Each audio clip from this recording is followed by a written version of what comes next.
Yeah, and it is, it's like it's this growing thing that we're becoming more and more aware of, and I think before long, everyone will have, I mean, a huge chunk of the population will have some form of diagnosis on some kind of, you know, Spectrum, like, right? Yeah, some kind of exactly some sort of, something, yeah. dude. Because I mean, the human brain, Well, it's too complicated well, and nobody makes it out of their beyond me. childhood trauma free, right? There's always something like what are my kids gonna have to deal? What are we gonna find about in like 12 years from now with COVID induced like Oh, trauma, disorder, yeah, some fucking shit where there the inconsistency with going to school and being out of school and going to school and out of school and being told like, well, you can't see your friends right now, they got COVID, and like, what is this doing to their development? And I'm not like oh, fear 100%. mongering here. I think that like kids are resilient and but there's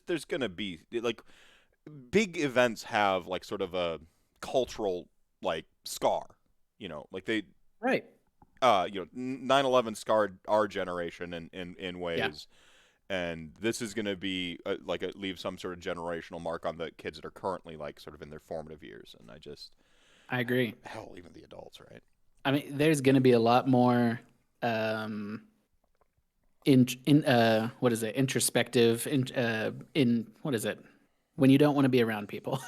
Introvert, Introverted. yeah, There we go. yeah. There's going to be a lot more introverts because I think people I remember hearing this anecdote of a young girl who was basically like lived her whole childhood, you know, was an infant and then like became aware while COVID was happening. And as soon as stuff started lifting and, you could go outside and be around people again, like Uh-huh. she was taken to a park and her mind was just blown that people were like playing with each other. Huh. And it's like, well, there's, somebody that's gonna leave something. Yeah, yeah, yeah. Like it's the my neighbor they just got diagnosed with ADHD, and they were telling me like how life affirming it was and stuff. I didn't even know they were going Yeah. through it myself. Wow. Um, and they were like, just it's validating, and they told me that there was a like I often say that I'm like a very social introvert because it exhausts Same. me being around people. Like, but I can Hmm. turn on the charm and I can have conversations and stuff like that. And my I was talking to my neighbor because they found out like I'm going through the diagnostic process right now, and they're like, well, some of that like being tired is because it takes energy to try to like turn off like the ADHD brain and trying to really focus on like not being fully ADHD in the moment. And so like you've learned little coping mechanisms because the impulse is to cut people off when they talk and to like and to like you're always like sitting there waiting for your turn to talk and waiting for your turn to talk and then like, okay, oh, it's my turn to talk, and like Yeah. rambling around and holding that in becomes exhausting. And so my neighbor's like, well, maybe you are an extrovert. I don't think I am, but like maybe you are an extrovert, but like that sort of like ADHD exhaustion of like kind of having to like really try to focus when socially acceptable, wise, you have to focus. And I'm like, well, I need Right. to reevaluate a lot about my life if I'm, Yeah. Holy crap, Stone Shield Maiden, how's it going, my friend?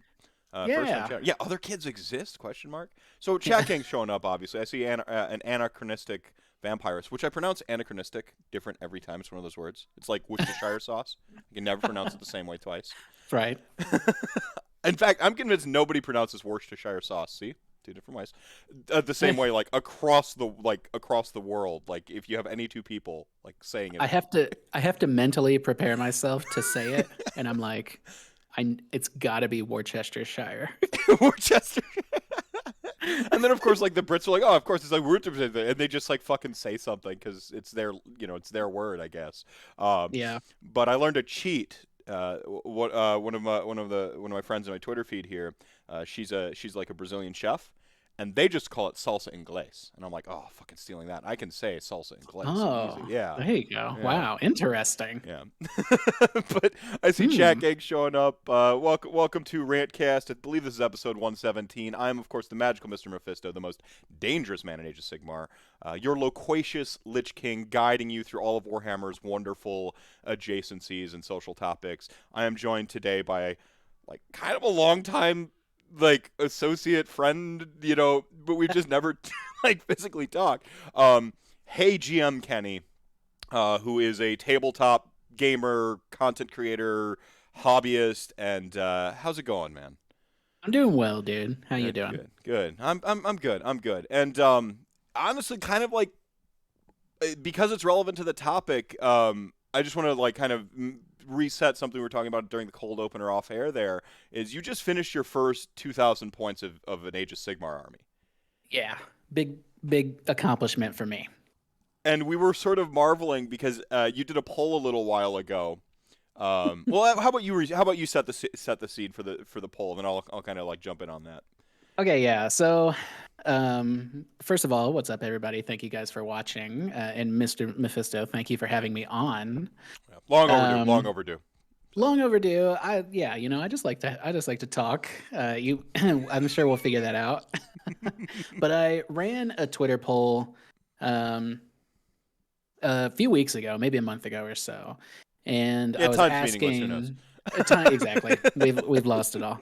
But it was basically just like, I was like, what do people follow me for? Because I do a lot of miniature painting. I'm in love with Age of Sigmar.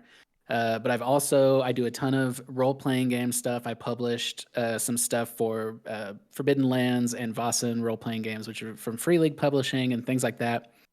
And I wanted to know, because I'm so all over the place. I'm like, what do you guys follow me for? And I think I wish I would have like pinned it. It was like something. 60 or 70%. Like it was an overwhelming majority. Yeah, that was like Warhammer, even just like Warhammer talk, because like Warhammer talk was a subject, and so was miniature painting. Yeah. And like Warhammer talk was, like you said, overwhelming. Yeah. And a minuscule role-playing game, yeah, which kind of hurt my feelings. I see. That's how I follow you. So I've had like the cold open there is going to probably feature some talk of ADHD.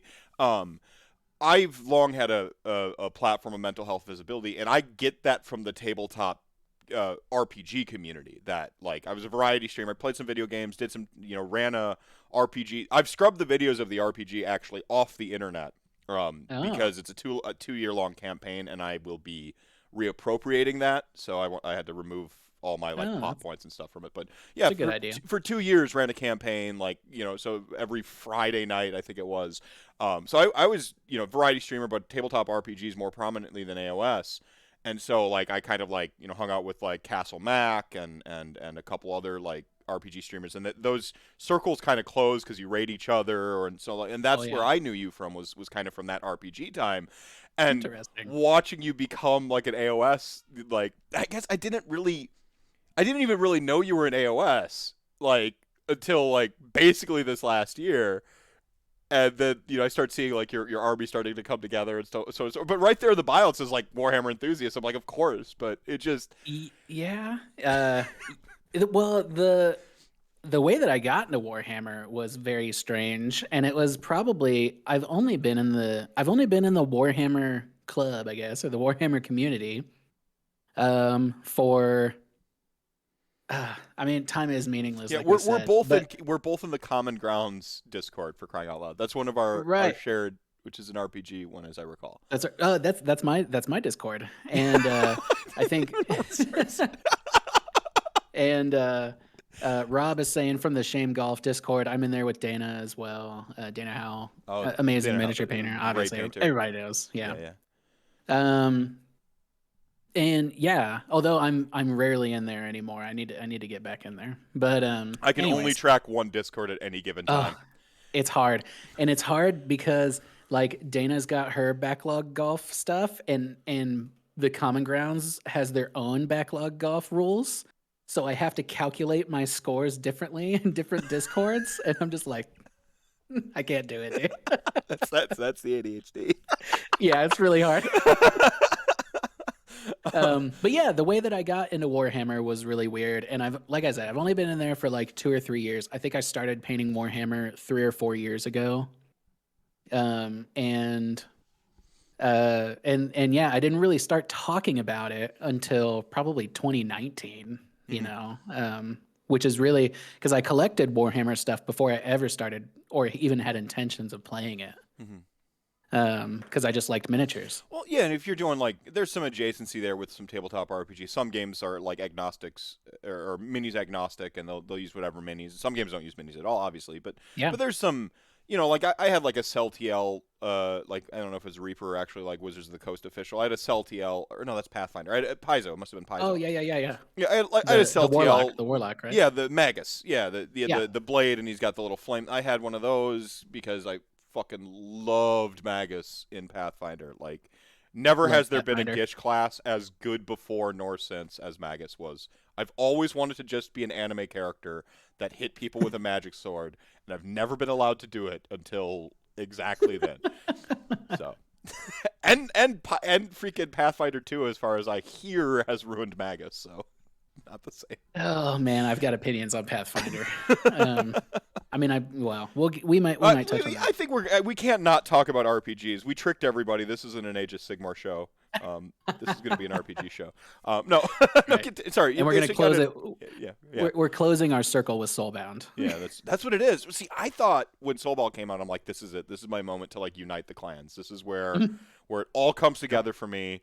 Like. Yep. Like, people are going to get to see like the Warhammer nerd, like, but they're also going to like see like my mastery of GMing and storytelling, and like 20 super dedicated fans watch the Soulbound show, and like 1,000 watch me for AOS still. It's like, That's hard, man. I thought that viewership. I thought there would be more. Like, I mean, RPGs are huge right now, huge.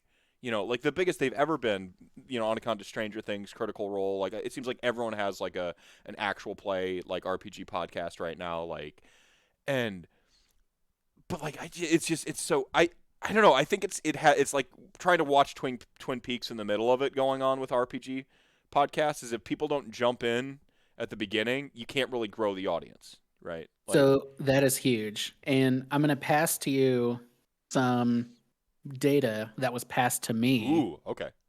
about role-playing games. And there was this huge poll basically set out, and I think maybe Chaosium did it. And they're basically maybe asking people like, how long is the perfect role-playing game campaign? Most people said about 6 sessions. Mm. And so if you take that, if you're like 6 sessions, and now all of a sudden you start, you know, you take your content that you're making, your actual play stuff, and you're like episode 1 of 6, episode 3 of 6. So when people start approaching it, they're like, oh shit, it's only 6 episodes. I can go back and watch episode, 1 and 2 and 3. And then next week when they start playing, I'm caught up.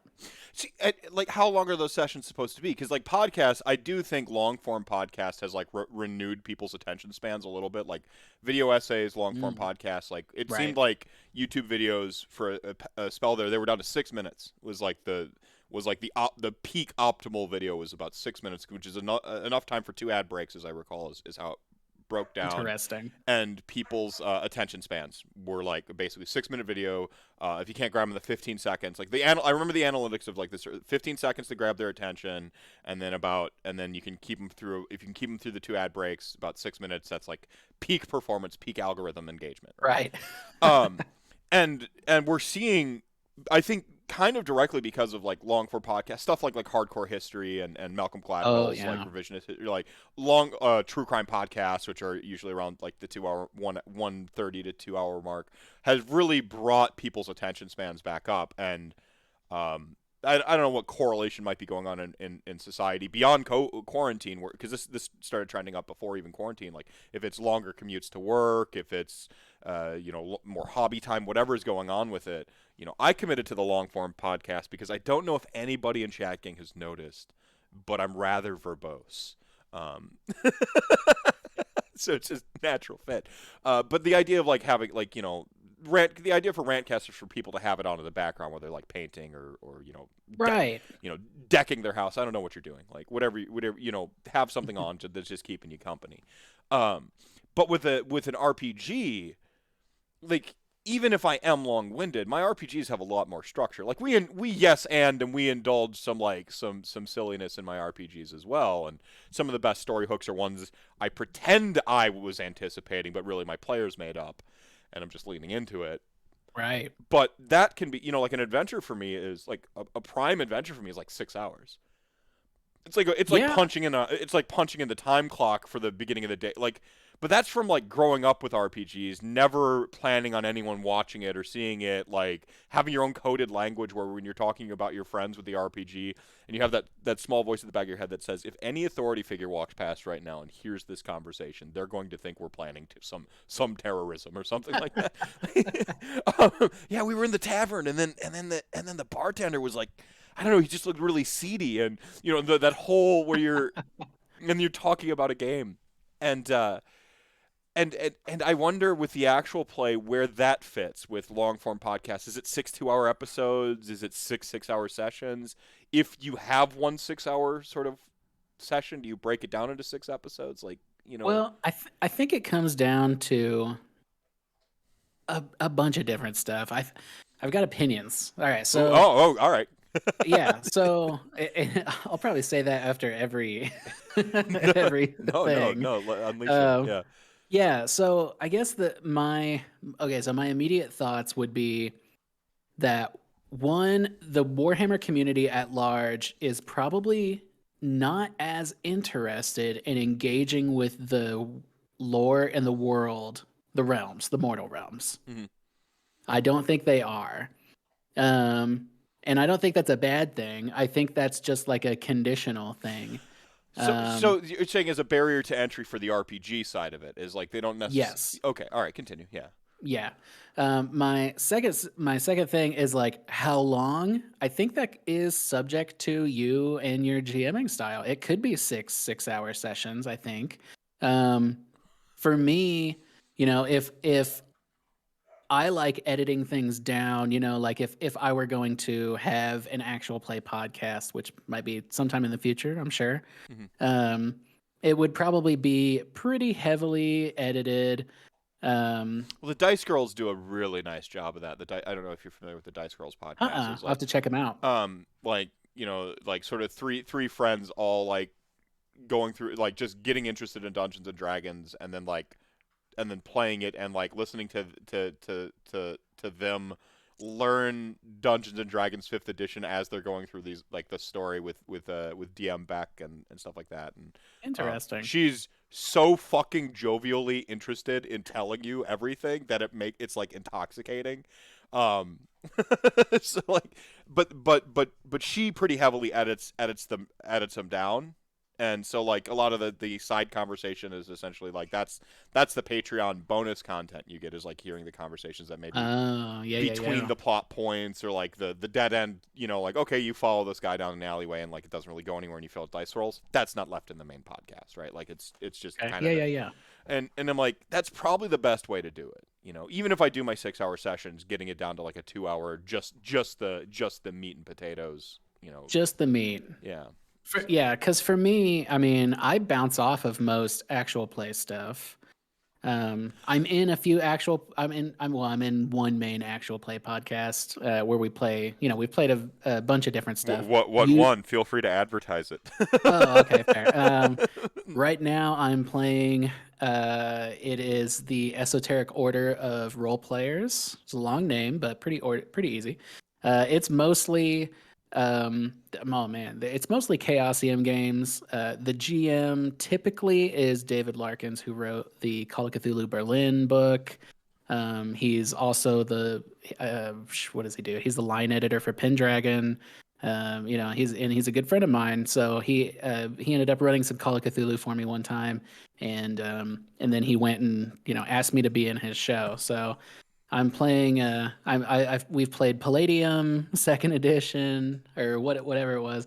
Maybe not second. PFRPG. Yeah, it'd be second. Yeah. There's only been 2 editions of PFRPG. There's the 1st edition that had hit points only, And then the second edition they That's introduced right. SDC and The SDC and everything. yeah, So little bit of we're a Palladium stand here. I know the systems are oh, bad. I know everyone hates the rules, but like I'm a huge fan of Palladium books. It's Palladium is the fifth element of RPGs, where it's just absolute style over substance. Like just that is you true. That is proving true. that you don't need to have anything substantive to say, anything great to do or say, nothing philosophical going on, no great technical structure. You just have to be stylish AF. And that's rips. That's Like true. ninjas and super spies, like the robots have cassette tapes in them. Like it's so absurd. Like if you run it set in the 80s as it's meant to be, it's so fucking fun. Like it's just the dumbest. Like yeah, there's probably some like cultural appropriation that hasn't aged really well if I look back Sure. on martial art forms and stuff like that. But there's just such a spice to like all the Palladium stuff. I wish Kevin Sambedia would retire from micromanaging everything, let Oh, other people take the reins, and just be the ideas guy. He's got the George Lucas problem. Just totally. Yep. have absurd Oh, ideas, but then have other people actually doing the design and the hard stuff. if you think that, you should look up Palladium's copyright policy because it is outrageous. I think that he talks about like, dude, it's outrageous. I can't even remember. You'll just have to look it up. Well, But it's go ahead. Finish it. I was just gonna say, it's like you basically like anytime you talk about Palladium, like in a written source, you have to do like copyright, so and so, this and that, blah blah. Like he's really protective of Palladium. Well, I think it's because like his best friend tried to embezzle and nearly tanked the company, and Yeah, he's never really recovered, and I think he's done to like become a little bit more reclusive, a little bit more closed down, you know. And I think that there's a lot of old school RPG mentality that has been like hesitant to embrace technology as a feature of it. I mean, look at what technology has done for the big one, the one that I think it's right. kind of cringe to shit on Dungeons and Dragons, because it's popular, but it's not my favorite thing. So like, how do I balance not getting lumped in with the people who crap all over Dungeons and Dragons, but also be like, it's fine, it's good, it's good in the way that a Big Mac is good every now and then, but you don't want Right, your sure. every meal to be a Big Mac, right? Um, it's look at what the technology's done for it. Look at the embracing actual plays and Roll20 and supporting Roll20 to help integrate. I know they have D&D Beyond, but they don't let D&D Beyond on's existence make it prohibitive from people who just are set in their ways using Roll20 or whatever. They're like, actually, here's a add-on for Roll20 now, and you can integrate Oh, our own online shit for that too. And I'm like, see that integration of technology, and the more convenient you make things for people, the yep. the, the less barrier entry to get into it, just absolutely the best. And technology and It's go ahead. I was just gonna say it's funny to me when people talk about D&D and how easy it is, but it is it's not only a huge rule book, it's three huge rule books on top of, and they're not expensive and they're not cheap either. They're $60 a piece. Well, but And so when you get all this technology, D&D Beyond, Roll20, they build in all this automated stuff that hides all the rules from you. uh-huh. Even you can play D&D by tapping a button on your iPad. I know because I used to do it. Yeah. And it's like that does make things easier, and you don't have to roll the dice and calculate all the math. It just does it all for you, and it's like it's tricked you into thinking D&D is easy when there are a million like easier and cheaper and more accessible role-playing games out there. Well, I I think think I think that's what kills me about Blades D&D. in the Dark Oh, is a fantastic example of this. Just absolutely robust yet streamlined system of just utter, like, just kind of like one of those perfect RPGs. Like, not um, only that, but just genre, dude. Like D&D lacks a genre. You know what I'm saying? It that is just like fantasy. It, that's all it's got is like, here's fantasy. like, Is this fantasy? it's D&D? the And it's butterfly like, like meme. yeah, Like, exactly, exactly. Is this fantasy? And it's like, yeah, technically. it's so But great. What a great take. Oh man, that's so great. Oh man, that's one of the best. That's a soundbite and a half. That's amazing. No, I think what's happening there is sort of like a sort of misunderstanding the difference between accessible and easy, maybe. Like it's D&D is just it's so accessible. I mean, and I think It that's its is. strength, even if it's not necessarily easy. Like, you're not making Deepwood Scythers like I was in 3.0 anymore, where I'm like looking up feat chains that look for ranged attack and not ranged weapon. Yeah. Like, oh, so like this one says ranged weapon, but this one just says ranged attack, and throw anything makes anything a ranged attack. So like, if I use a scythe which has a _5 crit range, and Oh I'm an God. order of dissipator, so my scythe is iron, and now it's a ×6 crit range, and like just like, and now I'm a great weapons master, so it's a ×7, and I can take power crit, so once per, and you're just like that's not easy. It's not It's easy. not. Like It's not. And I feel like D&D lost that. I, Like people because feats are gone, or feats aren't gone. They're optional, and they're narratively way more powerful from the feats that I remember. Like it's been, to be fair, it's been like a year since I've played 5th edition or more. Well, it's the feat Um, chains really, and they sort of like lumped in feats into sort of being like if you take a feat, you have like categorically a couple minor abilities now, right, and right, you don't really have that like building up to whirlwind attack anymore, which right. is good and bad. Like I think that they're like the granularity got out of hand, which is why you'd have a reset with a 3.5 or something like that, and then it would get out of hand again, and then you'd have that point where D&D knew that they had to reset their system, and 4th edition comes out, and Paizo comes out with Pathfinder, which is like 3.75. Yeah. Like that granularity just gets out of hand. Like 5th edition is nice. It is streamlined. It's accessible. It's probably the easiest system to. I don't want to say the easiest to teach. You can teach somebody like a lot of systems pretty quickly. It's easier to teach than Palladium books anyway. It Um, is. but but there's some of that zest missing from Dungeons and Dragons for me now.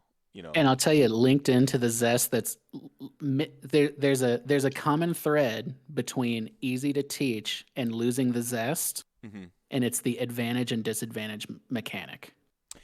Okay. Because if you don't know a rule, it is very easy to band-aid right over it with advantage or disadvantage. See, I kind of like that. We did I that I back in the day, and we just be, all right, right, I'll give you a +2 to do it. Like was right, what we would do as GMs and stuff. Yeah. exactly. A +2. Disadvantage, advantage, way more powerful, but also way less engaging with the rules. Hence, when I first started playing 5th edition, I was like, okay, where's all the flanking bonuses, right? Like, Uh-huh, where's uh-huh. my +2 from flanking? And it's like, oh no, flanking is now an optional rule, and it gives you, advantage, Hmm. right? Hmm. But if you input that rule, and I discovered this through my campaign, I went from having, flanking as an optional rule to including it into my game and then removing it because it destroyed other characters' abilities. They had no incentive to like go in and help the thief, or the thief could just go off on his own. He Yeah. didn't care. See, I mean, in my power game days, the whole point, if you played a rogue, was to find out a way to give yourself flanking. So we always found like cheaty ways to do crap like that with like a Teflamar Shadow Lord who had like dim door, and if he dim doored, then he counted as flanking with himself or something like that, and could spring attack, or Interesting. and could full attack. And so as long as you had dim doored, and it was a monk feat like Step of the Moon or something like that. So if you use a teleport effect, then you have a full attack action. And so we had this, and we found a way Ah, to where it was so beardy. it Like is. it was It is. so beardy, but like that was what was fun about it. Like I'm Right. flanking with myself. Yeah. Like And you're engaging with the rules. You know what I'm saying? yeah, You have a reason to go get those other rule supplements because you're like, "Oh, I heard there's a feat in that book and I really want to use it and it lets me do X, Y, and Z and that's going to buff me up in ABC." yeah, And it's like now it's like, "Nope, just advantage." yeah, yeah. I can't make my. You mean I can't make my Omni Slash Rogue anymore? Where I'm just like teleporting around, like Uh, like uh, picking up Psychic Warrior for 2 classes just so that you can grab the one where as long as you had power points, you could teleport again, and if you teleported again, you got to full attack again because of a dumb interaction with a psychic ability. And so like Amazing. you were just like you do, and then you would run out. This is a problem because you have like 3 power points or whatever. But if you crit, you got them back, so you use Kukri. So you just And it's like, dude, you know what? And for me and you, for dudes like us, and for dudes our age, or people our age, we're interested in that because, like, I mean, think about the computer games that we engaged with when we were growing up. You know what I'm saying? Like, it was all about finding those hidden mechanical interactions with certain abilities, certain weapons, certain spells, and finding those and collecting those and making like your dream character, right? And like that's just gone with bounded accuracy from 5th edition. I mean, you don't even get to put your skill points where you want them anymore. Yeah, I mean, there's a little bit of the like you're kind of just like everybody else now, right? Like your character is, I think a good sweet spot is where 5th Ed Vampire is right now. Where I know like there's some like Kane bros who are going to be mad at me for saying 5th Ed is better than like Vamp 20, but get at me at _MEPH. That's right. Subscribe to see your answer. But like there's a sweet spot between like sort of giving everyone the tools to kind of be roughly on an even playing field, but then also allowing the identity to really shine through and take over. Yeah, I don't know. I haven't thought about like the bonded accuracy, because Dungeons and Dragons sucks at level 20, or not 5th Ed so much, but like the 3X games suck at 20. Right. They just, if you didn't specialize in doing the thing, then you don't get to do the thing at 20 anymore.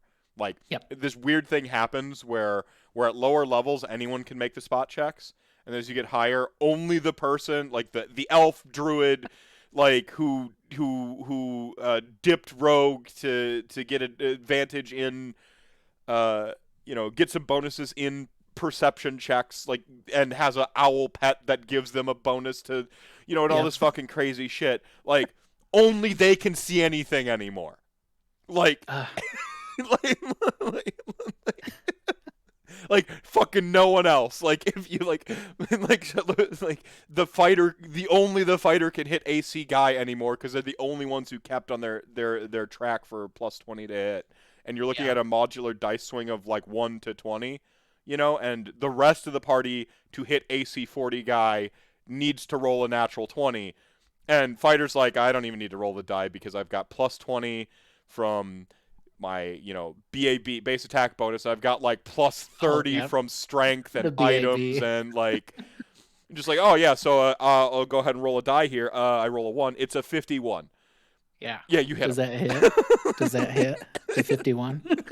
Meanwhile, the rogues over there like, fuck, why did I dip? Why didn't I dip fighter to pick up 2 BAB? Like, oh my god. So the dip. Yeah. Well, you got the 2-class dip, baby. Like you just get a toe into this class for two to get a bonus feat and some BAB or +2 to save to something. I just miss it. And and there's like and I say this thing with Warhammer players too. Like there's nothing keeping me from going back and playing those old editions. They're still around. People, I'm sure if I was like, hey dude, I'm running a 3.5 game, some people would probably, everyone would laugh they'd in my parachute face. They'd parachute in, like kick in the door. There'd be like one guy like Mission Impossible style, like coming in like, you say 3.5? Like, yeah, exactly. it's true. Like, go ahead. Oh, I was just gonna say, it's like, they would laugh in my face, but then they would all show up and they would play, right? Just like what you were saying. And it's like, I don't know. I say the same thing. I can't remember. Anyways, I think there's like a recency bias in that. Like we do kind of want to play the newer, fresher thing. Like I will tell you without even thinking about it. My favorite Dungeons and Dragons edition is like 3X. Like without even thinking about it. But when I run Dungeons and Dragons, I run 5th. Like it's just if it's some human thing, some pull to just do it. If it's the trying to get people interested in the older system, like even all my friends that I kind of play with, we were all like the 3X, like generation where like we played AD&D and stuff, but but we were in college when 3.0 was switching over to 3.5, and tricking some poor unsuspecting GM into letting 3.0 feats work with 3.5 feats, and just like, like making a Kensei who's like their head, like they had to swear an oath or whatever to get their bonuses for the day, and like they'd get like Kensei are like the sword saints, basically, like they have a magic sword, and like they pray to their own weapon and they sacrifice gold to their weapon and things happen. And the joke in our group was, I'm going to swear to my sword that I will have had breakfast today, and then get all your bonuses. So noble. I don't always run D&D, but when I do, I run 5th. Yeah, I mean, there's nothing wrong with 5th edition. Like, yeah, I don't want to harsh 5th edition, but like there is that, like I said, it's about the zest being missing. And I think there's two really good points in there that like cross-pollinate over to Warhammer, which is you can go back and play the old edition if you really want to. There's nothing that stops you from doing it apart from just like finding an interested friend. But again, just like with me with 3.0 and 3X in Dungeons and Dragons, there's always somebody whose favorite edition was an older edition. Like, always. Totally. Just find that person. But the other one is like going through and finding all those little like combos and like the weird stuff, like list building for me in Age of Sigmar. I build lists like I used to build feat chains. Like, right. And I think a lot of AOS players, especially 2nd edition players, probably think that about realm artifacts. Like when we all had our realm artifacts that we thought gave us a little bit of spice, but really they didn't give us a lot of spice. They gave us 2 really good flavors that everybody used. Sword of Judgment did nothing wrong. It'll be on my deathbed. Like, I'll be dying. I'll be like, Feather Charm. I'll just be like, tell my children I love them, and Sword of Judgment did nothing wrong. And I just like die. Like, I mean, there was that one time like my Beast Lord killed a Keeper of Secrets when like Slaanesh was at its peak power, but like that's why that shit's funny. It's not the norm. Like, that's the zest that like, well, you're like, if I do this, then I can do that. Yeah, Aether Quartz Brooch, Ethereal Cloak, Doppelganger Cloak, or Ethereal Amulet, Doppelganger Cloak were kind of like the big, I think like the big 3. Thermal Rider Cloak. Honestly, I could probably list about 10 artifacts that were relatively well used and loved, and that's 10 more than are currently relatively well loved and used now. It's Arcane Tome now, and it's Arcane Tome. Thankfully the Amulet of Destiny just this killed the crab. They just like took the scissors and this kills the crab. That's gone now. So like now there's 1 artifact, and I'm like, is that better than 90 kind of useless artifacts and 10 spicy ones? Well, 2 ultra spice and then like 8 kind of spice in the right situation. And I'd posit that this is not better right now. This is worse. So I'll tell you why I like it though. Okay. I'll tell you why I like, because when I play, okay, so like well, we're both Death faction. So yeah, I mean, who cares? Best faction. So like, yeah. So I'm like, so well, don't let the Beast of Chaos players hear you, Dave.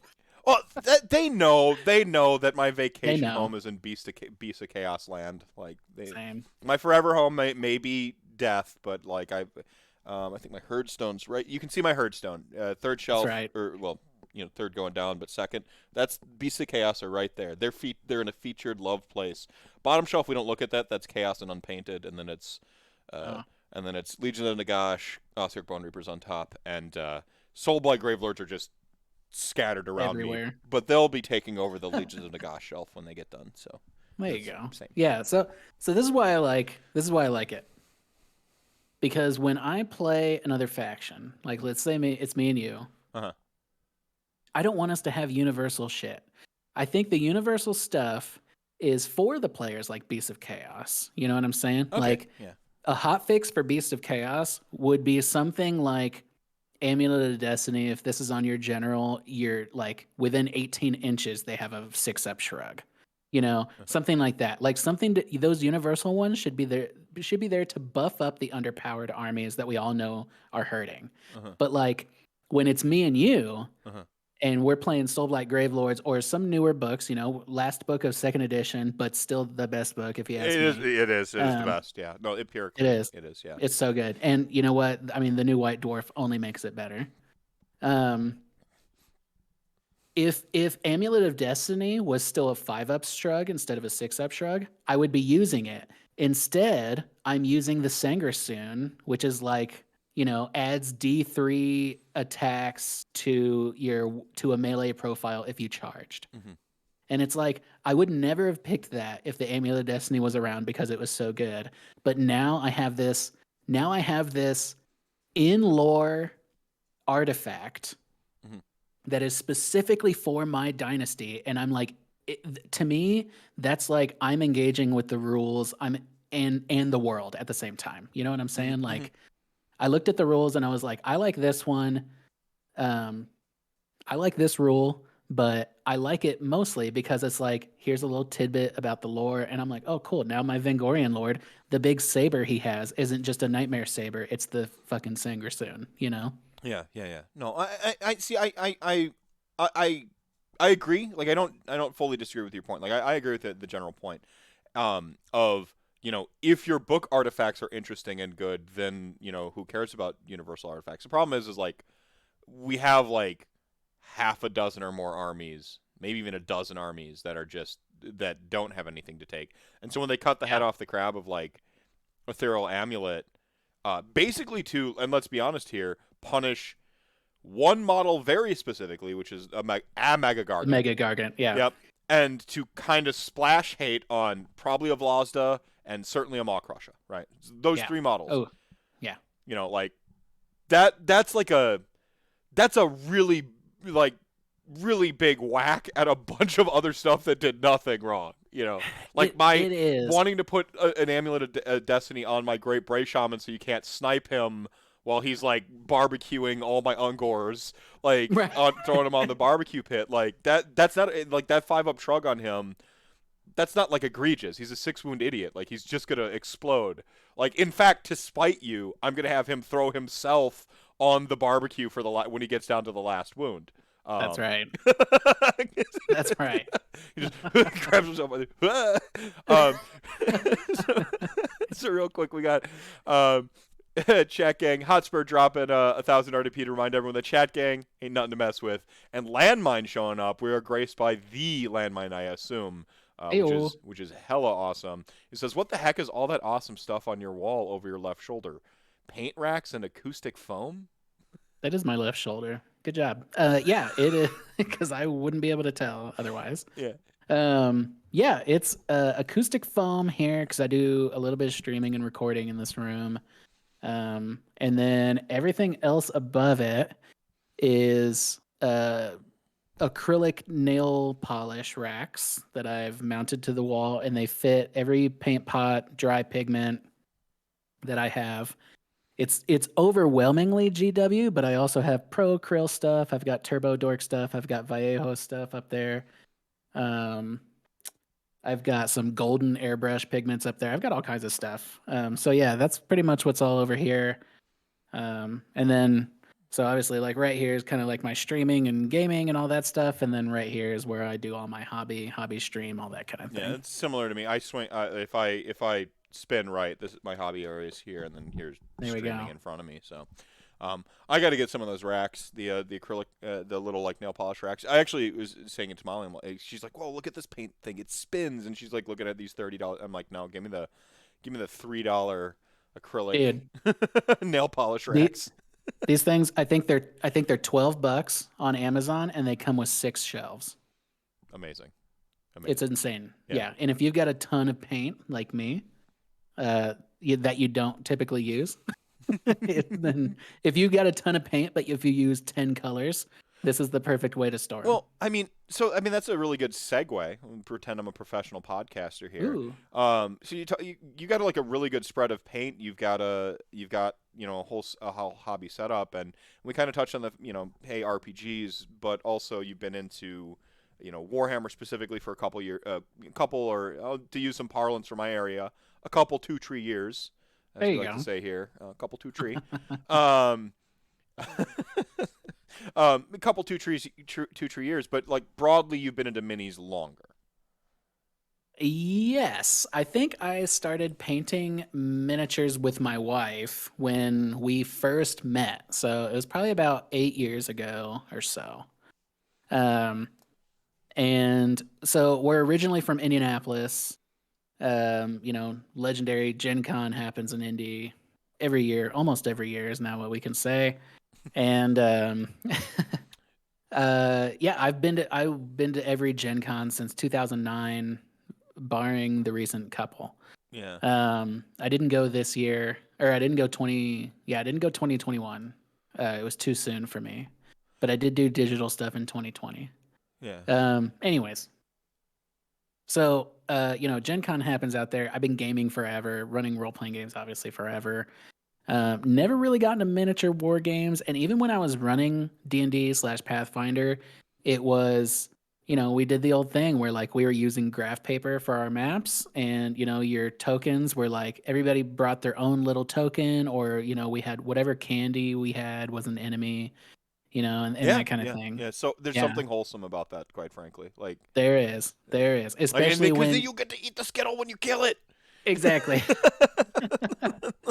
And especially, when you're young. I mean, dude, I remember so many nights, back then. It's like, we're just flying off the seat of our pants. I remember my very first like improv session where I had like nothing prepared, and it was like this super crazy epic adventure. Everyone had a blast. We were up till like 3 in the morning, 5 nights a week playing role playing games, dude. It was awesome. Yeah, yeah. No, that's But that's for me. There's a there is a I talk about like the platonic state of Warhammer, and there's a platonic state of tabletop RPGs, and it's kind of like when you were a kid. You remember seeing like that slice of pizza from a Domino's ad or whatever, where like they pull it up and just the cheese goo, and you spend your whole life looking for that slice of pizza that they show in that advertisement from when you were a kid, totally. and you never find it again. Like you get some good pizza, but you never find that slice of pizza. For me, that's my like childhood, like middle school, high school RPG sessions. Because we like you, we get done with school, we go over to like one of my buddies' houses. They'd be like, "Hey, Andrew, do you have a adventure prep?" And I'm like, "Fuck no," but like, and then Yeah. they're like, they roll like then like we roll up characters or something like that anyway, or I'd be like, "No, but hang on," and then I like go and like I'd like go and sit like in the other room for a minute and like, okay, I got something, and like I come Yeah. in just like Yep. with 3 sentences and like and then like running those adventures and turning on like Outlaw Star or something like because Oh, on and just like watching an episode of Outlaw Star and then being like I could do an adventure with this and like and just yeah. and then next thing I know it's like 5 days a week we're playing RPGs and anytime a new book comes out a new campaign starts because we gotta play Yeah. shit out of that book and there's that moment that has become so fixed in my mind that like I didn't know how great it was. There's a lot of bad stuff going on around that time period, Sure. but like but but to not appreciate that aspect of that part of my life when I had it. Like that, that it's the slice of pizza to just be like, man, like I'm always It really is. kind of looking for that slice of pizza again, that gaming relationship again. Like I And would it's out love, there. yeah, yeah, yeah, maybe. It's out there. One day, It may not be pizza. Maybe it's cake. Who Yeah, knows? yeah, who knows? Yeah, yeah, something healthier. Yeah. Yeah, maybe it's something that lowers your blood pressure a little, and that's what I'm on the lookout for. Yeah, so yeah, just you've been part of Gen Con. You've been painting, and this is kind of like one of the main topics of the show I want to get into here because you painted your first 2,000 points of a Warhammer Age of Sigmar army, which is like rip headphones. Sorry for my clap. I know I have a loud clap, but like that's awesome. This Thank is you. a how many people I've met for years who are getting into Warhammer and they never get their 2,000-point army done. They're just always in a perpetual state of and no judgment. By the way, I know there's some people checking right now. They feel called out right now. They're like it's me. I'm the one who's talking. No, nothing against people. There's all kinds of complicating factors in life, and there's totally. by the time you commit to an army, you buy your first box, like it gets nerfed in a GHB, and like there's all kinds of factors that go into like not finishing that first 2K, but you did, and that's fucking awesome, dude. When did that start? Like, was that you knew was SBG immediately the army for you? I know you had some Beast of Chaos stuff going on too. Like, okay, so yeah, this is complex. Also, what's up, Travis? Yeah. Yeah, it's complex. So it is my first 2,000-point painted army, but I have 4 or 5 other armies that I haven't finished.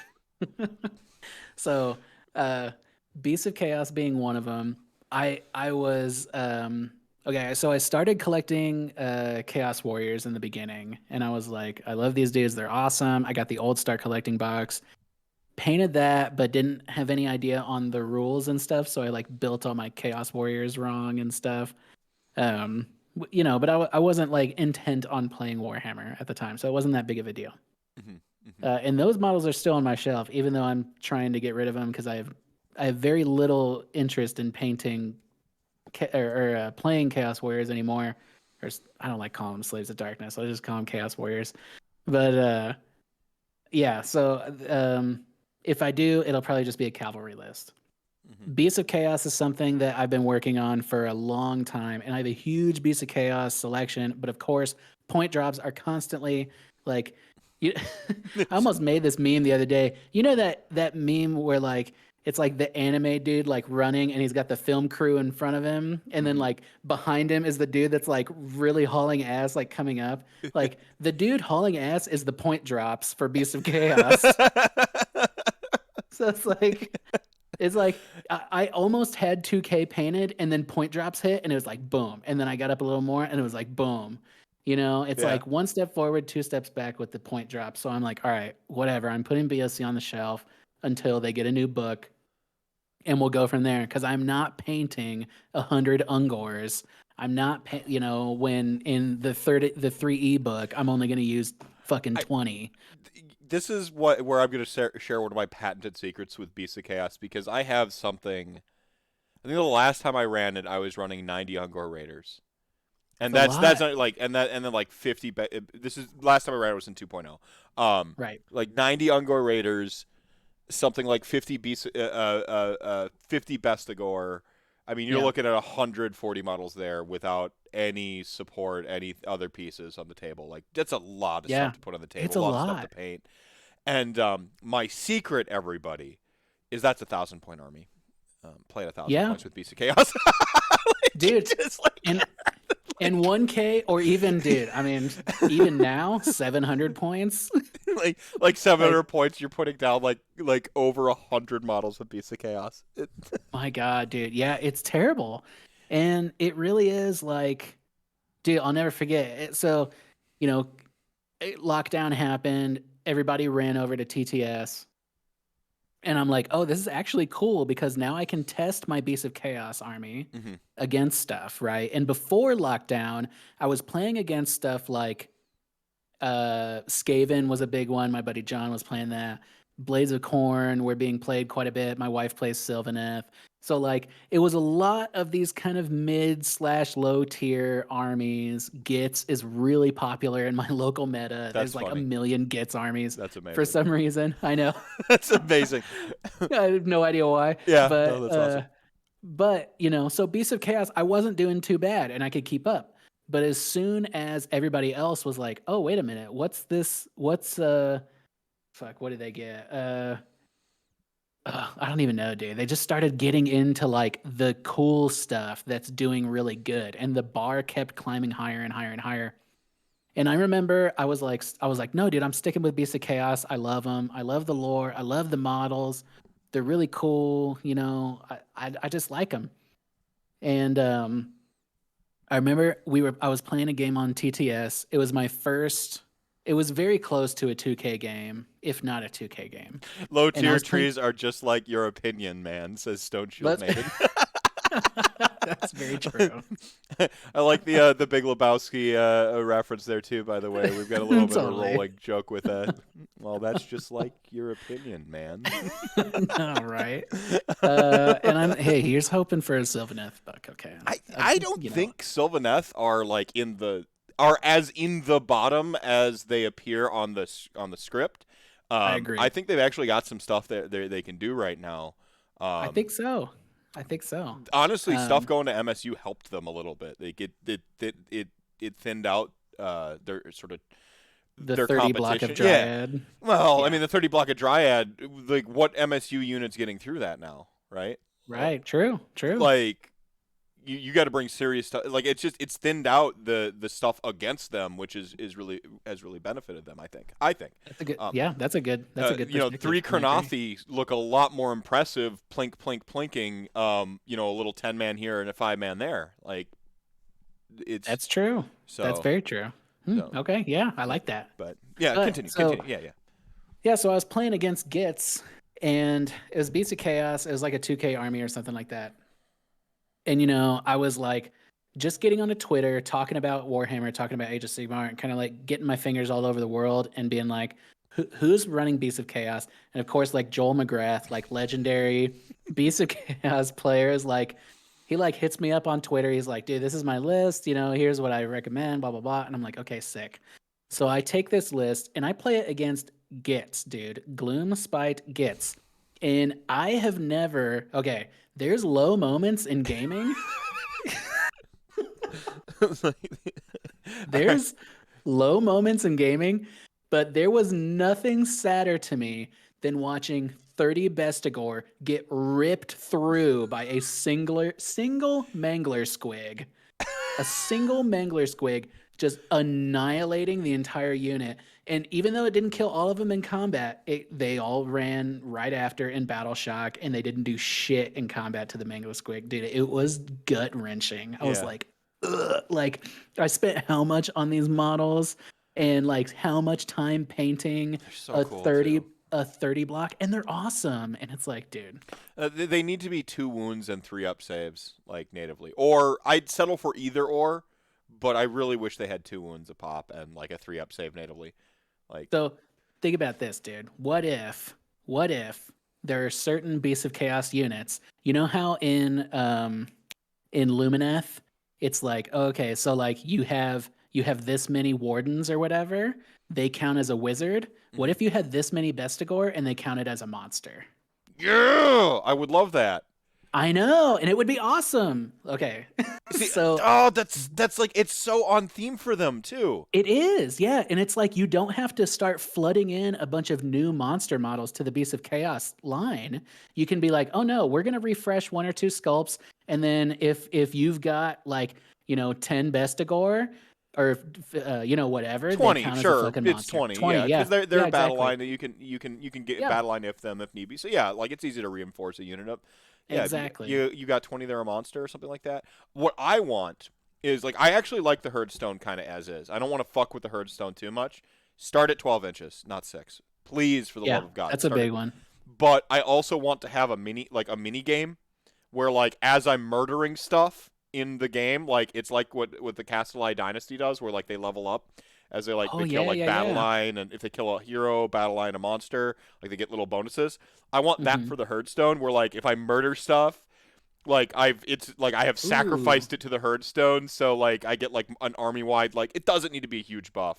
Like, it's just, like, some minor, like, buff that, like, you know, you can't stack, and you just get, like, I don't know, if you kill +2 to move isn't really shit. So, like, you kill a battle line unit, you sacrifice it to the Herdstone, you get a +2 to movement. Like, you know, run and charge in there somewhere would be a great one to have for, like, killing a hero because you're so pumped up. You kill a monster, you get a command point. Like, you know, whatever it is. Go ahead. Bouncing off that, what if the aura or effects of the Herdstone were affected by how many wounds you feed it?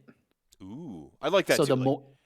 So the more you pump into the Herdstone, the range gets bigger, the effects get stronger, and it's like, okay, dude, like I've now invested, because Ungors were what, 70 points? They were like 60 points at one point. Was 60 points God, at yeah. one point. Like, Now they're $1.25, and so like you just like you're investing that chunk of your army. So your Bray Shaman is just camping at the oh yeah, Herdstone, the and pit master is just like yeah, the Pitmaster exactly, and the Ungors are just sitting there. So you've got 170 points of your 2K army. You've got almost 200 points just sitting at the Herdstone chucking shit in.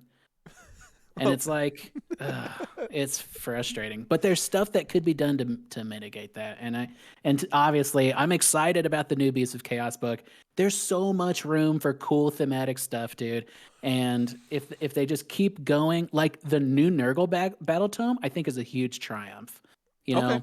know, removing the run and charge, because that's not Nurgle, dude. And what that does is that opens up space for Blades of Corn to get it and be unique. Yeah. You know, so I think like reining it in and being like, oh yeah, Nurgle, it's the concrete wall that walks forward and dishes out disease. That's what they do. Yeah. You know, and you can, you know, you get your little bonuses here and there, and your different sub factions give you different ways to interact with that rule, with those rules, and change up the playstyle a little bit. But once you start simplifying the army to a core thematic concept, not only does it play stronger. Yeah, it opens up room for everybody else to play how they should. I mean, you can tell you've done some game design. You've written some game design because you're thinking about it correctly. I mean, this is where I speak in sort of I guess layman terms. I often talk about army identity. Yeah. Like that's, you know, in so many words, that's what I'm saying. I'm saying focusing on what should this army do? What should this army be? Focusing on that. That's your first principles of design. What's your first principle? What is the core principle of design that you're working with this army? We're doing a series right now, kind of tying back to the 100 artifacts that were, you know, 90 were bad, 10 the were great great. enchanting, right? Yeah, the great enhancing. Enhancing. Yeah, one of the things I'm stressing with the people, because I'm just bringing on people who are passionate about their army. I think getting people, like having people who are passionate about a project work on the project is like the first step in the right direction. You know, yes, having a love for the thing you're working on is like, I don't care if I would rather have somebody passionate about a project working on it than somebody who's like a technically good designer but hates the army. Oh, 100%. Like 100%.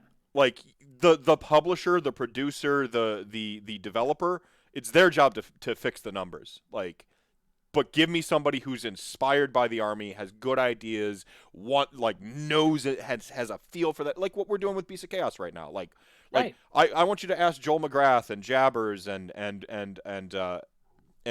Eat Bray Love and like all these people who populate my Twitter feed, and they're still in love with Beasts of Chaos to this day. Like, still churning out Beasts of Chaos. They're the people I want to hear the opinions of. Like, you don't need to listen to all of them and implement them all, Right. but to get the ball moving and to push it in the right direction, though, that's where you get that fuel. You take that, you let that fuel the project. You know. And dude, Warhammer is in such a hot spot right now where like you really can go to the fans. Yeah. And be like, what do you want to see? What do you guys think should be in this? How do you think this army should play? And we'll go from there. In fact, dude, you know what? I mean, while we're talking about rules and stuff like that, I've got to give huge shout out to Sam Pearson, because that dude, I think personally, has been a huge boon for Games Workshop. His rule set, I mean, like, you know, he did well, Cities was like kind of him showing up, right? Like Cities was where... Right, yeah. And well, before that, he did he did that, and then fucking Warcry was all Sam Pearson too, right? Yeah. Maybe not all, but you know. Yeah, this is a passion project, right? Yeah, exactly. And it's like, dude, I mean, the Warcry rule set is just impeccable, Mm-hmm. and you can tell that he's really piled that in to the Path of Glory 3rd edition stuff, you know. And you know, all the other dudes, obviously, they're doing great work too. But like, I mean, if you can't tell, I'm a big narrative guy. You know, I really like the Warhammer lore, and I read I like to read the RPG books. fan is a lore guy. Go on. Right, Yeah. exactly. Go on. But that stuff, like, you know, the new White Dwarf, like the Soulblight stuff, you know, for one of the territories you can get for Path to Glory is the Cursed City. That's fucking cool. Yeah, that's awesome. Cool. Like fucking Ulfenkarn. Yeah, just to put a bow on my point before about design. Please. Before we run away from this is the other thing I tell them when they do the great enhancing. It's like, one, I want people who are passionate about the army, and then from there, like, to kind of illustrate to others that design isn't as like people think it's a little mechanical, and there is a structure to design. Okay. Sure. You know, I often talk about like the rules of writing. Like I approach design from like my background as an English lit major, as a writer, as you know, like I use what I know about that, and then a lifetime experience of being around games, playing games, home brewing my own systems, like play testing games for other companies, whether it's a video game or you know, a RPG or something like that. And I use all of that and I incorporate that all into some personal education I've taken on learning game design and reading to really dry books and reading really interesting books and, you know, attending conferences and like just trying to get good at that shit. Okay. Totally. But not everyone's done that. And even so, with all of that, there's different approaches to design. And so when people come on for the great enhancing, I'm also saying like, well, just be in mind, like, keep in mind like what your principle of design is. Like, what is it you're trying to do? Because when you come on the show, I want you to talk about that too, because you're going to show people, the audience of RantCast, in so many terms that like you can approach the design of something from different perspectives. You know, like Absolutely. sometimes a perspective is incompatible with the army you're approaching it from. If you have like you're the guy who's great at making run and charge armies. Like you have like just the most genius, interesting, impressive ways of giving armies run and charge. You come up with some crazy new mechanic I've never even thought of before. That's like when you slam dunk on somebody's face and like it posterizes them, then you get army wide like run and charge in wackadoo ways, and like you actually teleport behind them and say nothing personal, kid, and then you kill them for real in real life, like whatever it is, like you just the best ever run and charge mechanics you've ever come up with. But you put it on the archery army, Right. like this isn't compatible. Like, and so there's when people are like, you know, not everyone has the same background in design, and like when they come into like here and they're like, well, I just, you know, I don't know anything about design. I'm like, it's okay. Like you're passionate about the army, you check the first box, and then from there, tell the audience, tell chat gang your perspective on design. What is it you tried to do? And I'm like, I'm telling you to tell me your first principles, but I'm not using the jargon. Like, Right. Like, what did you try to do? And so, you know, SJ was like, I just wanted people to take corn artifacts that weren't Amulet of Destiny, and his whole point was to make something better than Amulet of Destiny. And so when you see the designer's perspective of like, I just want to make something better than Amulet of Destiny, you can look at them, you grab the test and you go, did they pass the test? Were they passionate? Check. Did they make something better than Amulet of Destiny? Check. And you'd be surprised how far just knowing your first principles, you can have multiple, and having passion can take you in designing good shit. You know? Totally.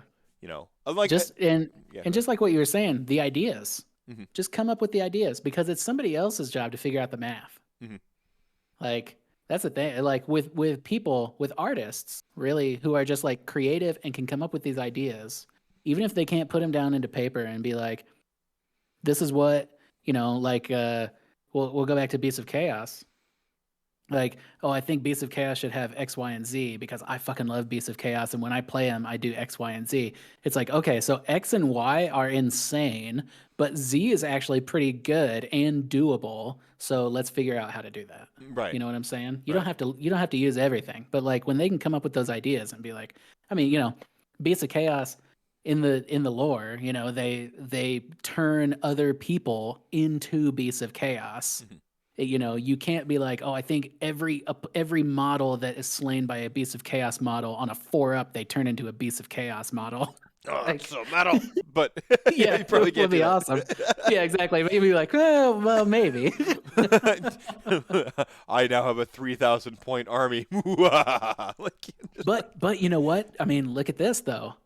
You could have a spell that did it. Look at Belladama Volga and her Lycan Curse. She can pop a model, and if it's killed, it turns into a direwolf. Yeah. You could do the exact same thing with Beasts of Chaos and call it the fucking Touch of Mutation or whatever. Yeah. And it's like, it's a fucking 18-inch range. It does D3 mortal wounds. If it's killed, boom, you pop up a fucking Bestigor.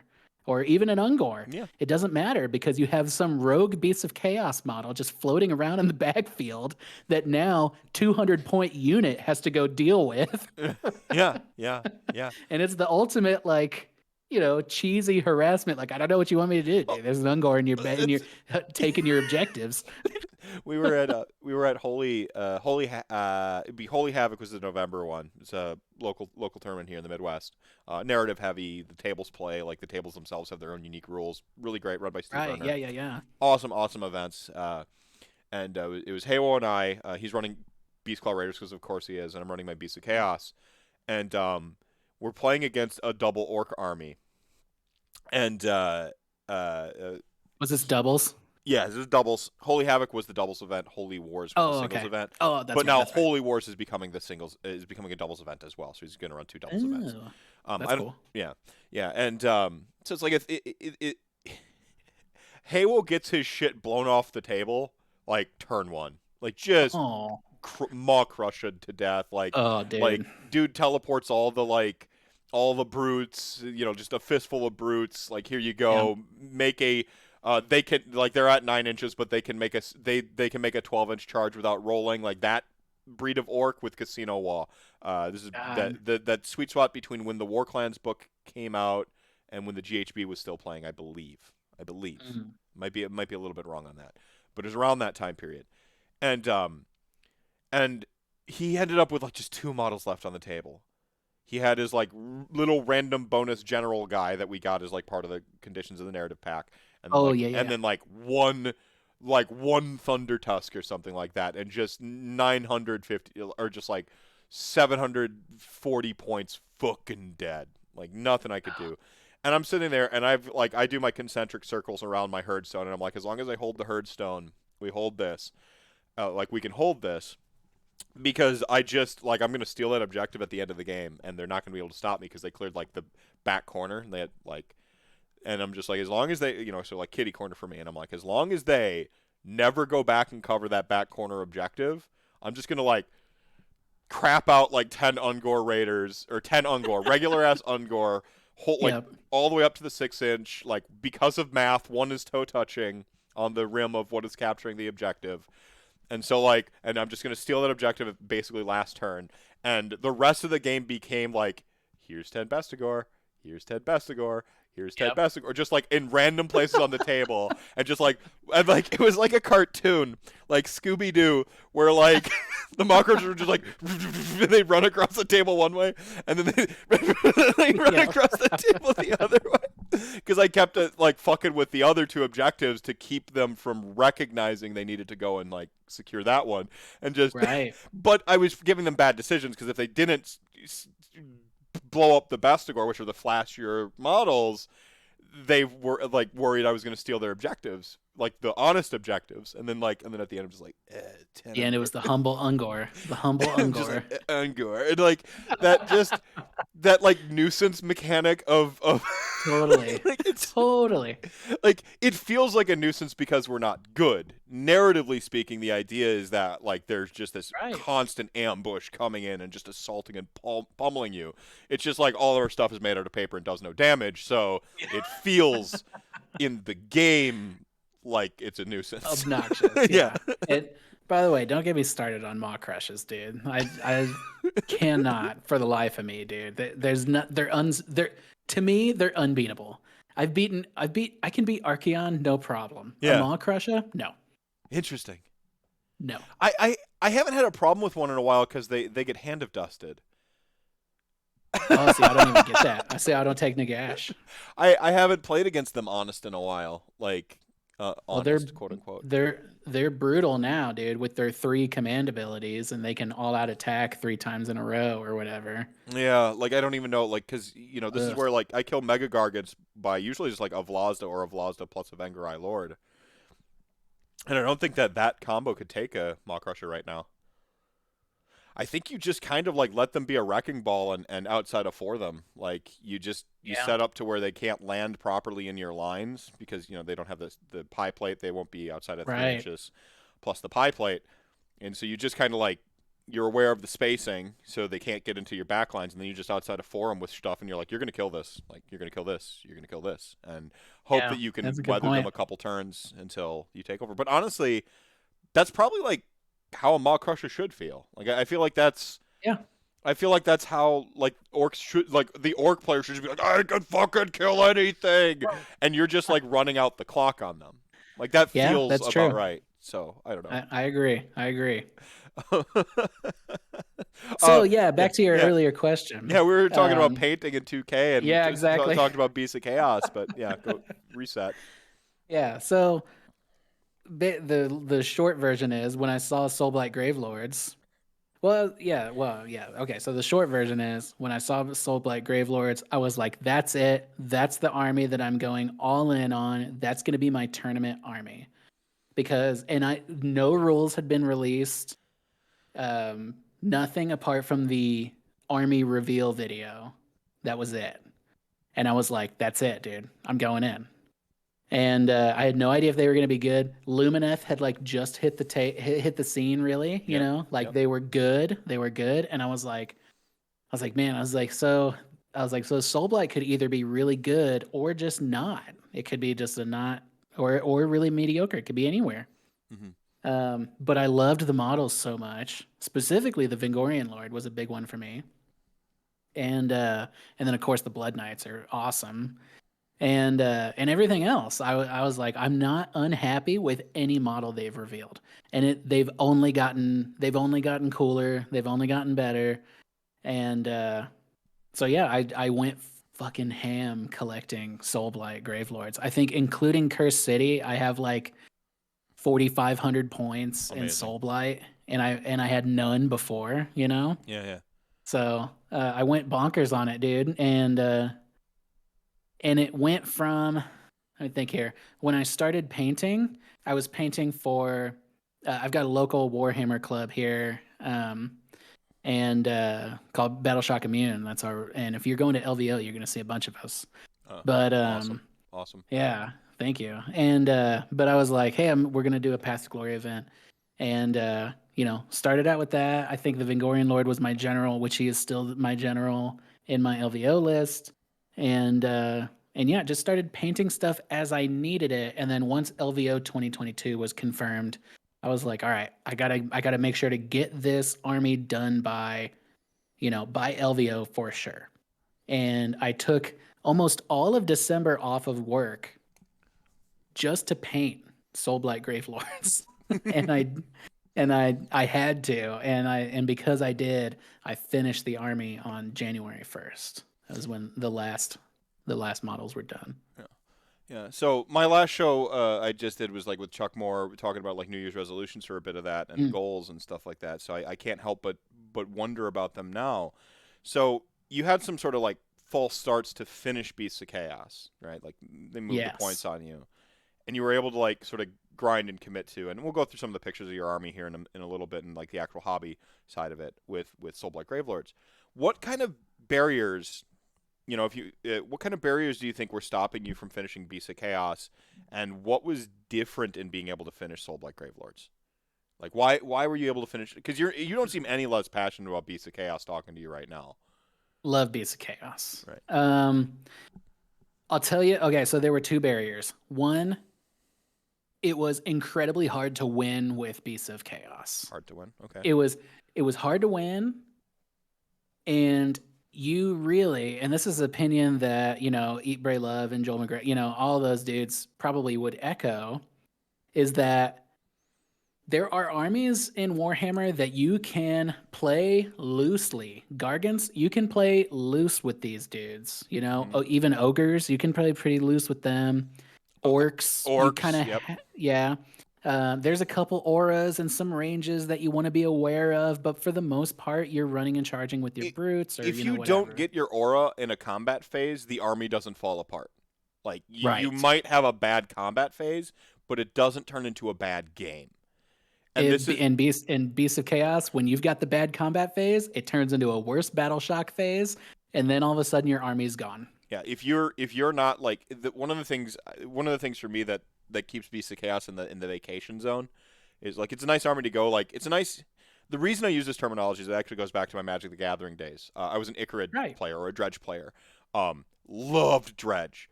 But tuning up for like a PTQ or like a Pro Tour qualifier, to not use jargon for chat gang, or or Star City Games Open or something like that, like we'd have to play in our local meta. Right. You tune up and you go to crush like a weekend a weekend tournament or something like that, win a couple packs, or win store credit or whatever it is, just you want a nice diverse field. Everyone knows I'm bringing Icarid to that like tune up thing. They're running 8 main deck hate pieces against Icarid, where at a tournament someone might have 4 in the sideboard, and you kind of rely on like gotchaing someone with Dredge that first Right. game, and then learning, and then games 2 and 3, it's can I play through their hate? Can they find their hate? Right. And that's, and you're watching people mull to really bad hands just for their hate piece, and you're like like I've already won because you're down to 5 cards. I'm like, I don't care that you got a Tormod's Crypt or a whatever in your hand, because like I was born into Tormod's Crypt. Like I'm gonna Right. bait it out and then I'm gonna kill you next turn. Like you kept a trash hand. You're not doing anything besides getting rid of my graveyard once, and I'm gonna slow roll you otherwise. Like, Yeah. but when you have 8 main deck hate pieces, you're just getting hated out of it. And so I took it to like a tournament, like to actually a Gen Con. There's a picture of me. It's like, man, it's got to be like 12, 14 years old. It's an old picture of me. And I'm sitting there teaching one of my friends how to play Icarid. And he's like, this deck is so much fun. The thing that's fun about Icarid / Dredge, it's more colloquially known as Dredge now. The thing that's fun about Dredge is it doesn't play the game of Magic the Gathering the right way.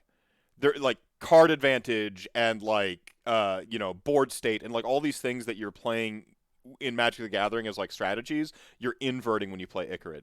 Like the graveyard is your hand. Like your hand is like is almost like a board piece, like a control piece, where like, because you're the only thing that's really in your hand should be dread returns and like what is it?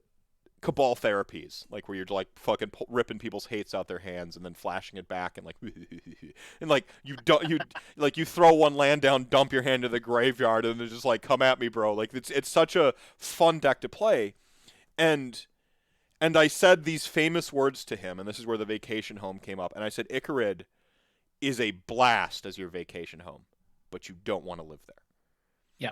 Because that running through those games where you're going through 8 hate cards, 4 of them main deck, every game, every weekend. You're going to a tournament where, like, Icarid just won the last tournament, so everyone's ready to fucking hate it out the meta at the next tournament, and you're just like, oh, I have to play every game.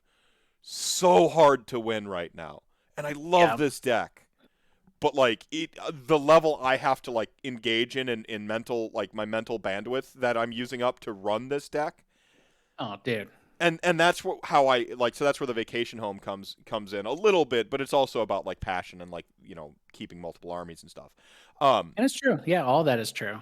And it's like, for the Warhammer, it's like, imagine going through all those mental gymnastics, but you also got to build and paint the thing. Yeah, and now like you can't just like $100. Right. Well, like, and that's the thing with MTGs, you just throw money at it.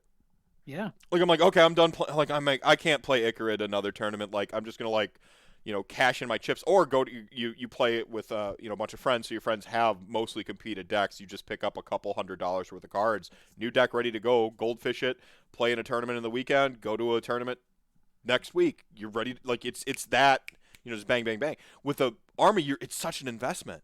The time investment is so much higher than anything else. The time to get good at it, the time to, and then when you're talking about 2-hour games instead of like 15-minute hands or 1-hour hand, you're talking about a 2-hour game. Yeah. Where that one mistake with something like Beast of Chaos in deployment, okay, you re-rack. Fine. If it's a casual game, you re-rack. But if it's, you're on turn 3, you're still in it because you're a skilled player, but you fucked up in turn 2. Like, and it's like there's no cushion. That army just doesn't have any threshold for error, and you can win some games in some hilarious ways. I think last RantCast I was talking about how I put somebody in literal hell. I put a Keeper's Secrets in literal hell, like as Dante Alighieri would describe the Malebolgia in the Divine Comedy, with just 9 concentric rings. I did that with Ungor Raiders and scout moves to a Keeper of Secrets. Oh my god. And I'm just like, so they were just 9 concentric circles of hell, just like in little half circles around this keeper. And I'm like, oh, you're going to kill every one of them. but you don't have enough turns to kill them all. And just like the hell I had put that Keeper of Secrets in one time. And for me, it was like, your Keeper is, oh, that's a nice 360 point model you have there. 60, 60, 60, 60, 60. Yeah. Just Be a shame if some Ungors came up. yeah, just be a real shame if. It is the troll army. I mean, you win in the troll ways. Right. And that felt really fulfilling. That felt really fun. At that time, Beast of Chaos reputation as not a good army has skipped from second into third. We had that window there where the field was pretty thin. There weren't a ton of books, a ton of armies out yet, and Chaos Enlightened or Zangor Enlightened on disc were aggressively costed. Yeah. So if you were running for me, and that's not Beast of Chaos, because I like my goat folk. I want my goat folk, maybe a support piece of like a hell cow, and like a couple, just a little bit of toe tapping on some other stuff, maybe one fatty monster. To this day, I've still never run a Gorgon or a Cygor in a list, like actually for real. Right? Yeah. I want to, but they're a liability. Right. Oh, dude, especially the Cygor. God, the Cygor. And I built the Cygor when I got my Beast of Chaos because, I was like, oh, I'm planning on just like playing my wife. And I was like looking at my wife's stuff, playing Sylvaneth. All of her heroes were casters. So I was like, oh, I got to play the Cygor. This could be great. He got yeah, exactly. This is going to be great. Look at this rule. It says it's anti-magic on this rule. And they just ignore it. And then and then just kill it 2 turns later with a couple dryads. Yeah. Oh my god. Yeah. So yeah, it was bad, man. And yeah, so that the threshold of error, the inability to secure a win confidently. I didn't feel like the army did what it was supposed to do. Yeah, it wasn't as advertised, right? Like it didn't. It wasn't as advertised, man. Yeah. I'm looking at the lore. I'm reading all the tidbits, and it's like, oh yeah, dude. There's people. One of my favorite bits of AOS lore is in the Beastmen or the Beast of Chaos battle tome, and it's about this Cities of Sigmar, fortress that's besieged by Beasts of Chaos, and there's a class war that happens inside the city where the poor end up overtaking the rich, but then they go too far and they start eating the rich, literally, and then they start turning into beastmen. Yeah, based beastmen for sure. Yeah, based men, more like, yeah. Based men. Yeah. I'm here for it. So I was like, holy shit, cool. And then of course I went through and read all the rules, and I was like, these are trash. Well, and there was a period. Not at the time. I was just these are rules. And as I played them, I was like, okay, these rules are trash. There was a time where Bestigors were as advertised. It was 420 blaze it, pin someone in their deployment, and shred them with Bestigors. But the game got more rules in it. War Scrolls got better on other stuff. The thing that you were supposed to kill with your Bestigors, you started bouncing off of, and the only way to really take it back and get aggressive with it again was to start going into God-marked battalions and playing in other people's books, and that for me was where the writing was on the wall for Beasts of Chaos. Yeah, is when our most viable strategy was to play in somebody else's army, and I'm like, don't get me wrong, I love Slaanesh, the whole. Sure. Thing is my Beast of Chaos and Slaanesh have a complicated relationship, and I own some Slaanesh models, and I was gonna kit bash a Cygor with a Keeper of Secrets and all kinds of that's still back in somewhere in the back of my mind that I might do that, but that's a Slaanesh army, right? Right.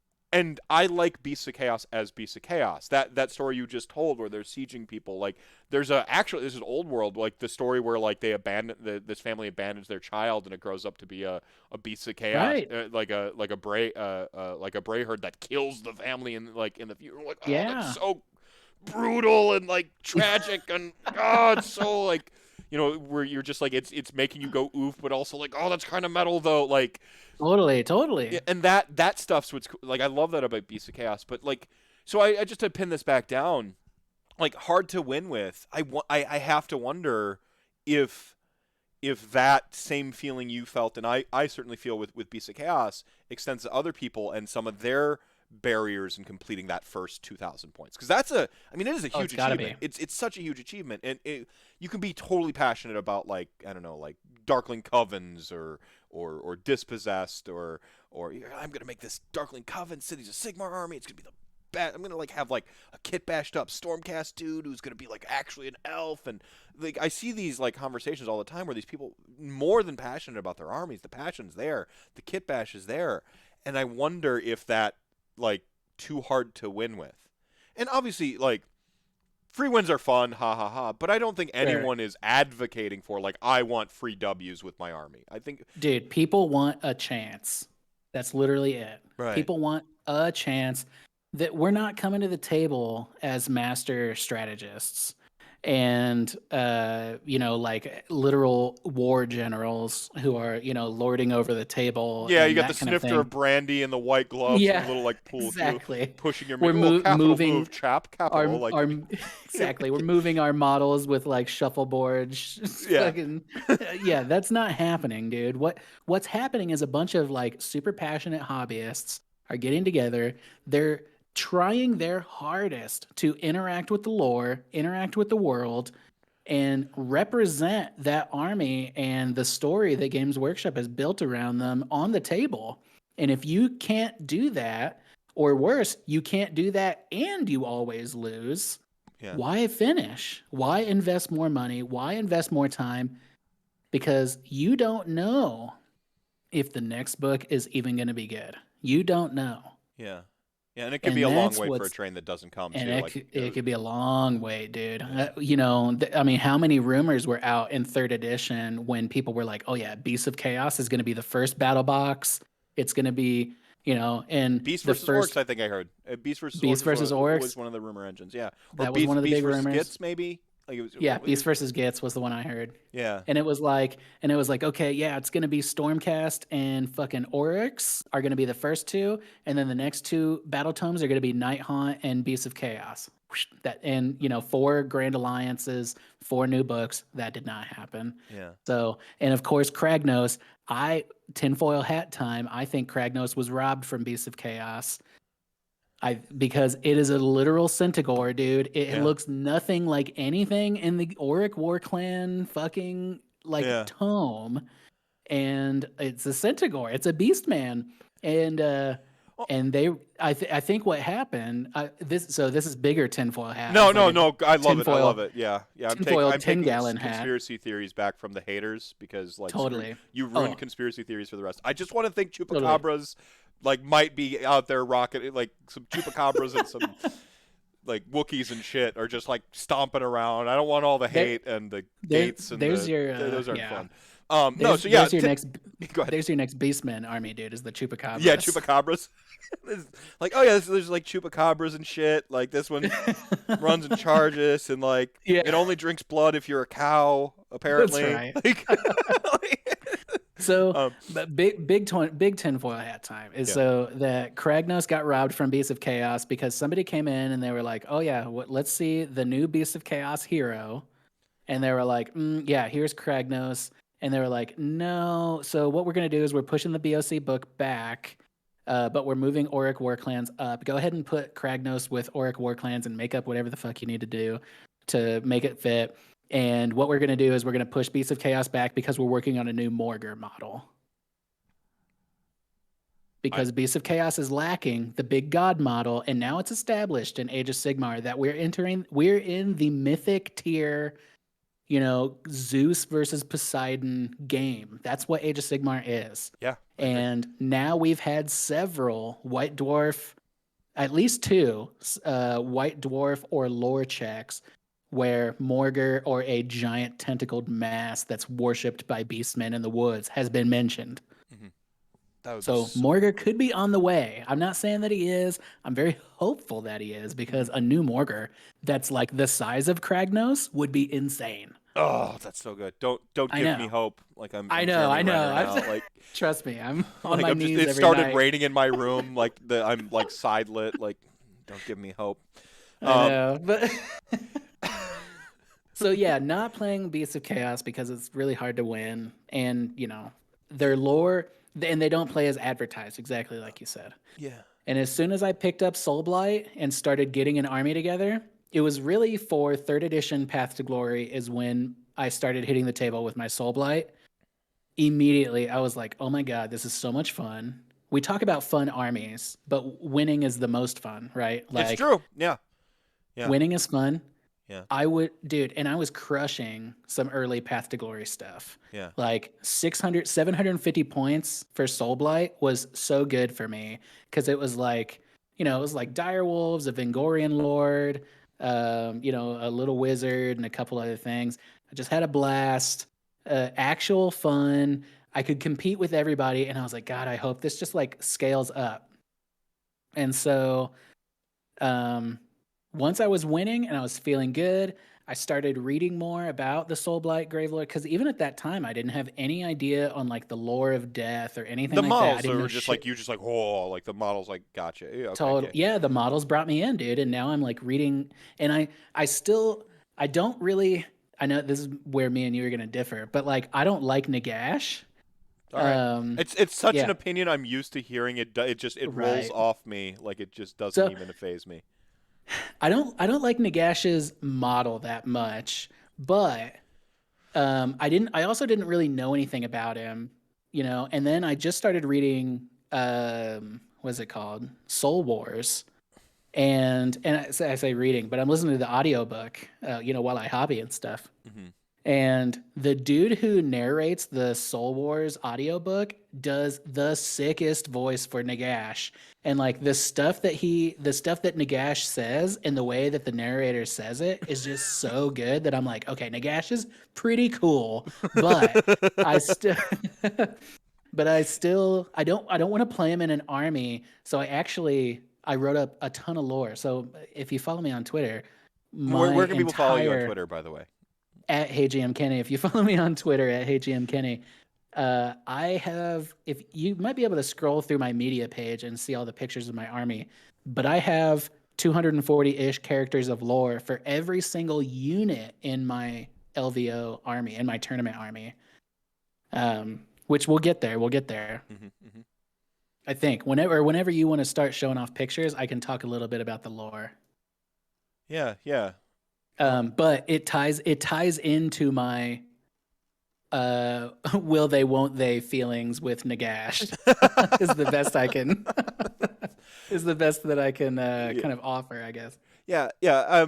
Just I guess we kind of wrap up the sort of motivators and how you were able to finish the 2K, because I think that's an important I think that's an important takeaway for people who might be listening to this, because I think like I said, a lot of people spend a lot more time talking about Warhammer and being in the perpetual state of finishing their first army and not necessarily ever getting Yes. there.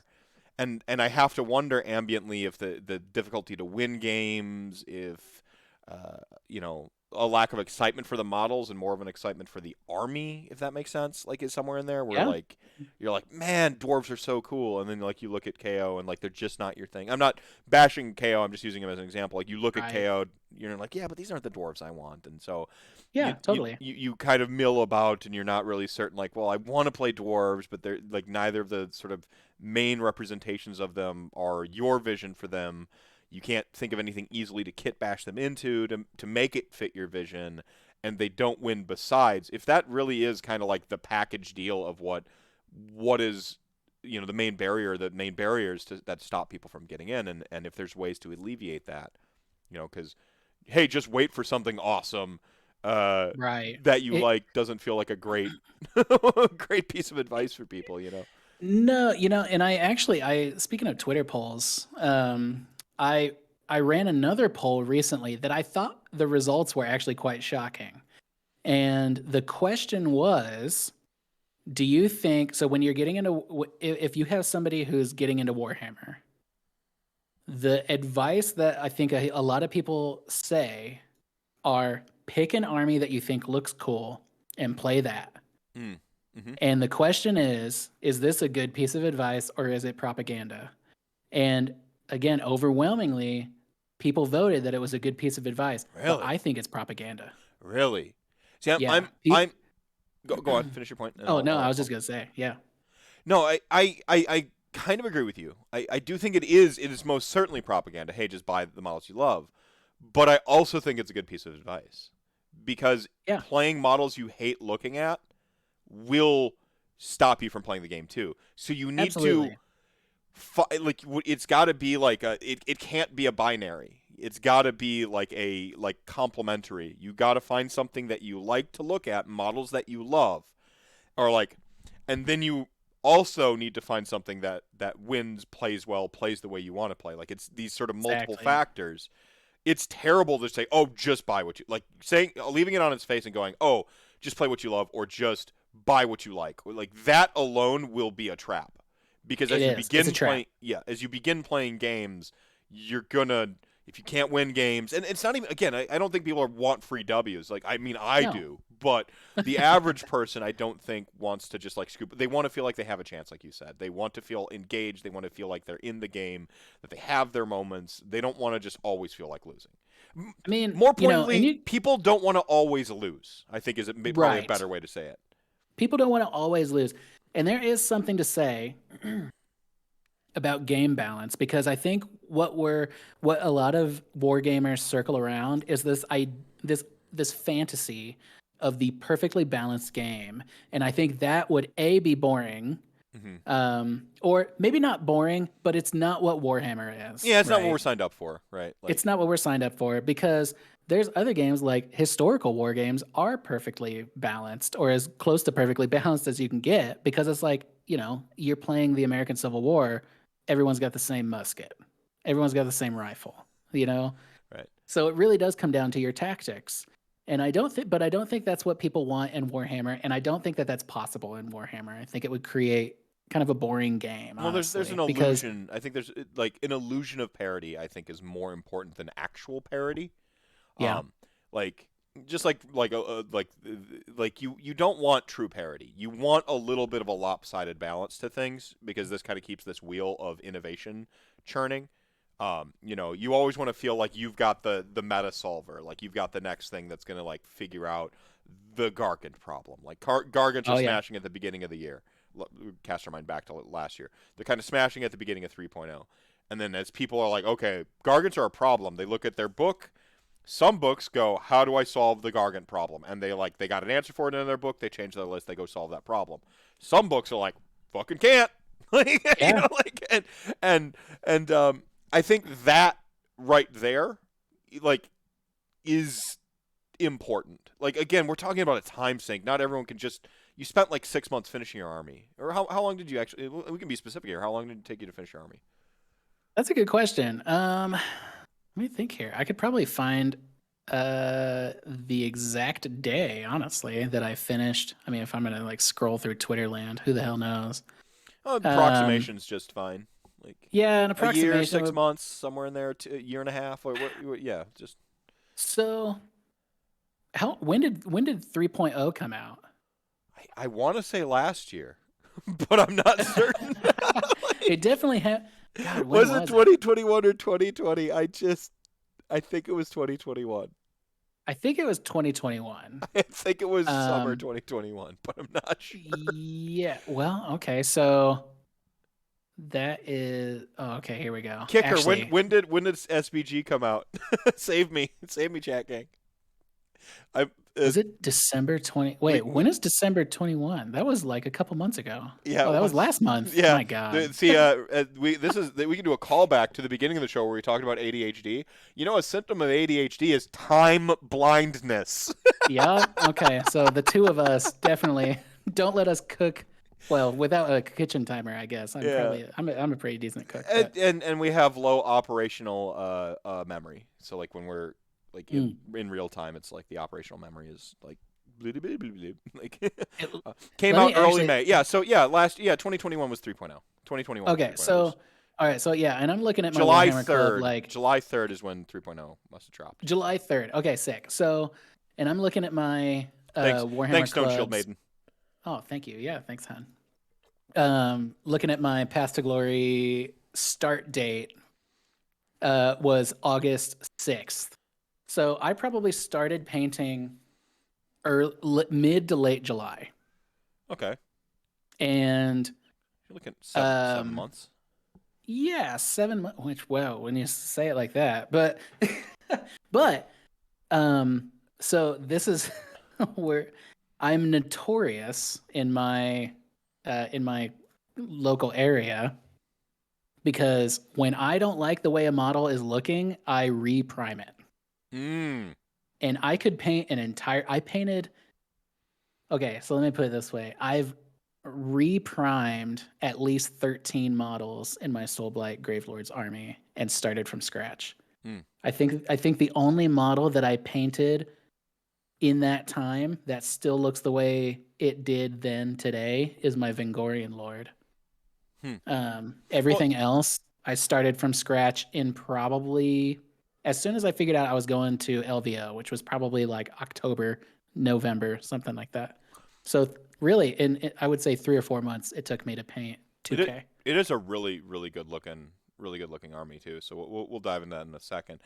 Thank you. But yeah, like I mean that's the thing. You're looking at that time investment. Like I say generally 6 months for an army. I think 3-4 months might be accurate for like a savvy painter.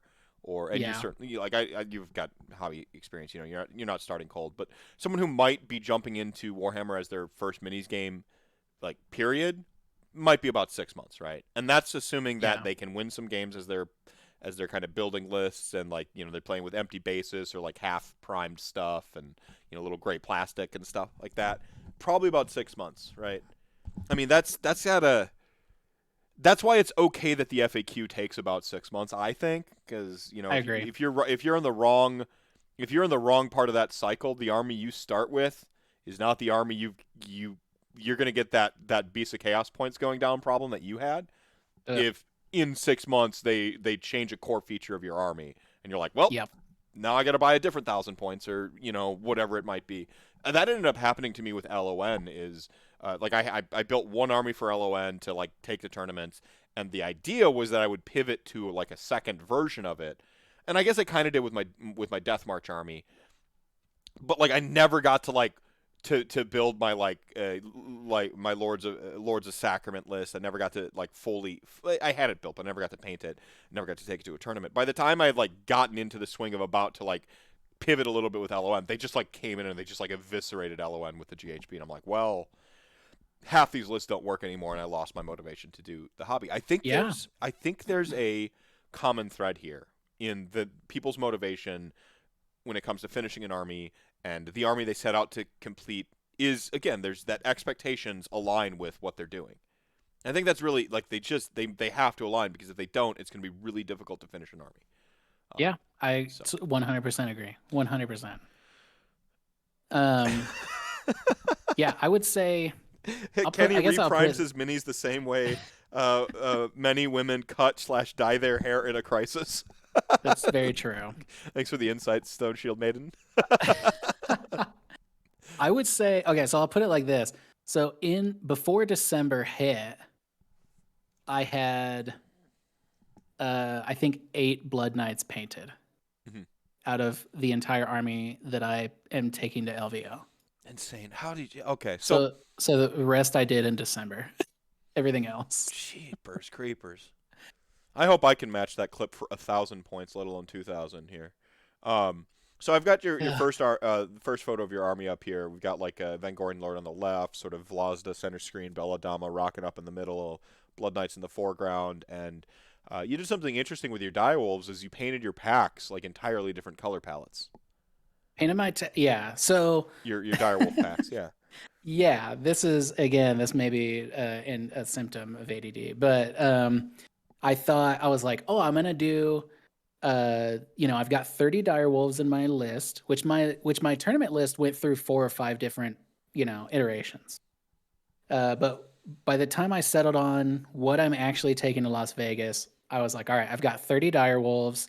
I'm gonna paint, I'm gonna set them all aside here so that no 2 wolves are the same color and the same pose. And I thought I was being clever, but really it just equated to 3 different packs, 3 different colors. Which actually was okay. Yeah, so I painted my direwolves 3 different colors. I have like a reddish brown pack, a white pack, and a darker brown pack. I was gonna make a black pack of wolves, but they ended up being too. This will reveal to you how I paint, but they ended up being too costly on time, and so I scrapped the idea, and that's when I painted the reddish brown ones. They were originally black.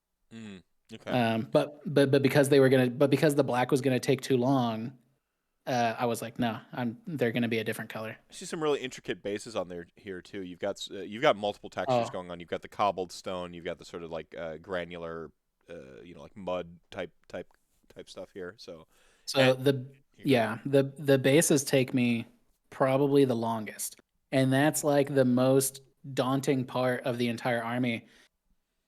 However, because I can knock out a model, because I could probably knock out. I mean, I'll put it like this: the white dire wolves I finished in probably 3 or 4 hours. The entire pack of 10. Is this airbrushing Um, then, like all like the whole way through, or did you airbrush and then Pretty switch much. to hand brush? Okay, It it was mostly airbrush and then to hand brush okay. to pick out all the details and do it. But so the trick for that, the trick for all those, and why the black wolves didn't work was because I'm laying down all the lighter colors and then going in with basically contrast paint, which is a godsend. Like almost my entire army is contrast paints, and It looks good. It looks good, honestly. Like they're amazing. I wish I could show you them in person because they look better, honestly, than they do in the photos. I think, they but always almost the do. entire. They literally I know. even Games Workshop's professional photographers they Oh yeah. they can't quite. It's just There's something about seeing it too with your own eyes that you're just like you get to Well, anyways, yeah, yeah. yeah. So I did lighter colors on all the dire wolves because that helped me expedite my time, which means that I can spend more time on the bases. So the bases are like rolled green stuff, two different kinds of texture paste, usually some skulls from the GW Skulls pack, and also resin bricks from Green Stuff World that I used all of, and now I need to order more actually. I So there's actually like I got by Green Stuff World. I ordered the three different skull boxes. I have a I have a problem. Well, I wouldn't say I have a problem. It's a feature of my personality. Is right, I yeah. like skeletons, and I'm Hey. like, and I saw that like they had like alien heads, and I'm like, oh, these would be like some weird god beasties or something like that from the Hmm. mortal realms. I'm like, oh, I'm gonna throw those on my bases, and like then they Yeah. had orc skulls. I'm like, of course I'm taking orc skulls, like and then like Did. I mean, your basic skulls. they tell a story. So for me, and again, like leaning into the narrative, leaning into the world, and leaning into the lore that I myself am writing, for my army. Like I said, every unit in my army has a different has a name. Even the unique characters I've renamed to be my own. Um, You can go in deep into this as you'd like, honestly. Oh, I will. Thank you. And basically, it's like when I go up against an army, like so recently, or just a minute ago, I was like, dude, don't talk to me about maw crushes because I suffered this insane defeat against my buddy Peter, who runs just like this horrible list, dude, of like maw crushes and pigs, and just like crushed me, dude. And it was demoralizing, but it was still a great game and still a lot of fun. And I'm a very narrative player, like I like to read the flavor text of what's going on. Whenever my Belladonna character like casts Under the Killing Moon, I always describe the clouds parting and the killing moon shining down. There Like are two people reacting in chat gang right now. There are people who absolutely adore that, and there are people like, oh, let's just get to the killing. I know exactly. And I love it. I love it. um, I for what I'm about it. Like I am too, I'm a fan. Like and I'll I tell you have a what whole too. pageantry when I cast Hand of Dust, like an entire thing I Oh, go through.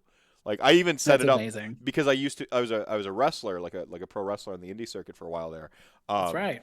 I have like a whole setup, because in matches you're doing a sort of a storytelling thing. Like if you're setting up a move here so that later on you can do like sort of a throwback or callback to it, or like you tease going for a signature type move, you miss it, and then later on you might win with it. Same thing. When I walk up to a table, I ask someone what their favorite model is. No reason. Just go, oh yeah, oh great looking army. What's your favorite model? No reason. And they always grab it and they hold it up and they begin to like describe it and why they Totally. like it. And then they see my face just twist into like my villain grin, my evil GM grin, and they're like, oh, and like and they realize it, and then so later Yeah. on as the game develops, then like I go to hand to dust their favorite model or whatever, and there's Yeah. a whole thing. So yeah, Yeah. your personal narrative, you've got this narrative, you're running with the playing your friend's IJ. Go on. Yeah, and so he fucking demolished me. So what I did, and while I was losing, I leaned more into the narrative because I'm like, you're hurting my feelings, so I need to retreat I and love it. tell a story. I love it. I love it. Um, but yeah. So what did I do? When I went to go back and add do up some dire wolves. I got into my GW base or skull kit and started getting out some orc skulls and putting them on the models and stuff. To be like, come on, guys, we can do this. And so I like to put that kind of love and attention into my army. And like we've been saying this whole episode, like you're putting a lot of time, you're putting a lot of energy, mental energy, money into this hobby and a lot of passion. And so adding those little details here and there, I mean, even the flagstone bases, when Curse City came out, every YouTuber had a flagstone tutorial, to be like, here's how you can do your Curse City. And of course, I was like, oh, I want to do my stuff like that too. But then I started seeing everybody else's flagstones, and I was like, I kind of don't want to do them anymore. Or if I do, I want to do them my own way. So that's how I ended up doing just kind of like this uh, mostly ruined city, scarred with a bunch of textures and skulls. And then you can see like all the flagstones are like painted in the blue Mhm. mostly. Yeah, I mean, it gives a nice little.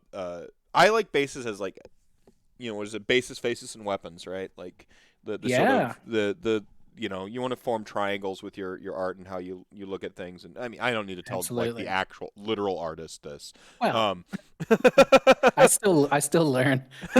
but like I like to use bases as like a framing piece, Yeah, like as like not like so much the canvas as like I think about the basis as like this is what's going to frame this piece, and so you're going to like at depending on what I'm doing with the base, you're going to like look at the base maybe first, and then your eyes are going to work up the model, or you're going to stare at the model because like the faces, we're humans, we look for faces. Um, yeah, and like the weapons, the shinies, they're going to pull you in, but then that base is going to be beneath it, pulling your eye down toward it because it's going to pull you, and it's going to pull you from the face down the model down to the base, and then you're going to see the base, and then like you might see some details in it, and then like you're going to see that detail here with like a skull, and you're like, oh, like that skull, yeah, and then you're going to see the skull there, and maybe there's a color you see there, and it tricks your eye into like looking back up at the model, and so it causes you to kind of look up and down and up and right. down on the model, and so that's how I approach bases. So I'm going into mine for my Soulblight Gravelords. I've got the Sculpey here, and I'm just waiting for my Green Stuff World rollers to show up. Yeah, So I get some Sculpey here. I'm gonna Green Stuff roll out like a bunch, break them, and yeah, uh, and then basically just go through and sort of what you've done here, lay chunks of my ruins on the basis, and then texture paint around it, and get some multiple textures absolutely. going on where it's like uncovering. And then I'm going for snow basis. Mm, I want the blood in the snow, sort of like the totally. sort of like white for the snow exposed. We'll see what color I think fits with the flagstone. Like depending on what my Maybe color palette's looking like. I Go mean, ahead. I'm obviously biased here, but like a nice, cool, like the reason I picked the bluish color Well, was you've got because a warm, kind of a warmer red here, right, for your stuff. yeah, we've got some warm red stuff, which is kind of just like well, for me, it's kind of like the heat of the battle, dried blood, that kind of thing. And then the blue stuff is all kind of the moonlight Mm-hmm. for me. And then if you look at my Twitter, you can see some real close up photos. The whole thing is dry brushed with ethereum blue, which is like almost a blue powdery white color. And that's just like to reinforce the kind of moonlit nighttime Yeah, scene. so I got your Vangorian Lord up here now, where we can see the base Hmm. pretty decently here. Um, yeah. So like the white is going to be pretty luminous, and I might go like actually more of a slate or a gray with the Totally. classical runes because I don't want to go white on white or white on Oh bright. yeah, yeah, yeah. And then like just grab the. I'm gonna do some tests where I'm either gonna try a flick technique with the blood onto the snow, or actually like literally go in with the smallest brush and just dab in spots and let it really water it down, and then let it dab, and so it's gonna spread through that snow and that texture. So you're gonna get that red reflected in the models, and then you're gonna have Yeah. that white frame underneath them, and you're gonna see the red in the snow, and your just eyes are gonna bounce back and forth between that red in the snow, the red on the model, the white pulling you down, and just. With with your blood splatter, Mhm. give this a shot because I see you have an airbrush set up. Yeah. Not So fully set up yet, but we're getting there. Yeah. okay, well once you get your airbrush and your compressor going, get like a big load of blood for the blood god on like a brush or whatever, like a dry brush, Okay. and then put your airbrush nozzle right up to the tip and just like blast some air on it real quick, spritz, and the flecks that you get are they're they're as controlled as you want like your random blood splatter to be, but they look fucking great. If you can get in there, and it's easy and it's less messy than like the toothbrush method. Yeah. Yeah. Where you're like. Exactly. Yeah, we were All just right. like All right. All yeah. right. Hey, airbrush for blood. I'm gonna try to remember that. I write it down so that it goes into my brain better. Yeah, I know, right? Yeah, yeah, just a little, yeah, right on the I put a glob on the edge of my brush and then like basically point blank shot it with the airbrush. Yeah. Cool. Yeah. So that's awesome. Yeah. So you mentioned the moonlight. You put the narrative in there with the orc skulls. Is there a picture in particular here you want me to pull up here? I don't care. I mean, whatever you think looks coolest. Coolest Um, is don't make me choose. But I'm gonna jump to the Vlazda and the Belladama. Let's do Belladama first because it's in order. Um, I yeah, I think so. The my general there, that's his name is Viscount Vrashul, um, Alhazared, I think, or sorry, not Alhazared. That's the author of the Necronomicon, but it's very close. Um, as Harad, there we go, and that's the he's kind of Vlazda, like what's that's the Vingorian Lord. Vangorian Lord. All right, yeah, we'll go back to Yeah, Vangorian Lord. Here we that's go. my general, and he's so my whole dynasty is Virkos, because I love Cursed City, and Virkos is the coolest to me. Yeah, yeah. And my army, I call it the Wolfschalfen Legion, which basically means wolf pile. And I actually took inspiration from the Cursed City novel because in it there's the Ulfenkarn Guard, the Ulfenkarn Watch, which is like the skeletons, but then they have a human counterpart guard called the Volksschalfen, which means people pile in German. And I was like, I don't want to do people, I want to do wolves, and it's Virkos, so I did the Wolfschalfen. And basically, he was some kind of vampire lord who made his way to the realm of beasts and was basically just like hit by this like wall of amber magic that took him and transformed him into a Vingorian lord. That's cool. That's cool. Yeah. Yeah, that's really cool.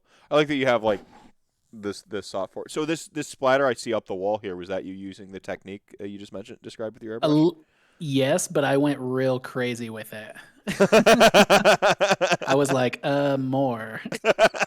And then, oh, yeah, I did like some splatter, and you can kind of see it going up his body a little Yeah, bit. I see a little like on the forearms here, a little Yeah, bit on the. that was all with the airbrush, but then all the stuff that's on the actual ruins themselves, that's just like paint brushed on. Okay.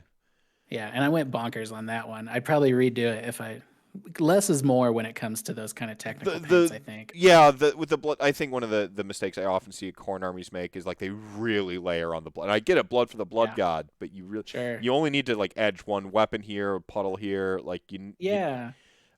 there's something with And like. Go ahead. oh, I was just gonna say, you don't want to kill your paint job, you know? Hmm. It's not like your paints are gonna shine through blood for the blood god. That stuff is opaque. We'll do Belladama here. So not Belladama though, right? Because you've got a unique. Not Yeah, not Belladama. Yeah, great value brand Belladama. This is Ohava von Olfenkarn, and all my names I actually took from the Soulblight PDF or whatever for Warcry. They have like the vampire name generator, That's so I awesome. just like Yeah, I basically kind of rolled them all. I'm gonna include that in the link to the VOD for this actually. Oh yeah, because it's a great. I mean, it's a great supplement. There's a cool Soulblight campaign mission or whatever that you can do, Yeah. and the names in there are awesome. Yeah, that's really cool. I love that you Yeah, went with the dark wolf and the white wolf here. Like I absolutely love that. I don't. she's riding. Yeah, she's riding the only black wolf in the pack, That's cool. which I like. And then I did the white wolf obviously to get that kind of yin yang Well, kind of even their thing going. even their framing on the model itself has a little bit of that sort of opposing flow circles. Like Totally, totally. really well designed model overall. From I don't know Oh, who sculpted this, but I think it, it's dude, if you were to ask me, hey, what's your favorite model in your army? It would be her. yeah. Because you're right, the sculpt is incredible. And also I think the paint job is probably the best one in my army. I Um, there is a medley going on here that is it's not like you see some people do some colors and they get so busy with them and right. it goes loud, right? This Yep. isn't loud. This is like this subdued medley of colors. Like first off, the feathers pop. Like I see that Thank red you. and my eyes just go ooh. But then you got that sort of muted dark that pulls you into the model, Yeah. Yeah, which it's a black to red or well, red to black kind of coming into the white fur. Yeah. yeah. And then once you're in that fur, then you've got that dress with the gold and the green, just really like.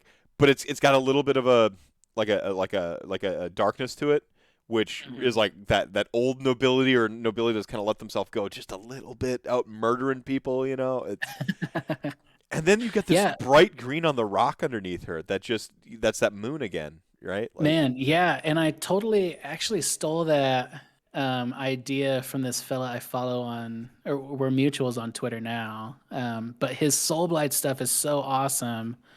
I cannot remember his name. I know it starts with an S. I'd love to give him a shout out. yeah. See, we'll, But we'll, we'll fix man, this in editing, and you won't skip a beat, and yeah, you'll yeah, sound like you yeah. knew the name right off the top of your head. Oh, If you want to look it exactly. up real Yeah. quick. Oh, here. Well, I only recognize his profile picture, so if he changed it, I'm lost. But his Soulblight stuff is awesome, and he uses this crazy like fluorescent green in like his Radicar and stuff like that, and it's like little pops here and there, but it Oh, looks you're talking about crazy. Sean Benson, Shanzar. Sean Benson, is that who it is? His Yeah, he's got Instagram those or like his Twitter's really like fluorescent Salazar or greens and something. stuff like that. Yeah, Shanzar, and he's got an avatar that's like a death dude with a Yeah. baseball cap. Yep. Yeah, yeah. Oh, he's been on the show before. Like, he's a really good friend of the show. Like great dude. Oh, dude. Yeah. We stole him from the Orc players, by the way. He's a death player now. Yeah, So yeah, yeah. Hell yeah. Well, his Soulblight stuff was a big influence on specifically how I carried out Belladonna here. he's got Because I wanted to use that. an excellent Nagash conversion where he like turned the books into like a halo behind Nagash. It just looks Oh, fucking that's awesome. awesome. Damn. So awesome. Oof. Yeah. Yeah. I kind of want to do something a little bit like this with mine with red though.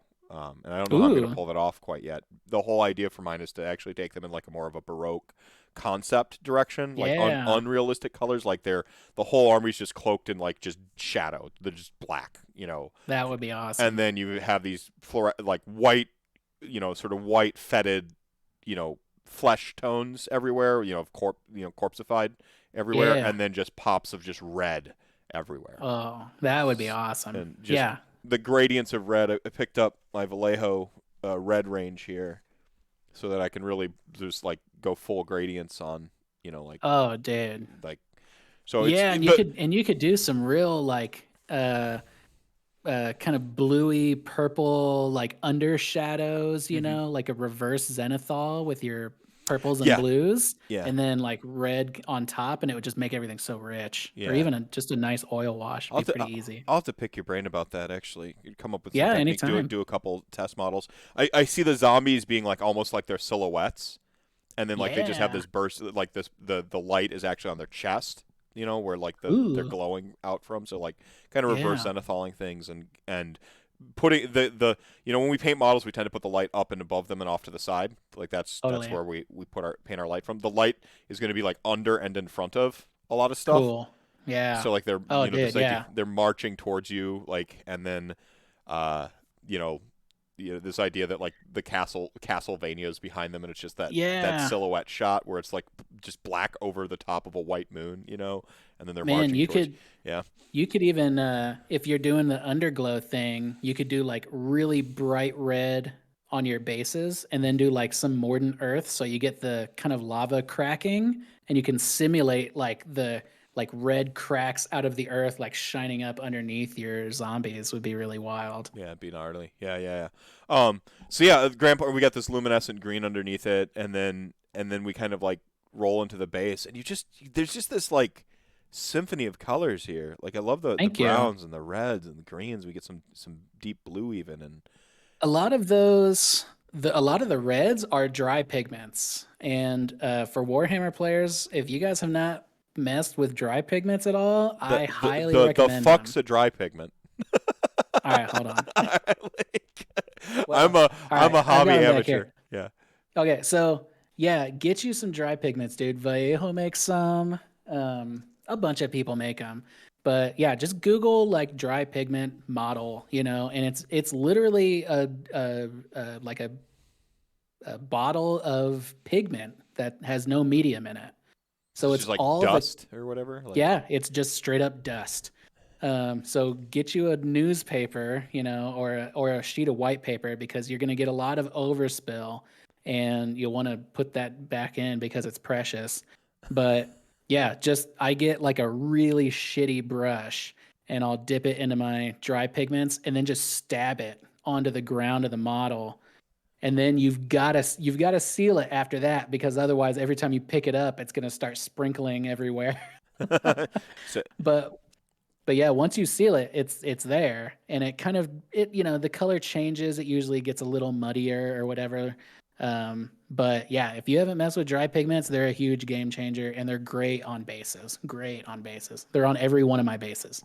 That's awesome. That's awesome. Like it just, I don't know, man. It's just like I said. It's like sometimes I see these like people go ham with like an airbrush and like starts to look like a camo print, and I'm like, this is too busy. And this Totally. is just like a nice little. I don't know. It's just a palette pleaser. It's just Thank pleasing to you. look at. So I'm really proud of it. And the back of her cloak, if you see that, there's like a million texture lines because I created all this bow texture and on her back with just making little hash marks. mm-hmm. Yeah, I can't see like the back of the model in this shot, but Oh, I'll have to send you a pic. right on. And then we got the Vlasta up next. I kind of got a profile here of, and then the first thing I saw, I think when like you were approaching finishing the models, I saw your shot of the vampire on Zombie Dragon with that green glow, and I was just like, I saw that sort of close up profile shot initially. This is wider than that one I saw first, and I was just like, oh shit. Like, dude, yeah, the close-up one is bonkers. It definitely. Here we go. I got the close-up one here. I got the close-up one pulled up here. This is the first shot I saw where I'm like, oh, he's in the shit. Not like he's fucking this. Like this is go time because this is awesome. Like the same thing with Belladama from before, but like the green glow in the throat, like almost like it's queuing up a putrid breath attack, Totally. And then because you have it framed with the sort of like the fetid, almost purple, like really ancient decayed flesh on the neck, and the really old bone looking like skull, like with the darker. Oh, this is so cool. So thank you, first of all. Yeah, all that green again, influence from Sean. yeah, from Sean, and yeah, I got it on there, and I basically just airbrushed all these really bonkers ass like bright colors onto the zombie dragon. I was like, dude, I have no idea what I'm gonna do on this thing. I have no idea what it's gonna look like. But when I primed it, dude, it looked like an Easter basket. Like it was it was like insanely bright. And I was like I've gotta remember that I'm gonna tone all this down with oil washes. Uh-huh. So yeah, I went crazy with the prime, and then I oil washed the shit out of it. You're describing that middle step is the part where I see the camo, my idea of like the loud camo print like airbrushes.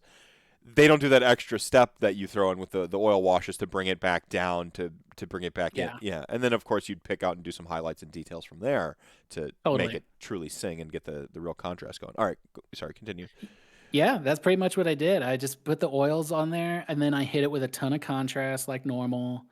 There's actually stuff I would like to go back. I want to go back and look at it and see if there's anything I need to touch up on it. But I mean, where it's sitting now, I do like it, and I think it fits well with my army. You know, like the bulk of my army is Blood Knights. You know, I've got I three mean, units of good. Blood Knights. Yeah, three units of Blood Knights, 3 units of Dire Wolves, and I was like, my heroes have to mesh well with these guys. So not really the other way around. So I had to link them all together with kind of some common threads here and there. Hmm. Um, So but yeah, what were some of those common threads you used? Like I know the red armor. I think on the Blood Knights themselves is pretty prominent. yeah, red armor was a big one, and really, obviously, I took that from the box art of the Blood Knights. I mean, so weirdly, the Blood Knights, I literally just stole the box art. I just did it an incredibly lazy way. Yeah, exactly. Yeah. I did it a super lazy way, so I can finish 5 Blood Knights in an evening, um, with almost no effort. Yeah, it's crazy. You Um, need to get a paint guide out for you're teasing all the chat gang about how easy and just how you're just like out here dunking on kids like on the little tykes basketball hoop. It's so easy, like just. it is so easy. Well, this is the thing. It's somebody I was showing a friend of mine, he was like, dude, this is great technique, blah blah blah blah blah. And I was like, I don't know if I would call these techniques. I would call them tricks. Mm. It's literally all just tools in the toolbox, man. Once you get away from I'm doing just acrylics. I'm doing this with acrylics. The world opens up to you. Your painting is going to get way faster. Your style is really going to become apparent and it's going to come out. Um, and yeah, man, I think you're just going to have more fun. Like I don't no, I don't want to be dunking on people super hard, but it really is like it's funny because like it looks awesome, but everything I do is so lazy. It's the most outrageous. Like I'm like, it's done, and then, like I'll t- I so love the yeah, all right. humility. You're welcome It- to death. I love it. This is Nick Ash would be proud. I know it really is. It's like all my bases, I'm just like dunking the biggest brush I have into contrast paint and then just like slapping it on the base. And then once I'm done with one color, I'll clean it off and then do the same thing with another color. And then when it's dry, I just dunk a bunch of dry pigments onto a brush and stab it into places that I like. It's literally it's nothing. It's nothing. Anybody could do what I do. If you have the only thing that I would think is a barrier to entry to what I do is an airbrush. Okay. That's it. If you have an airbrush, you could paint exactly like I do, and you could probably do it better. That's amazing. You're gonna have to like get Hey GM Kenny's guide to dunking on children with paintbrushes. Like no, I I had would to. watch your airbrush tutorial and like I would watch a tutorial on how you did this and be like, okay, because you make it sound so easy. I'm like, Oh, it's I'm insanely easy. yeah. Yeah, I love the It. purple and bone. It's one of my absolute favorite color combos. You might be able to look across my armies and see purple and bone everywhere. So like the wings with the Oh, it was a total accident. I had like I said, I went into the Vampire Lord on Zombie Dragon, or Prince Vordry slash Count Markov is what I call him. yeah. But I went in with him with no idea of what I was gonna do. No plan of attack, which is completely opposite of almost every other model in my army. Hmm. Which I pretty much just looked at the box art and was like, how can I finish this in 3 hours? So like, So, but so many the people out there just like, oh, like I know. they want that power. Oh But man. well, I have opinions again Yeah, on. no. Can I get water while you go off on these opinions here? Yeah, Yeah, sure, this is please. called Well, vamping, actually, by the way, and I didn't I, make that up. That's the technical term for live radio filling the air. You're vamping. I'm vamping. Wow, Yeah, look at yeah, that. Well, yeah. I was gonna say we could both take a break because I also needed to maybe All right, take a yeah, I'll have sneeze. to edit it out on the VOD, but yeah, we'll take a real quick intermission. He'll get some water. I'll get some water. Chat gang, Perfect. entertain yourselves for about 3 minutes. So, Hell yeah. all right, we'll be right back, and then we'll go into your opinions on how easy. Just it's the easiest thing. Well, Painting no, is just it's so easy. look, Like, here's the teaser where you want to stay around. It's my opinions on how the heavy metal style has destroyed painting in Warhammer. ooh, there's a tease. That's a fucking pro level tease. I love it. That's right, dude. Yeah. All right.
All right, we are back.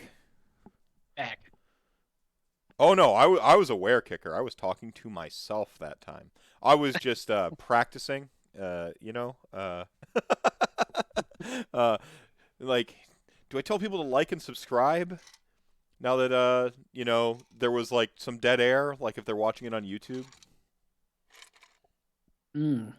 Like and subscribe. Hit the Yeah, bell. No, hit the bell button. I don't care about the bell. You can never. Yeah, My content can never bother you again. Just help me get to 1,000 subscribers, please. that's true. I don't want to intrude on people's like notifications. Like I Ugh. just like and subscribe. You know, feed the algorithm so that I feel validated. But you don't actually ever have to really, you know, be bothered by me again. Just hit the subscribe button. I feel like when I get notifications, I never click on. I'm just like, whoosh, Yeah, I swipe know. I away. just swipe them away. Yeah. Yeah. Yeah, like these fuckers with their Twitch. So like, you have a Twitch notification now when it goes live.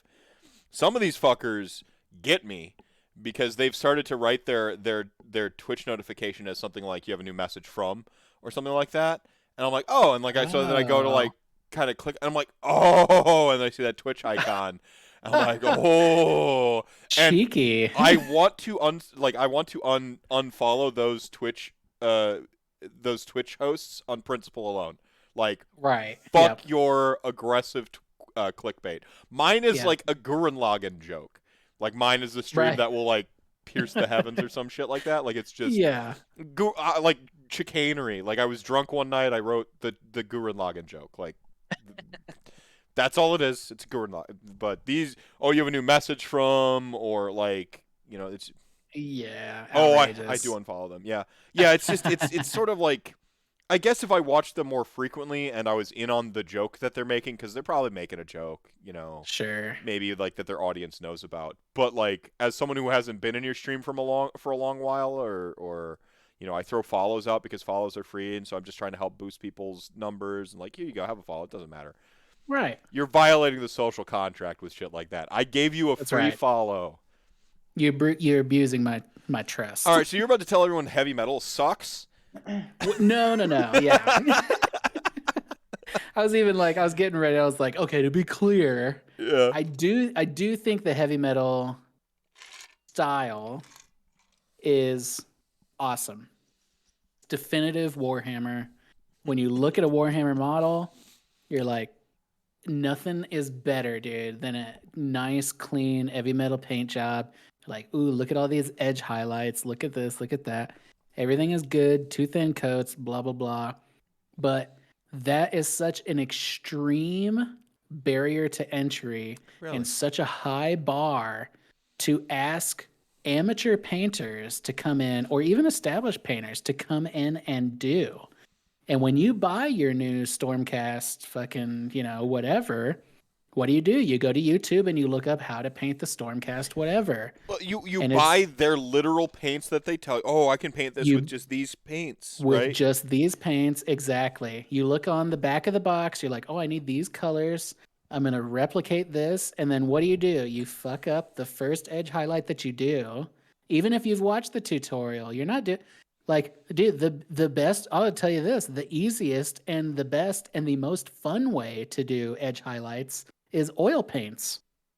Mhm. Because A, you put them on thick and they go on perfectly, and B, if they don't, you could just wipe them away. So Like, if you want to paint heavy metal stuff, use oil paints is my suggestion. But asking new players or new painters and new hobbyists to come in and be like, hey, like, you don't know how to, are you new at art? This is how you should paint your Stormcast. see, Immediately becomes this weird barrier to entry. so I Like, like where you're going with this, but I want to just like, I guess, probe it or interrogate your thought a little bit, because I've always yeah, perceived the heavy metal style, you know, the too thin coats, the you know, you watch some Duncan. In my day, I was watching Duncan Rhodes videos, but I guess same. the new person on Warhammer Plus actually does an excellent job. Louise, Luis, yeah.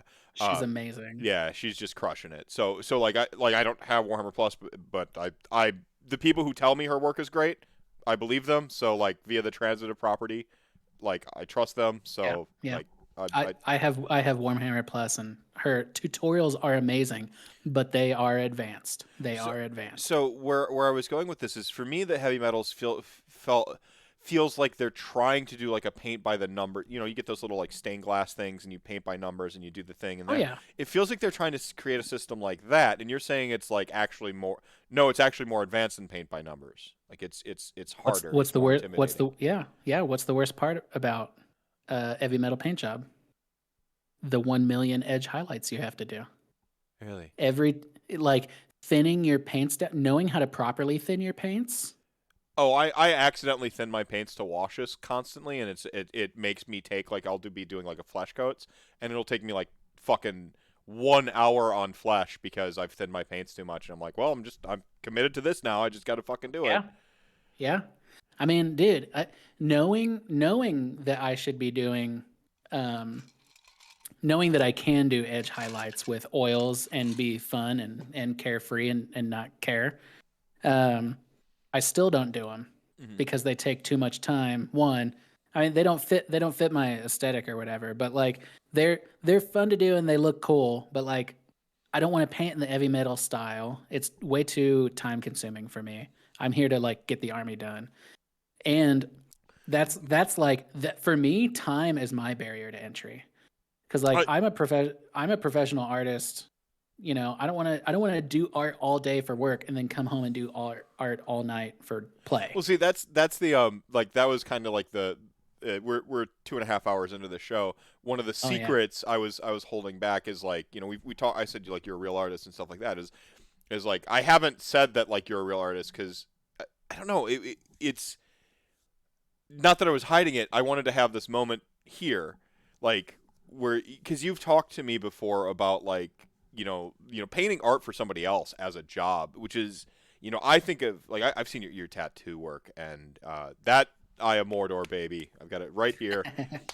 Soon. Yeah, Soon. one Gen Con, you're gonna rent a chair up, pay what I gotta, and get that Eye of Mordor and Black Rider, because the reason I'm obsessed with Grim Reapers and shit, Black Riders, like the Bone Zone was born in seeing that fucking the Black Rider art, and when I saw that, like, it reignited something in me I thought was gone. So Thank you. That's a one day, huge compliment. yeah. So, but like I saw that, and I'm like, and I saw you share some of your, like, tattoo art and, like, some of your sketches and stuff. I'm like, man, your artwork is so fucking good. And then I heard you kind of lamenting. Call dropped. All right, he's coming back. Oh yeah, there we go. Yeah, call dropped. So, like, I saw your art, and I'm like, man, he's so fucking good at this. And then I heard you, like, kind of lamenting the sort of having to do art on demand, having to do other people's art, and I don't want you to, like, go too personal if you don't want to, but, like, Eh, that was like, that felt like kind of crossed some wires a little bit for me, like, from my perspective on the outside, because I'm a creative, like, I'm a dirty creative. Writer is, my creative vocation. I've You don't get a lot of commission work as a writer.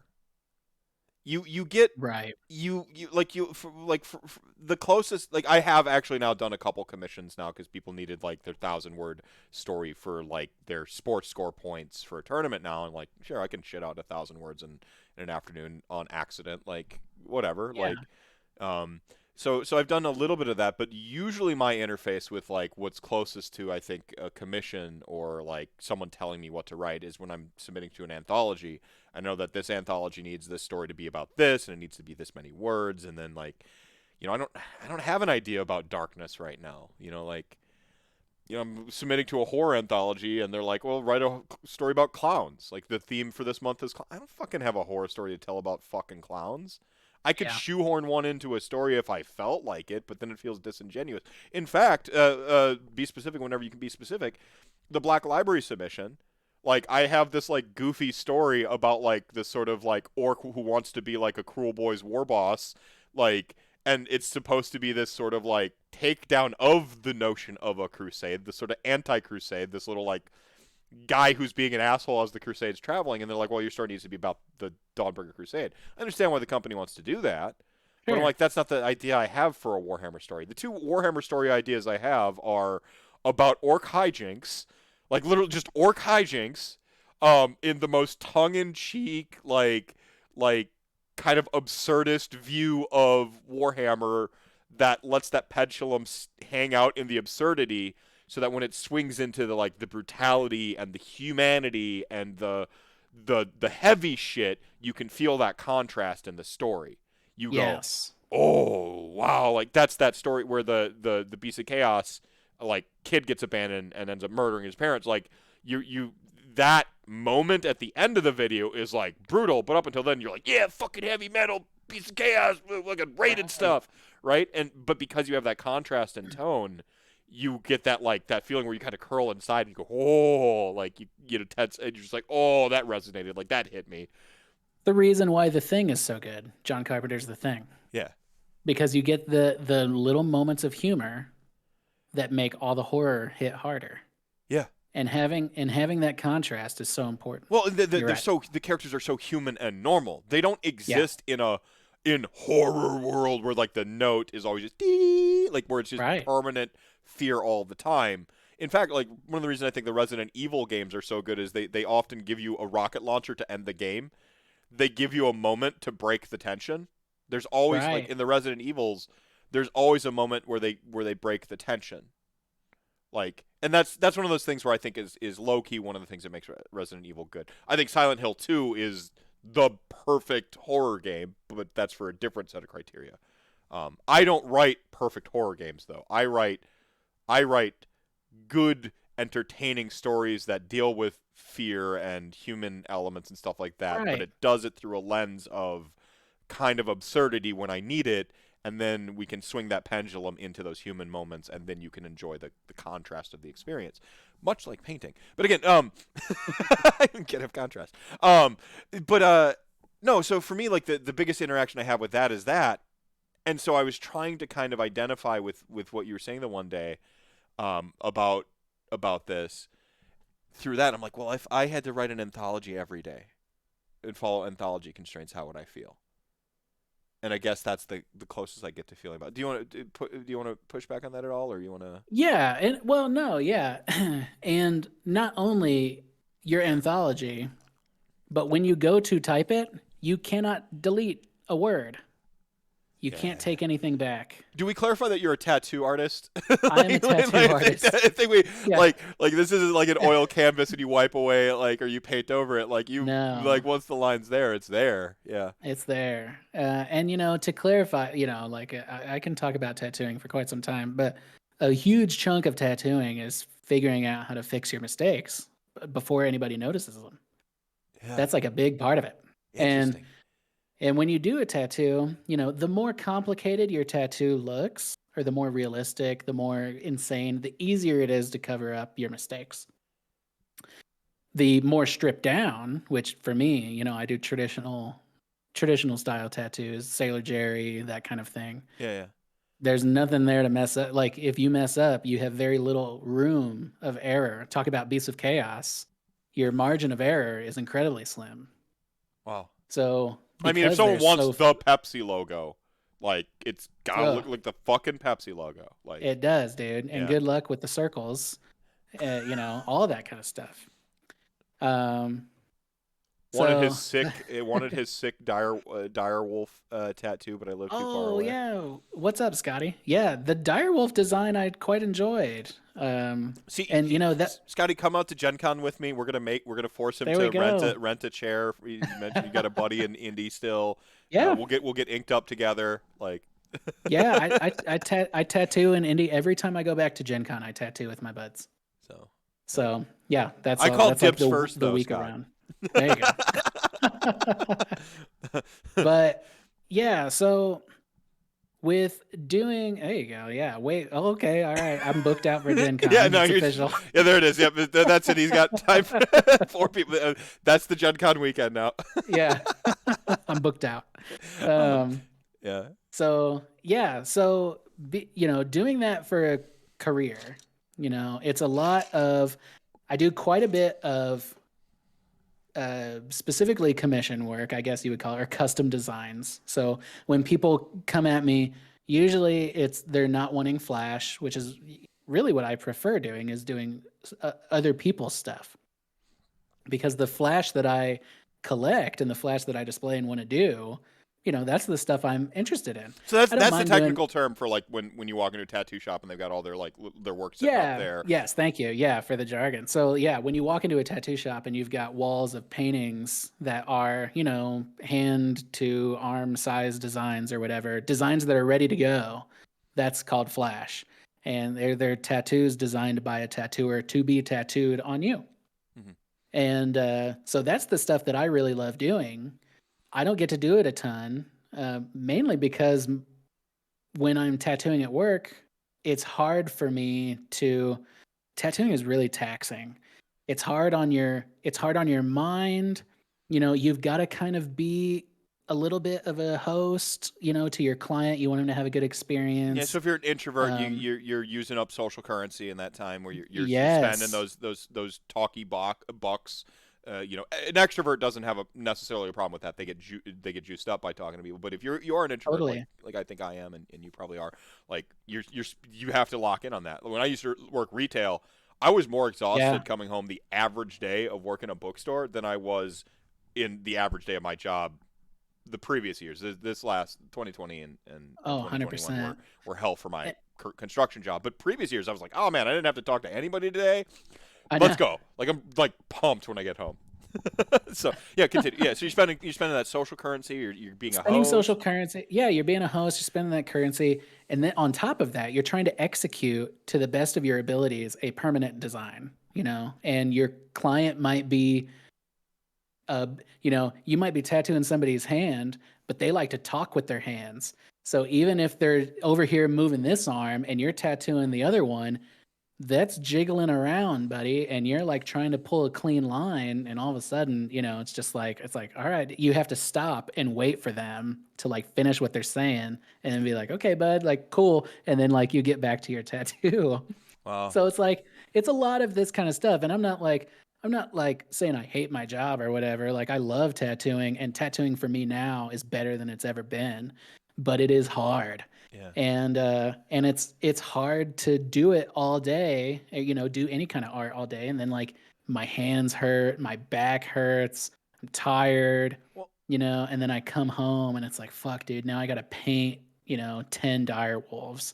That's why earlier when I was talking, like I paint things in the laziest way possible. I love we've got like the like just this like hey artist stereotypes like come listen to Kenny talk for a while. This is amazing. Like have your minds blown by a professional artist. And that's why when I talk about um painting things in the laziest way possible, it comes down to the tools and the time investment that I'm willing to put into a model on a given day. So like my Vampire Lord, which thank you guys for liking that kind of stuff and for tuning in and all that stuff. But my Vampire Lord, I did like half of the oil wash one day, and then it just sat around for like 2 or 3 weeks because I knew I'm like, okay, I'm gonna have to do an oil wash on the Vampire Lord, but I know that um, it's going to take, 40 minutes for the mineral spirits to dry. It's going to take 10 minutes for me to apply all the oils. That's an hour that I don't really want to invest right now. I'm Um, at this barrier at like a easier thing to do than oil paint, which is I have like an hour of reading to set up my paintbrush or my right. airbrush. And like I'm like right now, do I want to spend an hour reading to set up a paintbrush that I will or that an airbrush that I will most certainly use, or I could put together another box of direwolves, which I could put together right now. Right. You know, Yeah. and And it's that time economy that you're trying to balance. And it's like, so imagine, you've got that shit to do. But you're also, I mean, you already know, dude, you're a dad, you've got a wife, you've got a yeah, job, partner, yeah. you've got all this stuff. And it's like, man, like fucking, all right, well, like what do I spend my time on? Cause, if I start doing this Vampire Lord now, and then I got to cook dinner in half an hour, and then I'm inevitably going to forget that I started that oil paint, like, That's the ADHD. right, exactly. I know. So I'm like I'm trying to cut myself off at the at the pass Yeah. and be like, dude, I have to, and that's why I was like, if I'm gonna get this army done before LVO, I have to take December off. Yeah. So December, I was like, I'm blocked off, not worried about, I'm not going to work. I think I did like 2 or 3 appointments Yeah. It sounds in like your wife December. crushes it at a game store. So She does, yeah, which is the only reason I play Warhammer, honestly. get the deep cut discounts. The deep discounts, dude, yeah. Yeah. Um. So, do you? Kind of two weird thoughts come to mind. Um. Do do do any skills translate over from being a tattoo artist to like airbrushing? Because to me they're like similar enough looking, or are they completely different things? Or So you're gonna hate this answer. So no, the I already love it. my so you've seen my tattoos, and if you find me on Twitter or whatever, occasionally I'll post a tattoo, but I try to keep that stuff separate, mainly because being a tattoo artist for me is like, I don't know, it's kind of, it puts me into a weird, it creates this bizarre social hierarchy, I feel like, because a lot of people want to be friends with a tattoo artist. There's a lot of people, and you live in another state across the country, so it's not that big. I don't care if you know, but like, the guy down the street, if he knows that I'm a tattoo artist, all of a sudden he's going to be coming knocking on my door, asking if I've got time, if I'm taking appointments. It becomes this weird thing, and then he's like asking for my phone number so he can be like the I know a guy at a party, like Yeah. I, I want to avoid all that stuff, so I try to keep all that. I try to keep my professional life at work. I think that's respectable for anybody in any like in any profession. I Yeah. have an inability to shut my fucking mouth, which is why I talk about my work. But I think it's kind of a default setting. I think most people try to have like a partition between work and hobby or whatever. Which, Yeah, yeah, go ahead. and I could go into details about that, but with tattooing, you can find some of my stuff on Twitter occasionally, or my Instagram. I very rarely plug that Yeah, because I it's blame you all. for the Black Rider Eye of Mordor thing. That's your fault. You shared it Oh on no, Twitter. Yeah.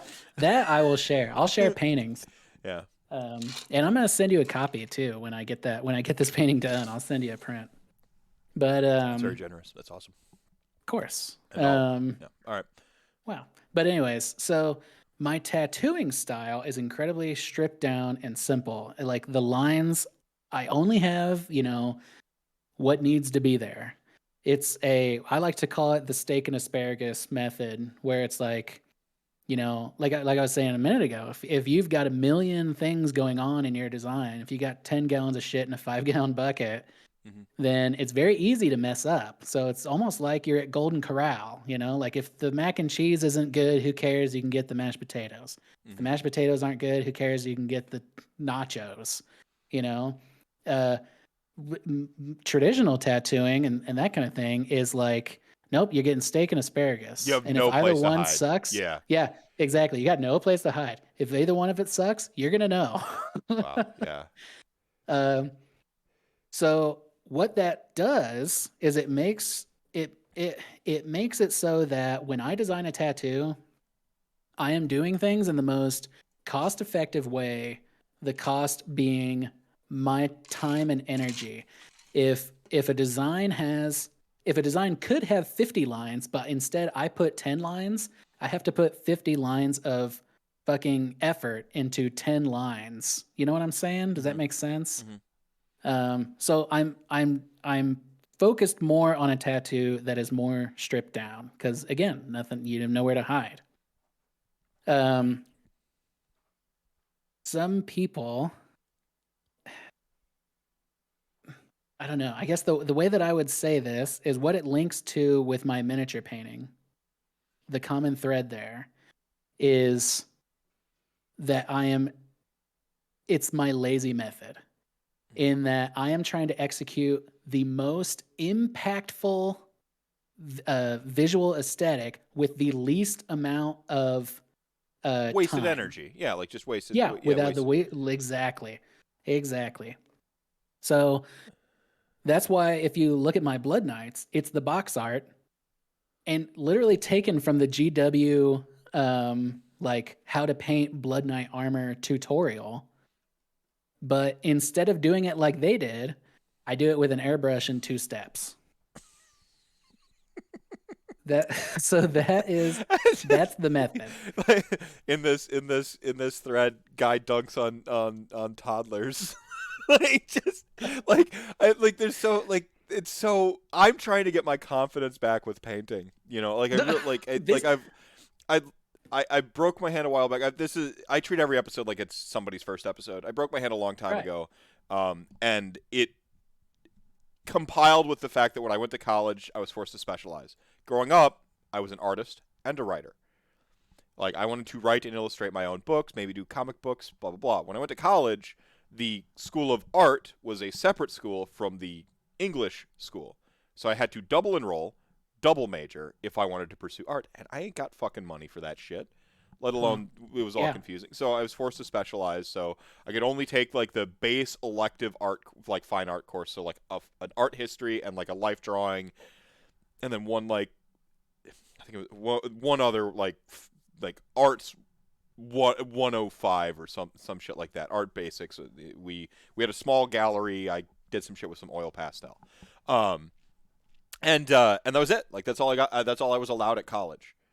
And you add in a broken hand a couple years later, and like I didn't keep on top of I didn't keep on top of my my painting. I was a hell of an oil painter and pretty damn like good chalk and oil pastel. I liked how physical and quite frankly messy it can be. Like Yeah.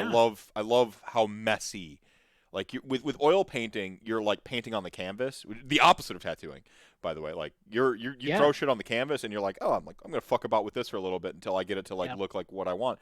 You know, add some color back. And there's sometimes like you know if you're bringing black or white into it, you can fuck your painting up forever. But usually you're like, oh, I don't really like this, and it takes so long to dry. You're just slopping it around, and you're like, okay, well now I got the flow to this, and now I'm in there, and you know, so I really liked that aspect of it, which is why I did like a lot of surrealist art, and you know, just big fan of that.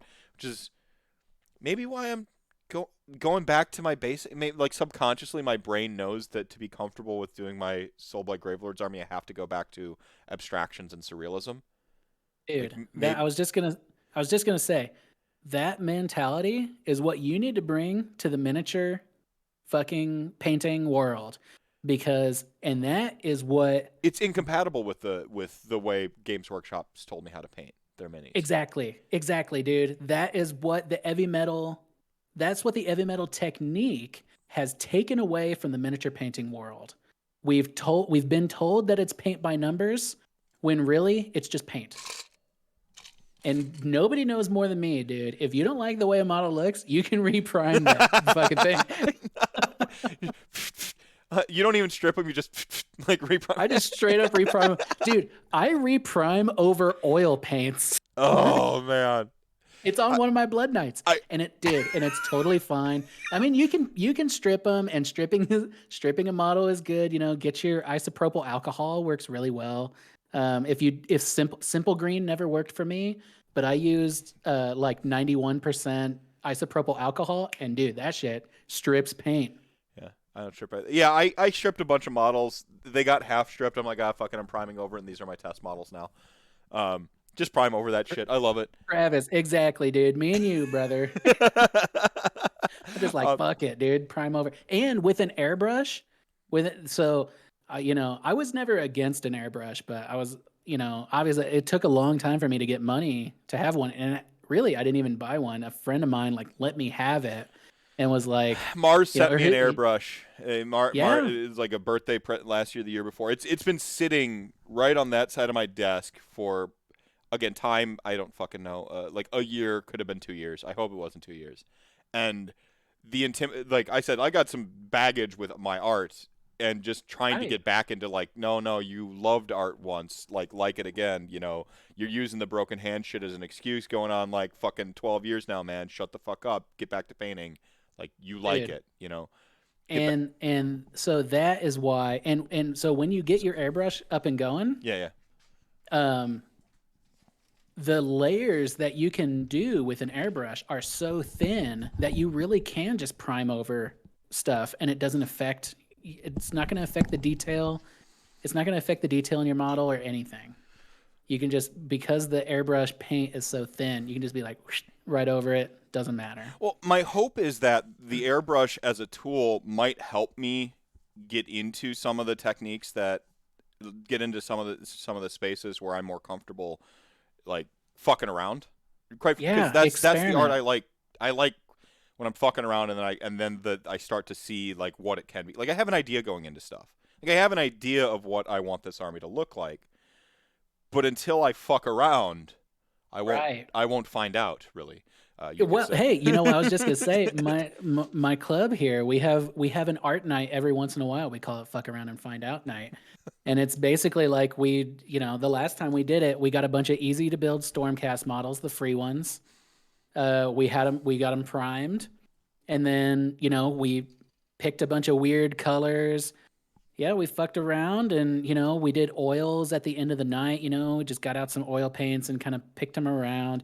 Dude, if you want some smooth blends, oil paints are the way to go. And they go in an airbrush just fine? Like, is that, or you... I wouldn't do I don't know. I've never put them in through an airbrush. I probably wouldn't try to do that, because once they glob up, they might get all fucked up. Yeah. But oil paint loves you until it absolutely hates you. And once it hates you, it's for life. Exactly. Like, yeah, no, oil paint's fun. The idea of even putting oil paint on minis was fucking mind-blowing. I'm like, that's for the canvas that I gessoed. Yeah. Like, what do you... Oh, dude. Oil washes will change... They'll change the way you fucking exist. So here's getting back into sketching. I did one of my little cartoon sketches here. You see? Art is hard, dude. It says art is hard. He's got all the wires coming out of his brain and body, and he's bleeding onto the page as he writes. I feel that, dude. Yeah, so. I feel that. Cartoon. Yeah. Cartoon. This wouldn't be like a artist insert of myself, would it? With like the crazy bang and the hoodie. No. Oh right. Yeah, dude. So yeah, I would advise people, and who was it earlier that said, oh, is anachronistic vampirist. Anachronistic means out of time. There you go. Basically like Worcestershire. Yeah, Worcester.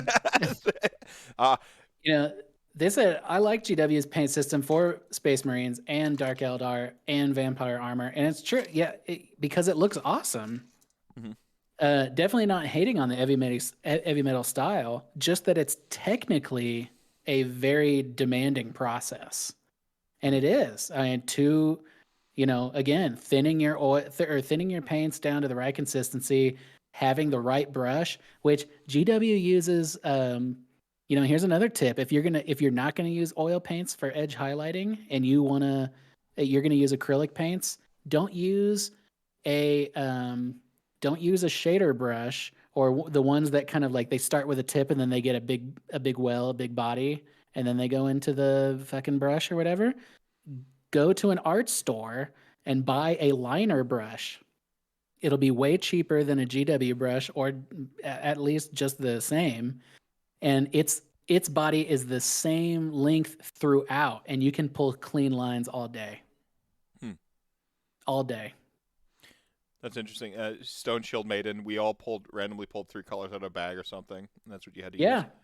Yeah. Pulled 3 colors out. For the fuck around and find out night. Yeah. Yeah, it was awesome. Yeah, we got to see, it's like, what do these 3 colors look like next to each other? And then we did oil paints at the end, like I said. Yeah. I mean, GW brushes are a little overcosted. I had like the little engine that could there for a few years, going back. Totally. No, I still have him. He's got like 3 bristles left, but you can see the paints come off. Like this is. Oh yeah. That's a GW brush from, Citadel Detail brush from my Citadel Detail from my Blood Angels army from 15 years ago. Like, golly. Oh, so that is an old brush. Yeah. It gotta frame that thing. Pretty much. I mean, that's why I haven't thrown it away yet, because it's not usable anymore. It's just like, This is a piece of history. This belongs in a museum. That's right. Indiana Jones. Yeah. So I see. I like what you're saying about art in general here. I think you're dropping some hot takes, but also some knowledge bombs on people. I'm known for that. Yeah, you're known for that.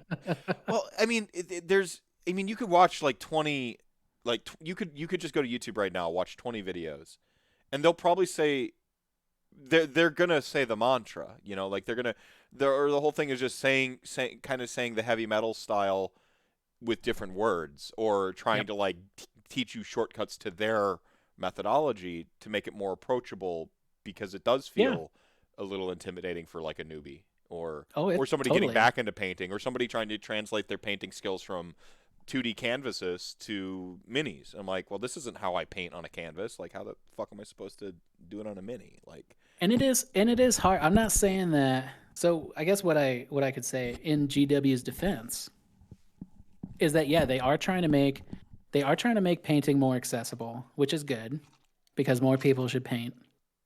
And they are doing it in a very kind of like, here's how you can do it.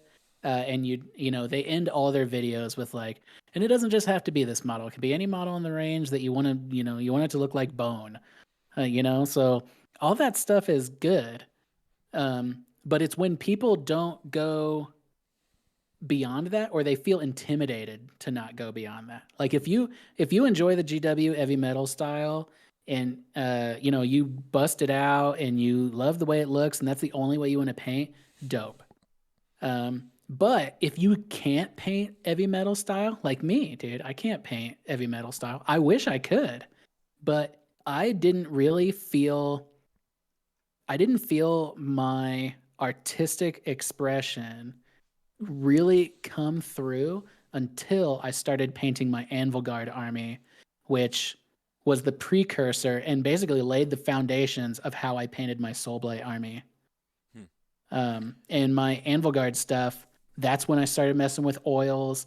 That's when I started messing with airbrush and just experimenting and being free. Because again, we talked about what linked my tattooing and my miniature painting, and what that was like basically like the taxing economy that both the time economy of there. Mm-hmm. What separates them is that my tattooing is incredibly rigid and hopefully very precise, whereas my miniature painting is loose and freeing.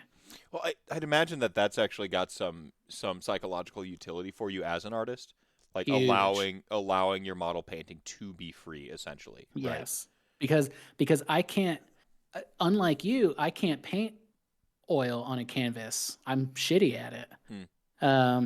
And I Oh, I can't can't really, anymore either. There was a well, time I was all right at it. Like I had um, the principles down, and then I got told right. I shouldn't do it anymore. And They're tough, dude. They're yeah, hard. And I mean, but but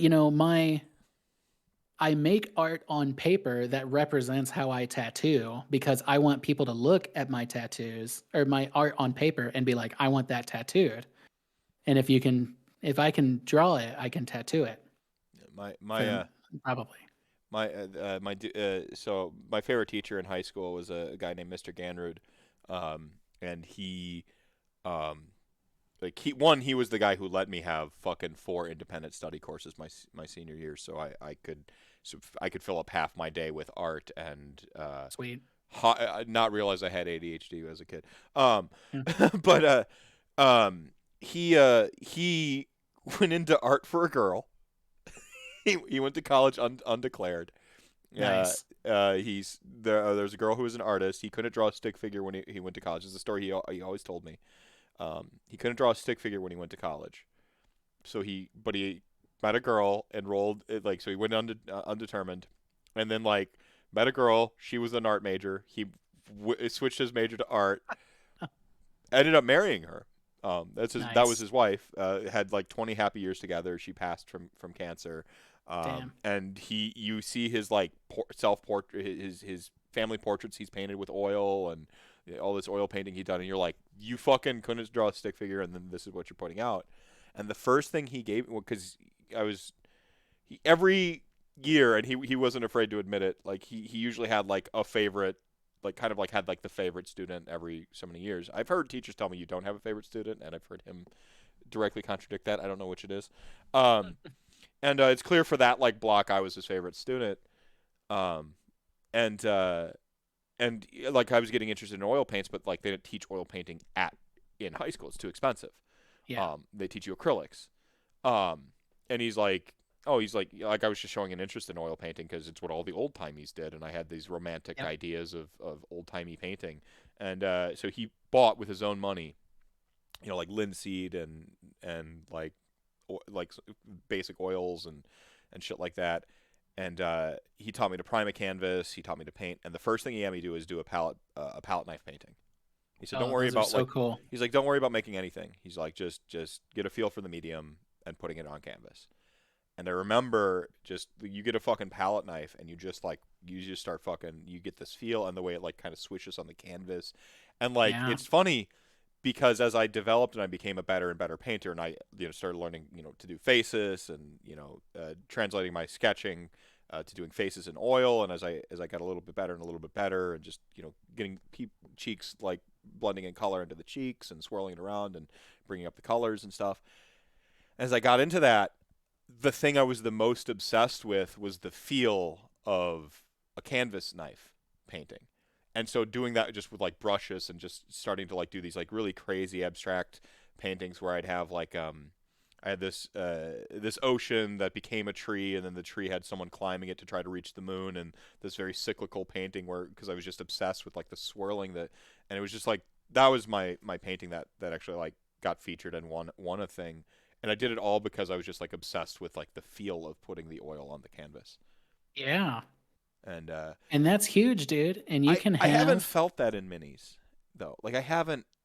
Like I get it a little bit with putting minis together and doing kit bashes. Like I get that feeling of like, well, I'm gonna put this together. I'm gonna chop this fucker's head off, and I'm gonna yeah, like put this here, and I'm gonna see what it looks like, and I'm gonna feel like, and you have that like hands-on feel. I haven't felt that when I've been holding a paintbrush. It hasn't dude. connected. I think it's because you're working with acrylics, man, mainly. Hmm. Like, I think I very rarely, if ever, use. I mean, you see all the paints behind me. Like I said, I probably only use 10 colors. 8 of them are contrast. When Sean was on, Um, he was talking about he was obsessed with one in particular Italian artist, and the name is oh, not Marco. I guarantee it. Was yeah it Marco? Not just Mecca? yeah I don't know, and he uses three colors. He used three colors in his painting. Yep. And so I was he's gonna like, say, yeah, if you want to learn, like that's who I watch, and that's who taught me. Don't be afraid of oils, because again, I don't paint oils on canvas. I've only used oils on miniatures. Don't be afraid of oils. Here's how you can use your airbrush. His name is Marco, and his YouTube is not just Mega NJM Marco, and he's crazy. He's a little he's a little wild. And yeah, he's got a super thick Italian accent. no, So I was talking about a classical artist who did oh, it's a classical artist. like Oh Baroque, like Baroque it refers to a very specific version of it, but it was right. like Baroque, but with three like red, brown, and something, and he did all of his color painting with that, and Sean was telling me how he got obsessed with him, and he made a whole army with only these like three colors, you know, and just getting obsessed with that. And I'm like, man, that's like the fucking coolest shit ever. I gotta have Sean back on. He had a new kid and stuff, so Yeah, I was gonna say it. so he's been Well, busy. Yeah. there's an Italian miniature painter who does the exact same thing Really? on miniatures. Yeah, he's like, here's how you can paint this model or any model with these 3 colors. And Interesting. dude, he goes through crazy color theory, but it's not yeah, no, exactly. The this dude knows what's up. Yeah, not just Mecha. Yeah. Mhm. Um, his stuff is not inaccessible. Like when he talks about the color theory and stuff, you look at it and you can kind of get a feel what he's talking about, but you don't need to really like grasp the color theory to understand what he's saying.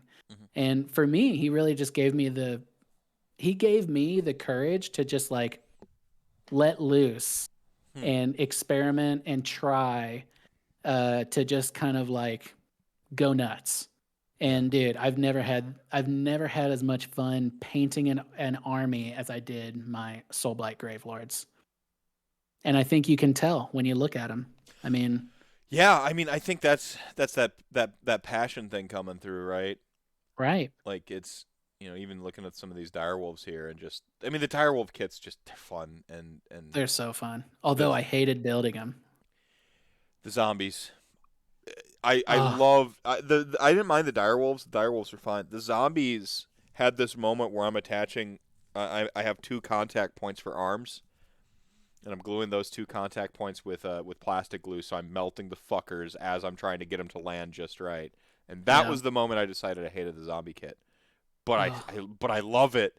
I just hate that like one moment. I mean, I've got a pile of these zombies sitting here next to me, and these are great. I can't. I'm glad I didn't go the zombie route. I Uh, mean, I knew as soon as I saw the dire wolves, I was like, that's them. That's it.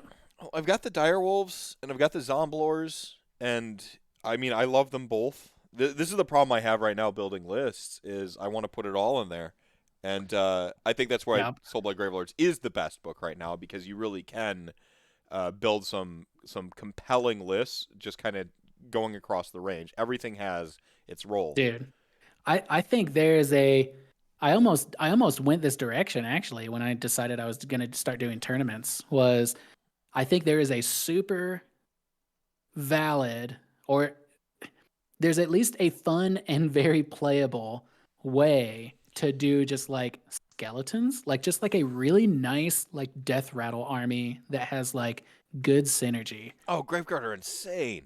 Graveguard are insane. You get You them know, you've got your you get them raving with a Van Hell's Dance. You pump them with a yeah, Vampire Lord's plus a bonus to attack. Like, totally. Are Graveguards summonable? mm-hmm. Oh, there you go, dude. That new buff. Throw a vampire lord on Yeah, like foot or whatever. you're just throwing the bone. That's, I mean, that's Bone Zone 3.0 is what that would be. Totally. Yeah. If I did that, I'm running my pre Legions of Nagash army again. Yeah. There you Like go. everyone was getting obsessed with Grimghast Reapers, and I'm like, nah, man, Graveguard and like regular ass skeletons, and just like pummeling people with those, um, and winning. Actually, you can see my trophies again. Winning Totally. trophies and shit with LON, and Dude, and the death rattle models are sick. They're so cool. they're really cool. I put in a lot of, not a lot of. I think I spent more time on my Graveguard than anything else. Just 30 Graveguard. Um, Oh yeah, because you did the Japanese theme. I remember that. I didn't do it for everyone, but I've got like Ah, this one here, just as points of little points of visual interest.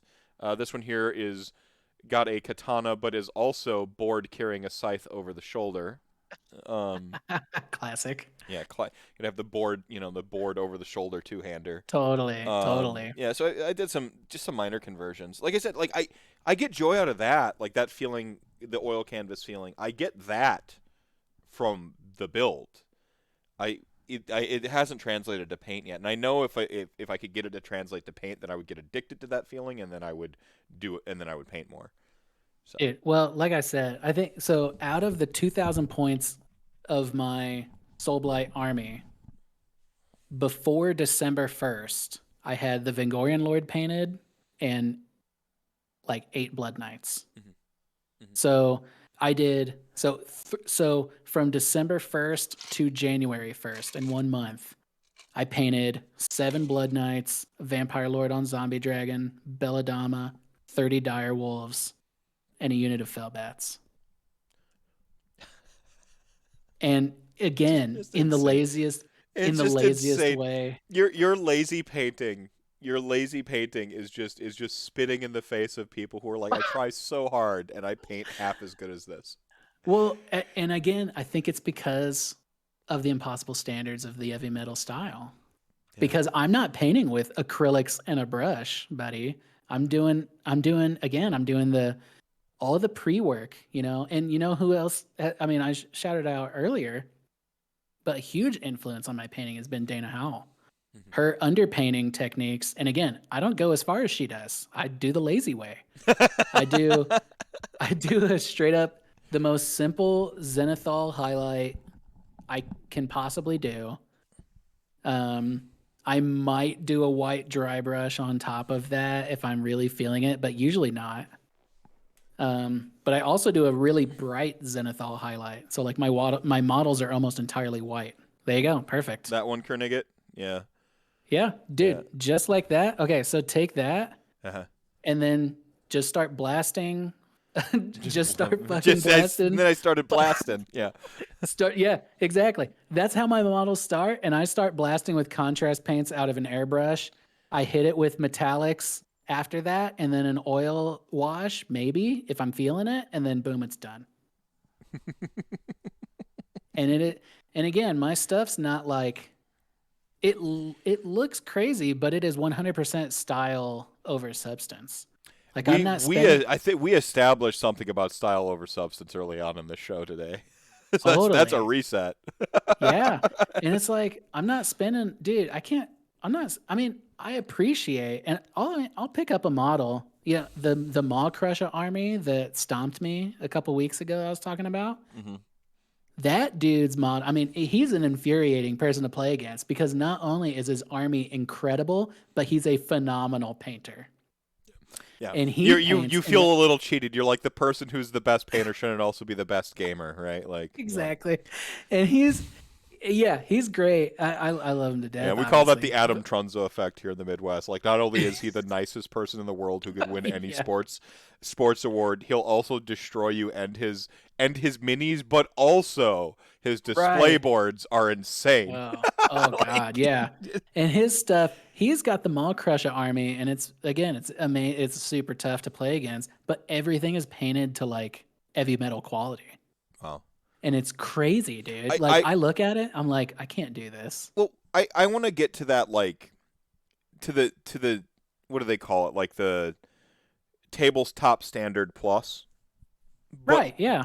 But I want to get there my way, in a way that, like, when you look at it, you're not just seeing, like, okay, he's got 3 colors, he's got details, he's got highlights, he's got 3 texture bases.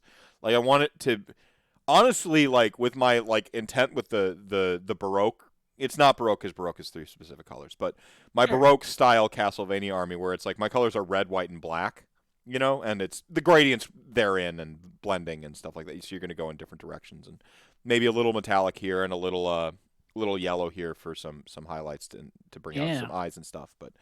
But basically staying in that wheelhouse. My hope is that, like, I get there and nobody stops to count how many paints I have on it, on, like, my zombies. Like, if my zombies end up just literally black and red, but they look awesome, and you don't stop to go, like, you know, was this, you know, is this tabletop legal? Like, you know, around the time that somebody's taking a rubric over to my army to grade it, and they just circle the yes and give me the points because the style is so off the charts, they're not actually counting literal things. You know what I'm saying? So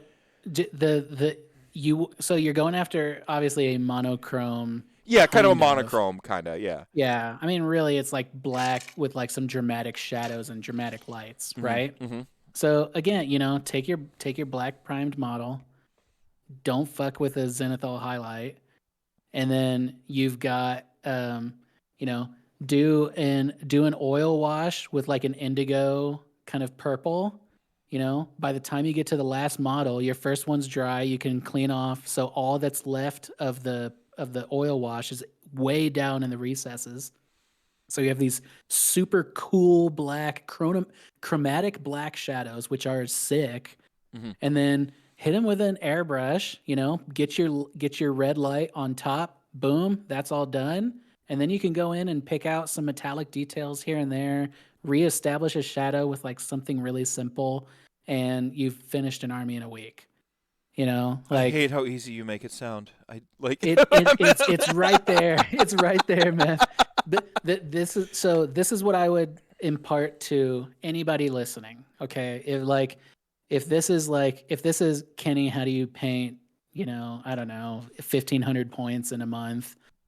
To whatever. Yeah, how do you dunk on toddlers so effortlessly with your excellent painting? This is what I would tell you. Again, it's not techniques, it's tricks. Okay, this is all like smoke and mirrors. This is literally what it is. 1, get you an airbrush. Step 1, get you an airbrush. If you can't do an airbrush, whatever, that's fine.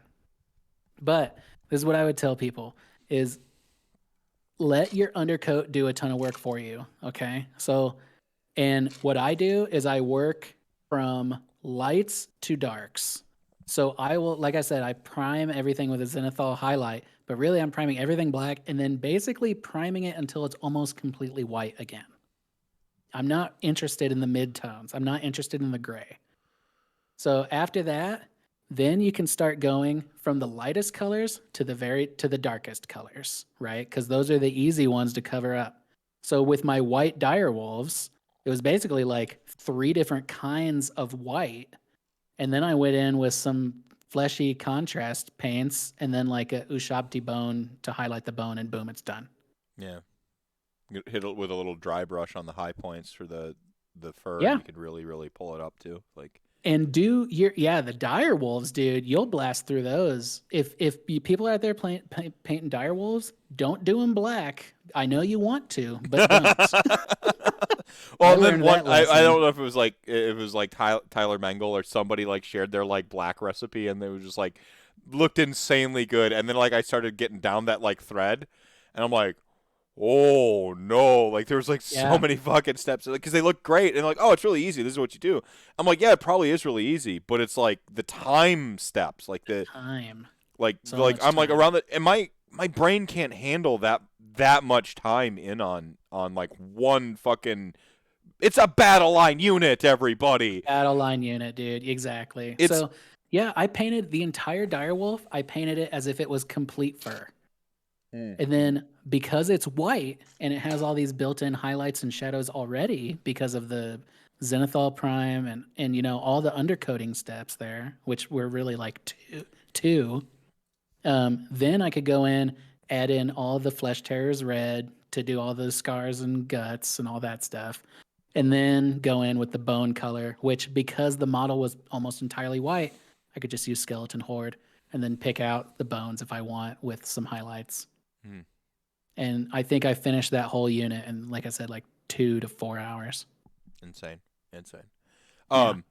Yeah. So just real quick, I want to reset like the painters you brought up. Dana Howell, obviously, Dana Howe. she's basically one of the goats.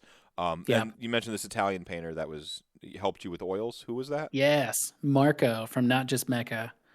His stuff is crazy. And like I said, it's advanced and he sounds wild.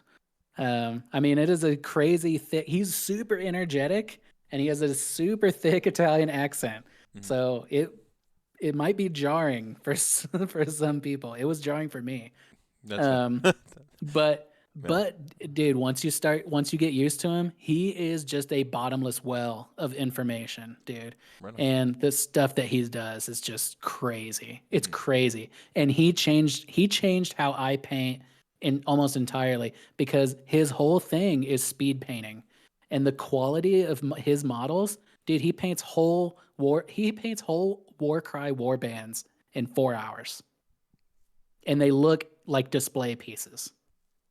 Crazy. And once you start watching them, I mean, it took me a while of watching and then trying to imitate. Once I started to imitate his steps and I understood what was happening on the model and the process and the steps and stuff like that, then I really started to understand what was actually happening. And boom, my style just exploded. Then you could do your thing. I could do my own thing. Yeah. I could do my own thing, and it was like, well, that's where I think everyone. Models, I think that's where everyone should aim to get to. I agree. Is once you're starting to like, I often talk about putting yourself on the table. It shows up in your list. It shows up when you write little narratives for your army. You change the names of units to like your special thing. Like you mentioned like you have a narrative, you have a story for your army. Right. When I first met Travis Winter from Atlas Games, he had a print off sheet about his Nurgle army that he'd hand you when you walked up to the table and you could read about his Nurgle army. That's and amazing. I fucking love that. Like, and just putting yourself on the table. But then like when you're going through these painting steps, we often incorporate like, well, I want to make my army these colors, and then you look at somebody's recipe, and then you do their recipe, and then like you've just kind of like replicated somebody's recipe, and like yeah, you've had like your color scheme, but like that's kind of where it ends. Is like you've got your color scheme and somebody's recipe, and and then the style isn't there yet.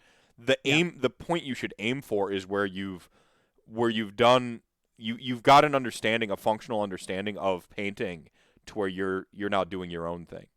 I got to shout out the Mad Lad W. Soren. He's got these monochrome ghosts that are like Like he's like, oh, they're not that great. I saw this other person's monochrome project, and I'm like, but if you ask him about it, he can give you all these like little things that he did to make it his, like with the cross hatching, because he did some cross hatching. Oh yeah. He put red on the, like, all the roses in the army have to be red roses, like, so like you've got these monochrome black and white ghosts, but then you have these red roses. I'm like, that's your style coming through, right? Like that's not. That's right. So That's right. That's a good way to put it, man. Putting yourself on the table. Yeah. And I would also tell people listening out there who are struggling with painting or struggling with a color scheme or something like that, go nuts on a color scheme and then just do something wild on the bases. Like there's a million different I'm painting up some Queen's Rangers for a historical war game right now. And I'm using a different texture paste from Pro Acryl. I don't know if you guys have messed with those products at all, but I'm really enjoying the Pro Acryl stuff.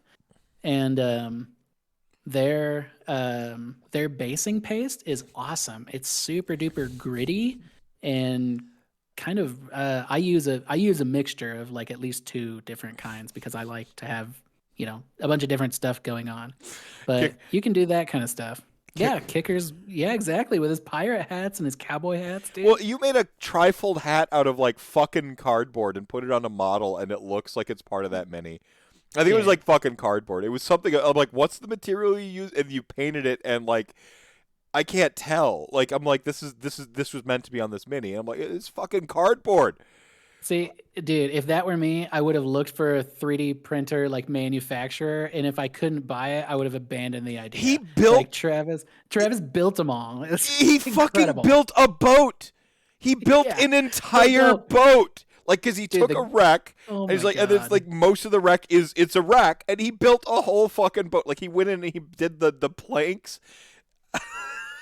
Dude, I looked at that thing when he showed me pictures. I was like, that's got to weigh 150 pounds of green stuff.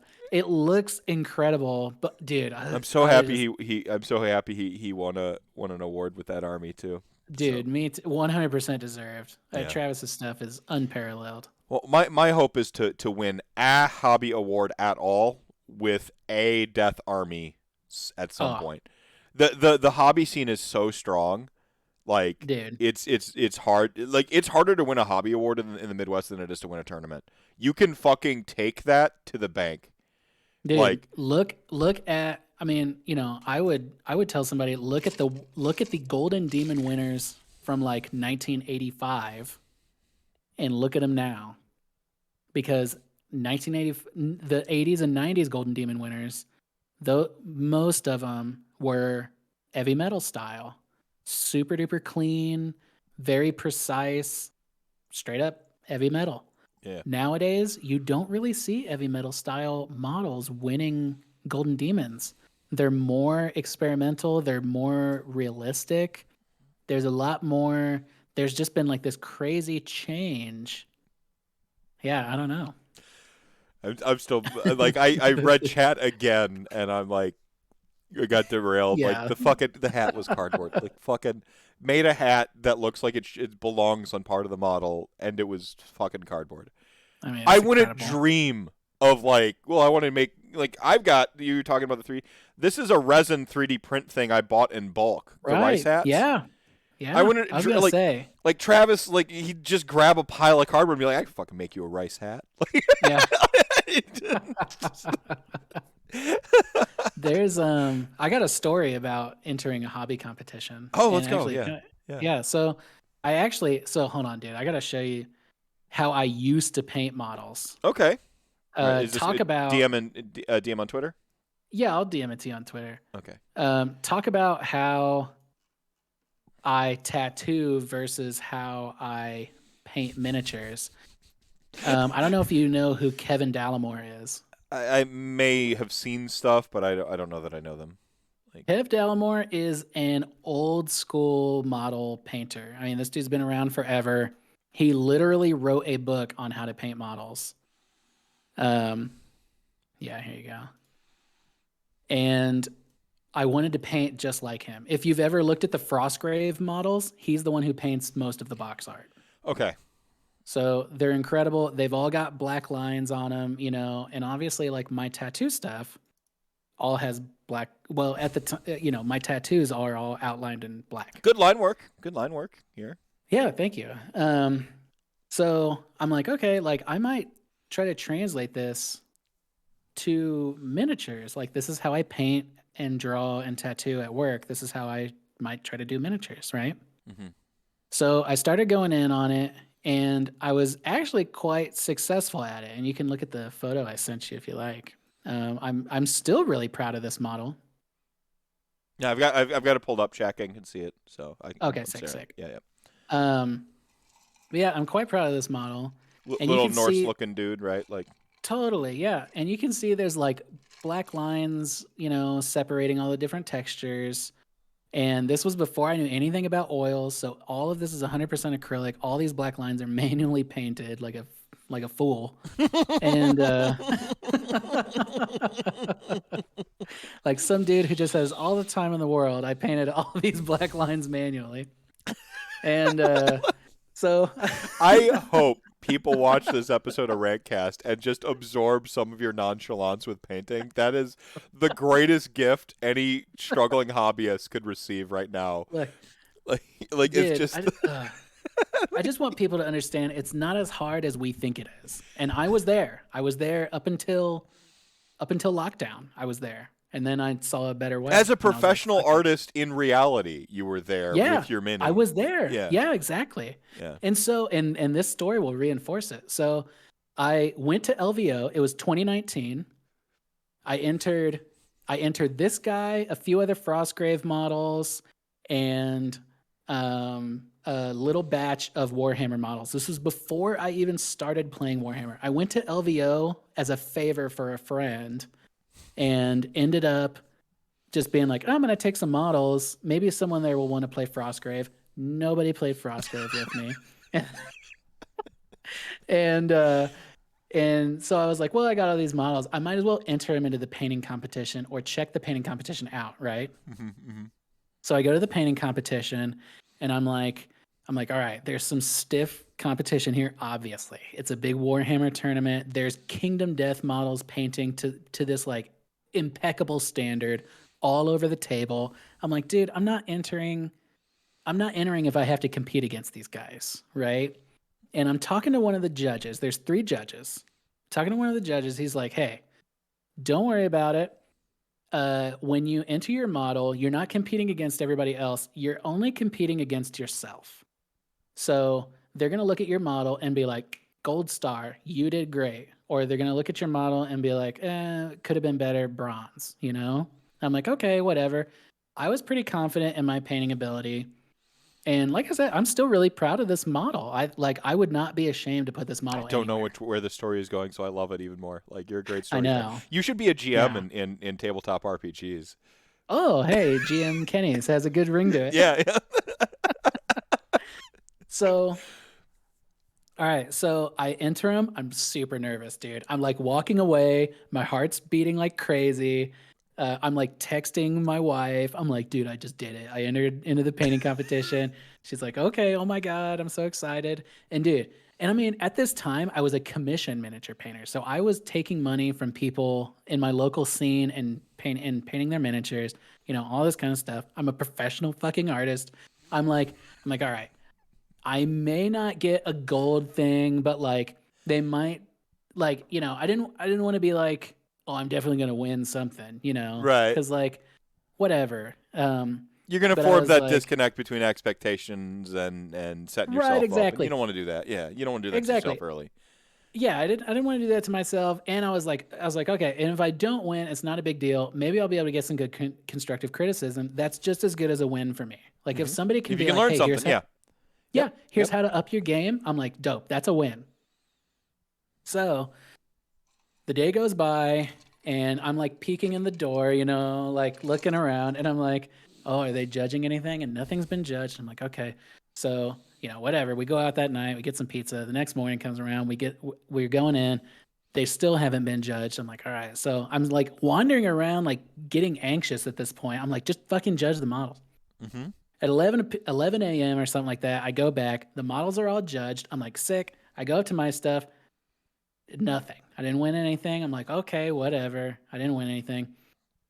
I was definitely a little hurt by it because I was very proud of these models. Like I said, still am proud of these models.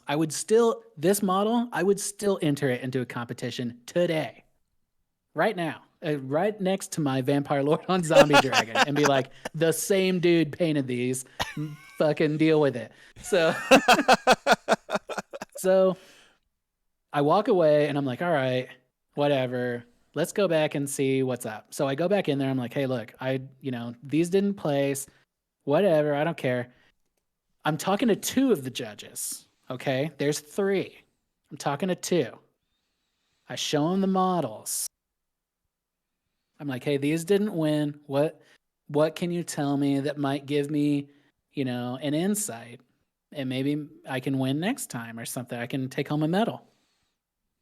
The two judges look at the models, then they look at me, and one of them goes, did you enter these? And I was like, yeah. And they were like, oh, we didn't see these. And the other one goes, yeah, these are awesome. I was like, what the fuck? Dude, I was so mad.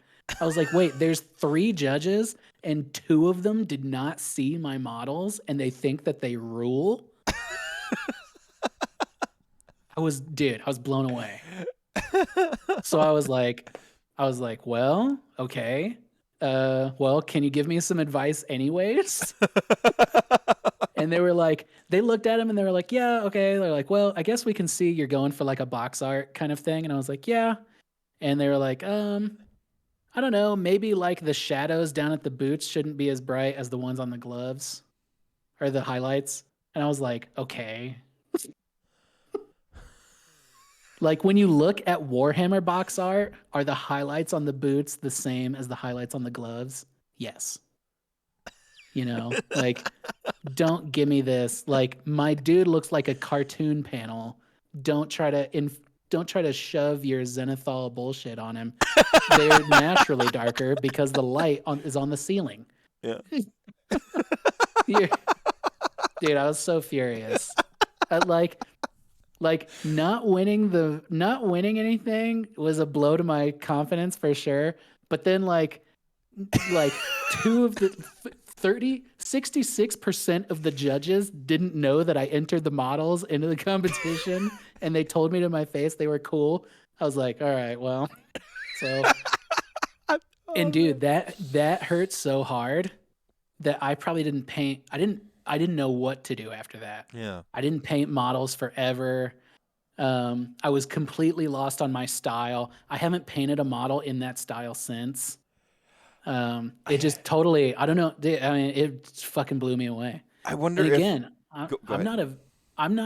not a super, I have a competitive streak in me, but I'm not like, oh, win it all or lose Not it a all, must win, like, must win, yeah, exactly. Like yeah. if I when I go to LVO later this month, if I go 0-5 with my Soulblight, I'm not going to be like selling a Soulblight army, on Yeah. fucking Twitter or whatever. But you'd think of the subscribers you'd get if you burned it on camera. You could get so much. Oh, You could yeah. the algorithm. Yeah, the algorithm would love that shit. On the Yeah, I don't on know. the TikTok, I don't know how many people have burned their armies on TikTok yet. There's got to be like an emerging market for that. Like, Oh man, I know. Good idea. Maybe I should have done that with my Anvil Guard army as 3rd edition came out and killed the Anvil Guard War Scroll Battalion. there's Damn you, Marathi. there's funny stories about that if we want to reset all the way back to Soulbound, but I'll save that for another time. Yeah. I wonder if if you're sort of like your letdown there led you to like kind of the little bit of the vendetta against the heavy metal style and helped Maybe. you in discovering your style now. Hey, I'll take it. Like I wonder if that That's was yeah. Yeah, I think you might be right. I mean, I don't know that style was heavy metal, but it was definitely my interpretation of heavy metal, Or well, it was maybe my interpretation of Kevin Dallimore, honestly. Yeah. But yeah, I know what you're saying. I know what you're The saying. more rigid structured, I think generally speaking, in I don't know about the rest of the world, but certainly in like an American culture, we equate automatically the amount of time put into something into like the quality. Like we Talk about how many hours Right. we worked that week is a badass thing. We talk about Yep. like, it was when I was asking the question on how long the army took you, I was trying to pad it out to 6 months because I think the average person takes about 6 months on an army, and I think that's like, and like, you're not, dude, this is fucking, and you're just like, and as we talked through that, it got shorter and shorter. No, I banged this out in like 3 weeks. And like, and you, as you started to like recount it, and you actually went the sort of like the opposite direction, where it's not just like, it's not like, I feel like we do just intrinsically measure the time it took me this much time, like hobby streak, right? Like I'm on a hobby streak right now.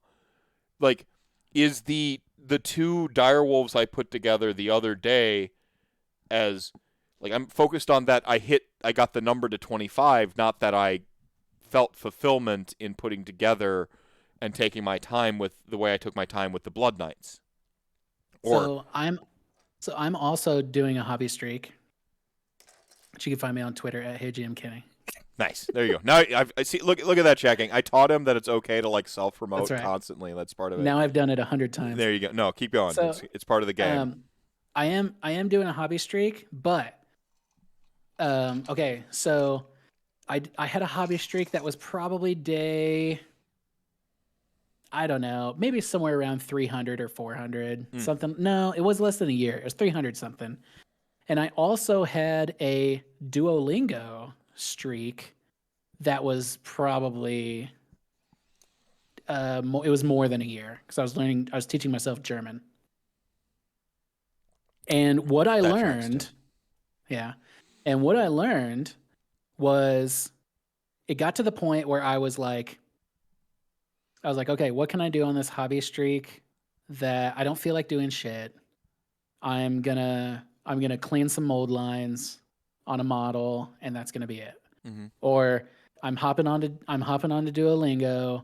I'm gonna do a quiz because it takes the least amount of time, and I'm gonna blast through something on an easy difficulty, and then I'm done. And what I learned is, and what I ended up doing was walking away from those streaks. And I even talked about it a little bit on Twitter, and just being like, I'm done with the streak. I'm using this as an exercise to let go and to say that it's okay that I didn't make it to hobby streak day 5,000. Mm-hmm. I didn't make it to Duolingo streak, 450. Mm-hmm. That's okay. I still completed X amount of models. I still know X amount of German. Mm-hmm. Leaving the streak, all that did was improve my mental health by not feeling chained to a number for social media or for my own gratification on Duolingo, because I didn't share that stuff on social media. Well, I think this week now, these last 3 or 4 days have been, especially since I know that the thing I have to do is set up my airbrush. Right. But to preserve the streak, I can put together a box of zombies. Dude, you can put together a box of zombies. You can read your manual. You can clean up your hobby space. But you can look on Pinterest for a color scheme. But like that kind of stuff for your hobby streak, dude, it's all going in here. But which is what's going to channel out through your hands. But the part that is beginning to concern me is that same sort of problem I see with measuring our whether we're successful or valid in our pursuit on the time component alone. This army is awesome because I spent 600 hours on it, or I crushed it at work because I worked 60 hours this week, or like the quality of it is and what it's doing for you. If the hobby streak stops serving you, then the hobby streak becomes prohibitive of growth. The whole point is to like form a good habit of like hobbying more and like not just letting your dreams be memes, right? Like just do the thing, right? Like of doing the thing. But if you're not doing the thing meaningfully, like I said, I could put together my extra Anasta and I would have a hobby streak tomorrow. Like I would maintain it. But I don't need an Anasta for my army. I'm only putting together Anasta to make the hobby streak number go up, and I'm delaying putting together my airbrush, which is the thing I need to do and will be more fulfilling in the long run, because I can get the immediate gratification of seeing the number go up if I put together Anasta.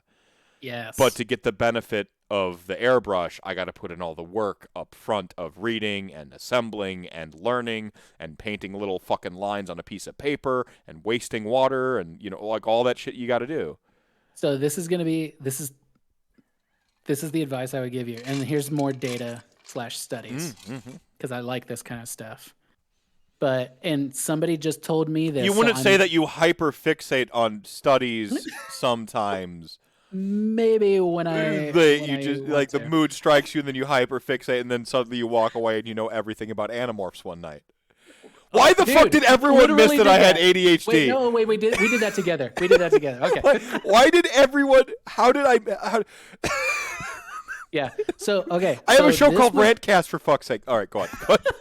This was told to me, and now I'm passing it to you and your listeners. All right. But this would be my challenge. This would be my hobby streak challenge to people who are in a similar position as you and who have been in a similar position as me. Don't post about it. Ooh, spicy. Don't fucking post it. Because as soon as you post it, or if you know that you're about to post it on social media, it gives you the same endorphins as if you actually did it. You're after the endorphins of Hobby Streak XX. That's what you want. Yeah, you're after the endorphins of that. You're after the endorphins of the likes and the retweets, right? We all are. Yeah, no, I need the validation. I need the likes and subscribes. I need to see the number go up, everybody. You don't understand. Same. The number needs to hit 1,000. Subscribe to me on YouTube. It needs to be 1,000. If it's not 1,000, I'm fairly certain when the clock strikes midnight next New Year's, I fucking vanish. What do you want me to vanish, internet? Checking, you don't want me to vanish. I just need like 60 more fucking subscribes on YouTube. Validate me. Oh, no, it's sick. It's fucking sick because I know I am not the type of person who, like, I'm the person who is a little bit of a contrarian, like, who on purpose doesn't give a fuck what you think because it's more fun to me to not. And in reality, like, I'm not really quite beholden to, you know, like, the rigors of expectation and validation. And, you know, I like compliments. Everyone likes a good compliment. Sure. You know, I get a little awkward when it's too sincere a compliment because I can't handle gratitude well. But like off the internet, you know, if you told me my life was measured by a fucking algorithm, fuck off. Who gives a shit? But the minute I post my show for this week, I know for a fact that I posted 3 shows in a row because Christmas was busy, so I didn't get my VODs exported. And I posted 3 in a row, and my brain immediately went, fuck, I just hurt the algorithm. Because the people didn't have enough time to see the one show go up, watch, because it's a long-form show, so they need a longer grace period to watch my show. And so what's going to happen is my audience, which doesn't grow very much, is going to pick one of the 3 episodes that all came out together. They're going to watch the one that most interests them, and the other 2 are going to suffer. Whereas if I had released them on the weekly schedule I typically release them on, then they would see their 200 viewer count on YouTube and their like 300 listen count on Spotify, and it's like 500 on Twitch, all said and done. It's about 1,000 usually is where I'm at. I'm like, all these episodes are going to bomb each other now. Right. And my brain just, all I can think about is that. Like, you know, I don't. Oh man, it's the minute I see the algorithm, like I'm happy. This is one of the best shows I've recorded all year. 2022. I mean, literally in a calendar year. This is one of the best shows I've recorded in 365 days. Well, like, thank you. You're excellent guest. I'm glad to be here. Great time. No, you're like it's you, man. It's the guest. You're the show.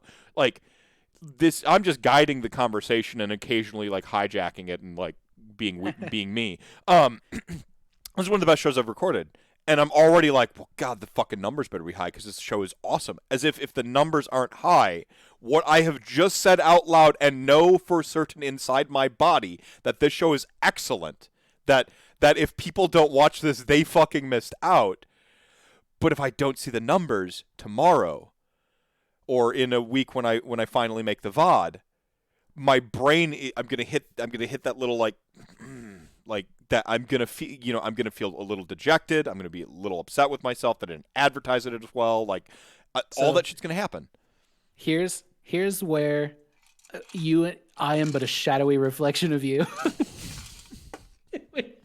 For my second Indiana Jones quote this evening. But see, I'm like, nobody's gonna watch this. It's 4 hours long. Mm. And it is an excellent show. We're having a great time, and they're gonna miss out. Mm-hmm. We've come to the same conclusion, but you're afraid of the algorithm. I'm afraid of the quality. You know what I'm saying? Maybe not the quality, but like the length. Because it's hard for me, dude. I can't read books with my eyes because I will have to read the same paragraph 5 or 6 times to process focus Yep. on what the fuck is going on. I'm reading Soul Wars. It's like on Audible, and it's like, I don't know, 12 or 13 hours, but I'll go 3 or 4 days without listening to anything. And then when I jump back in, I have to rewind it fucking 10, 15 minutes, or even the whole previous chapter so that I can refresh what's going on. Yeah. Because my attention span is so low, and I like project that onto all of the content that I'm a part of. Well, you'll be happy to know that, like, as far as like you like data, I'm in like the top 1% for highest like average watch time amongst our content creators. My viewership totals are over 40 minutes, which is fucking outrageous for a YouTuber. That is in confirmed. Warhammer. Confirmed. Dude, my best YouTube videos. So David Larkins and I, we're starting to work on battle reports, which we've got Age of Sigmar battle reports coming. But if you go to my YouTube, HeyGMKenny, you can see our first historical battle report. It's 10 minutes long, and the viewer retention is like 3 minutes and some seconds. Chat gang is small but devoted. And I think the thing that hurt me the most was trying to play to the algorithm by making shorter shows. Like, YouTube knew that I was the show people came to watch because it was long, and then I did the stupid Mephin truck gag because I was building to I was building to a gag. Like, one, I was making fun of like people who like get their information from people who yell at truck the camera. rants, guys. Yeah. 2, I was paying homage to like Doom and Darkness, who was like the original. He's the original ranter, quite frankly. He's like the ranter in chief. Like he just did this, but by himself. So his shows were like half as long. And then like I was building to like going into making video essays off of it because the last show the last Mephin truck has never been uploaded. I remember you telling me that. But that was a long time ago. Yeah, it was like a year ago. Yeah. So the last there was snow on the fucking ground from last year. That was the last Mephin truck was recorded a year ago because I was gonna do that, and then what was gonna happen is you were gonna see the Mephin truck, and then there was gonna be a second show released a little bit later where Mephin truck, while I'm talking, cuts into me doing a video essay and then hearkening back to the Mephin truck shit. And then like kind of talking about like some like some just talking about stuff, and then being about an hour like finally like writing a script and like doing some shit with it. And I never did it. It never paid off. So the last Mephin truck has sat on my in the drive, not on my phone because it's on my phone, for over a year now.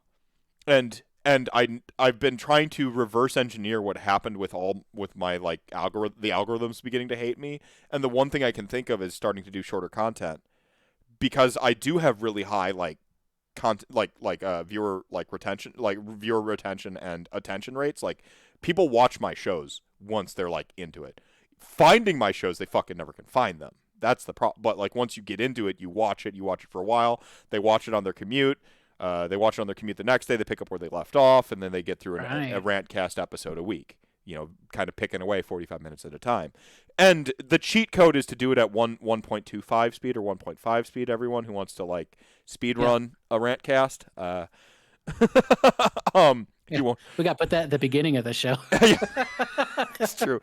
Well, I used to think ways to like milk the algorithm or to benefit me is have like hidden keywords or a hidden joke at the end of the show, or it's buried somewhere near the tail end of the show where right now would be, and be like, oh, if you know the inside joke from this moment, then there's a giveaway. And I'm like, but I didn't want to hoodwink people into watching my shit. Yeah, yeah, that's tough, man. I mean, the viewer retention rate is that stat is simultaneously really useful, but also a fucking curse, right? Because then you start trying to, and I'm the same way as you, dude. Like when I start seeing how the algorithm is like, hey, do this and do that, I'm like, fuck no. Mm-hmm. I'm gonna do it. I'm gonna do it my Yep, way and yep, play by my yep. rules. That's contrarian. Yep. Nope, that's me. Yep. But I know, but like deep inside, I'm like, I kind of have to like do so, like, what can I do to win this on my own I could be terms? a way better content creator. I'm using scare quotes right now. If I just milk the algorithm a little bit more, because I Yeah. know what to do. I've been a kingmaker to other content creators. I've watched them for Colin's 9 years old. I've streamed for 9 years.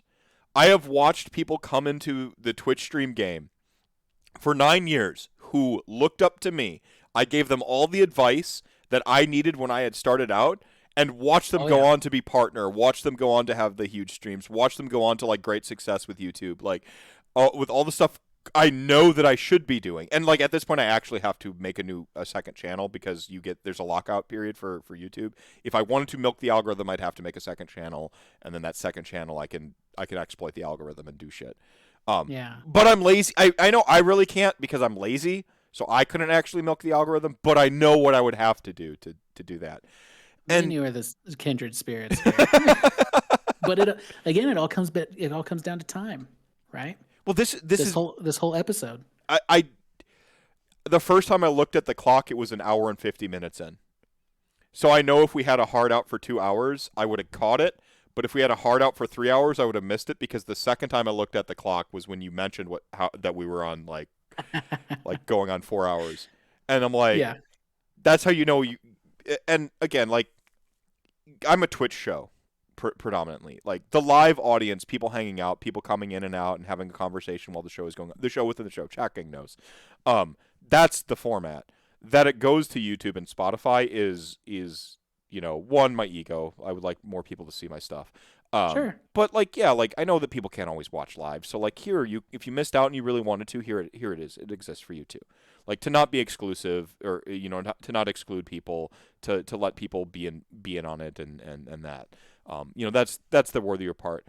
But this show would be a lot different if I just released to YouTube or just released to Spotify, Yeah, absolutely. So that we do run a little bit long when there was probably a lull a little bit in there, but then we got excited about like the painting aspect and the show just fucking renewed itself, and now we're talking again, that's part of like rantcasts are as long as the energy lasts, basically. Like as long as we have something interesting to talk about. 4 hours, ooh, like that's we used to keep track of. I did the ranties after the first year. I had rantathon or the rantcast, and people trying to have the longest rant, the longest episode, like having the most subscribers. Damn. I used to do all these like making fun of the metric, right? Like I used to do all these little making fun of the metric thing, and I handed out awards. But right now you have the longest. If I brought back the ranties, you have the longest show currently. So. Period. Yeah. Well, no, not ever. No, ever was okay. a 7-hour show that I did because I'm an asshole, and that's why the rantathon exists. Oh, that's fair. That's fair. Okay. Well, I'll take the current. Yeah, you go off the season. Right now, you have the longest show of the season, so we're in season 3. I go back and watch. I feel like you go ahead. Oh, go. Yeah. Oh, Kicker said so. Yeah, Kicker. I go back and rewatch shows on YouTube if I miss something while it was live. I think that's a really good way of doing it. I think that's peak chat gang. Is you try to catch the live show. If you miss the live show, you catch it on YouTube. I think that's or Spotify. Like Spotify and YouTube are interchangeable. And this is where I need to like shout out Spotify, iTunes, everybody there.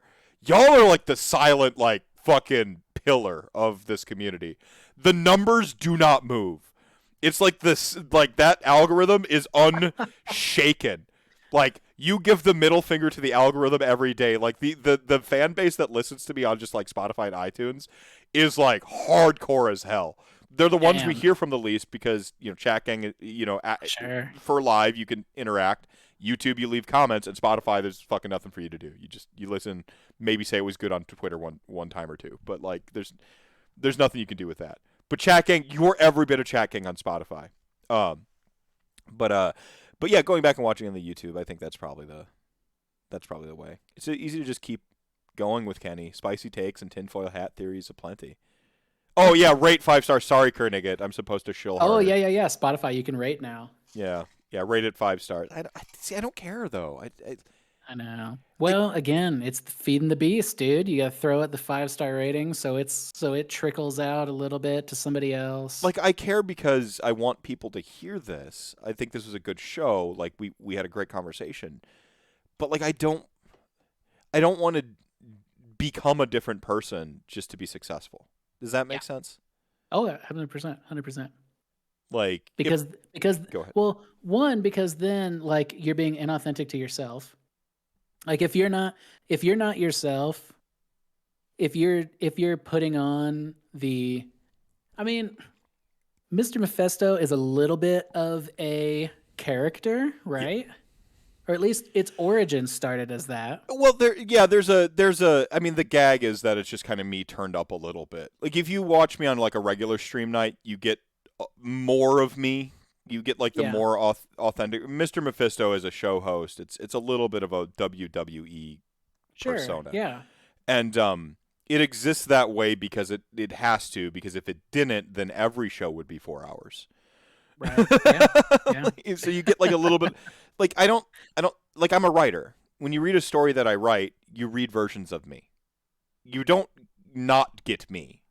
You know, like you get sometimes you get like an ugly something I hate about myself, and I turn it up and I make it into a villain, and because I hate it and I want you to see how much I hate that aspect about me. Sometimes you get an inversion of myself, like that, like, well, these are all the things I am, so what's everything I'm not, and I can flip it, and then you get an inversion of me. Sometimes you get an influence that like I know just meant so much to me, and like now I want you to get that my interpretation of that influence. And Mr. Mephisto is, you know, I mean, it's Andrew, you know, with a megaphone, you know. Right. Which is cool, you know. I mean, you know, it's entertaining, and obviously we had a great conversation tonight, and I think we all had a lot of fun. But yeah, like you don't want to not be that. You don't want to not do that, because then it like once you start not being yourself, it just fucking I mean, for me, it just like loses everything there. And you know, tying it back to tattooing, because that's what I know. Yeah. There's this. So with my Instagram, I think I'm only following like 50 people on my tattoo Instagram, and they all have a very similar style of kind of what I want to go in. But back in the day, I mean, I was following hundreds of people, like most people are. But the problem about consuming that content that I'm also engaged with is that eventually I start trying to imitate it, you know? Like even subconsciously, I start to imitate these things. And then all of a sudden what I'm producing is inauthentic to myself. It's no longer my style. And we're tying it back into the heavy metal shit and miniature painting. I call it having your brain children stolen. I don't know of a totally, like you're like you have these like little children that are growing up in your mind. You know, it's a terrible metaphor. Everybody, I'm sorry for this. What about brain changelings? Yeah, brain changelings, whatever. Like you're like I call it stealing your brain children. Like I won't listen to like the novel. This happened with the novel I'm writing. Like I started to describe the novel I'm writing to people, and they're like, oh, it's like the Dresden Files, and I'm like, I've never read the Dresden Files. I know I can never read the Dresden Files until I finish my novel, because if I read the Dresden Files while I'm writing my novel, it'll steal my brain children. The things that are like independent invention that are uniquely me or and not uniquely me. Why is my novel like the Dresden Files? Because we read and watched and obsessed over the same shit growing up. You know, why is, you know, we're all just sort of filters for everything we've ever loved. And the world's the fucking world. The shit you love is all out in the world. There's a lot of people out there that, but from my perspective, like I'm not upset that like we all write the same basic stories and we all come to similar conclusions and like my style might look like somebody's style. I'm not that doesn't upset me. That comforts me. That we're all human. We're connected.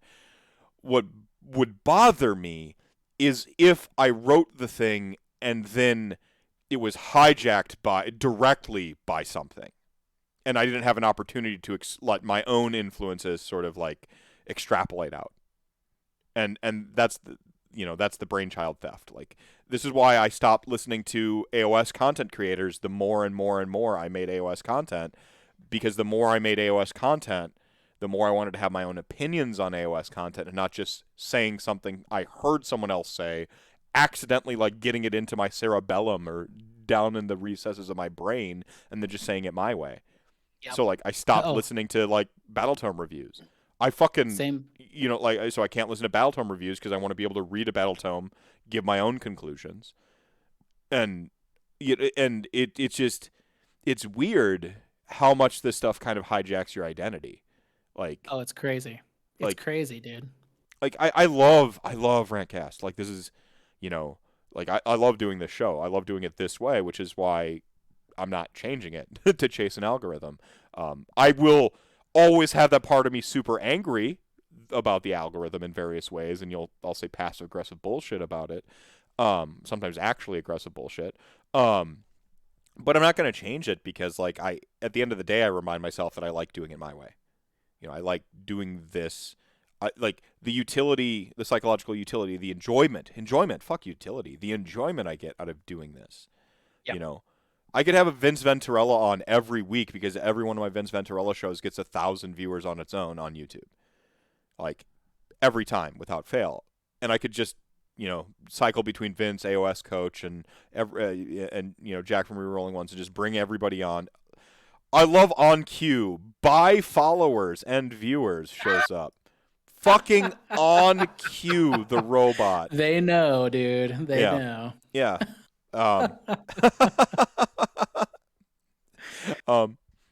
Yeah. No.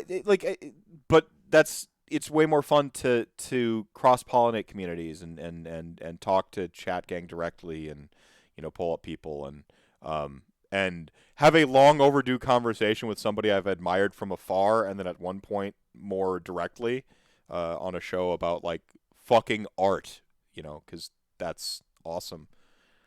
I didn't know who you were talking about when you started that sentence. Yeah, it was you. It's you. Yeah. Oh, okay. I'm like, when are they coming on?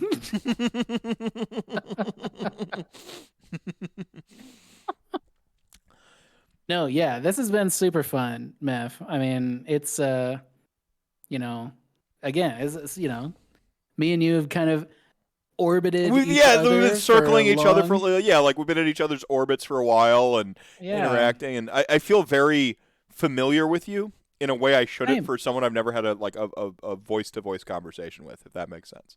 Like, I'm like, no, it totally. Dude, you know what it is? I got a term for this. It's the Midwest mentality, brother.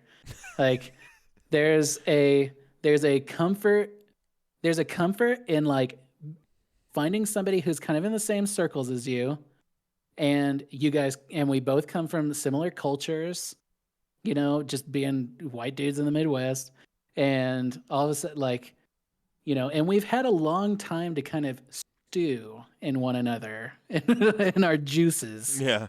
And just kind of being like, oh, I get to see Meph's interactions, he gets to see mine, and then we'll interact with each other.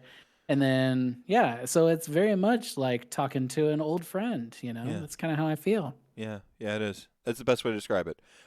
So just wrapping up here, we call it the Final Soapbox. Yeah, there's a structure. I lie to you every time there's no structure, chat gang. Evil. That's the Mr. Meph coming out. So any final thoughts on your army, art in general, anything we touched on this evening, anything we didn't go into? Oh, man. Does that include plugs? Yeah, no, shameless plugs comes all throughout the show and at any point in time. But yeah, if you want to plug something again, it's your soapbox. The Final Soapbox exists because usually I hijack and I soapbox all throughout my Sure. own show. And so I cede the soapbox to you, and you can do with it what you will. Okay, so all right, if I'm gonna wrap up, and this is the TikTok clip that you can throw that's less than 3 minutes, sums up the whole show. Okay, this is my philosophy. 1, painting does not have to be hard. That's the big one right there. Painting does not have to be hard. It can be really fun, and you can do it how you want. That's my biggest takeaway that I hope people listening take from me, a professional artist who has struggled his entire career. 2, follow me on Twitter at HeyGMKenny and YouTube and Twitch. I'm also a streamer, whatever. Although I'm getting back into it. We got hobby streams coming in 2022, which I'm really excited about, and we do some video games occasionally. We barely talked about Twitch. I feel like I thought that tonight would feature a ton of talking about Twitch. I've been dark on Twitch for the last month or so.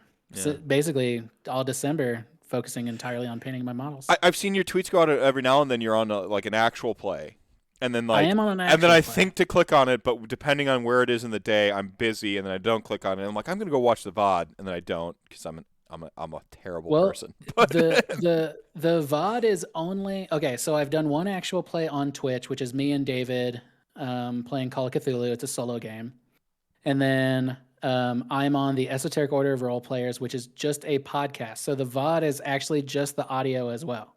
So Okay. if you've got YouTube Premium, or if you've got Podbean, and I think it's on Apple Podcasts as well. If not, you can go to the website or whatever, and you can listen to it there.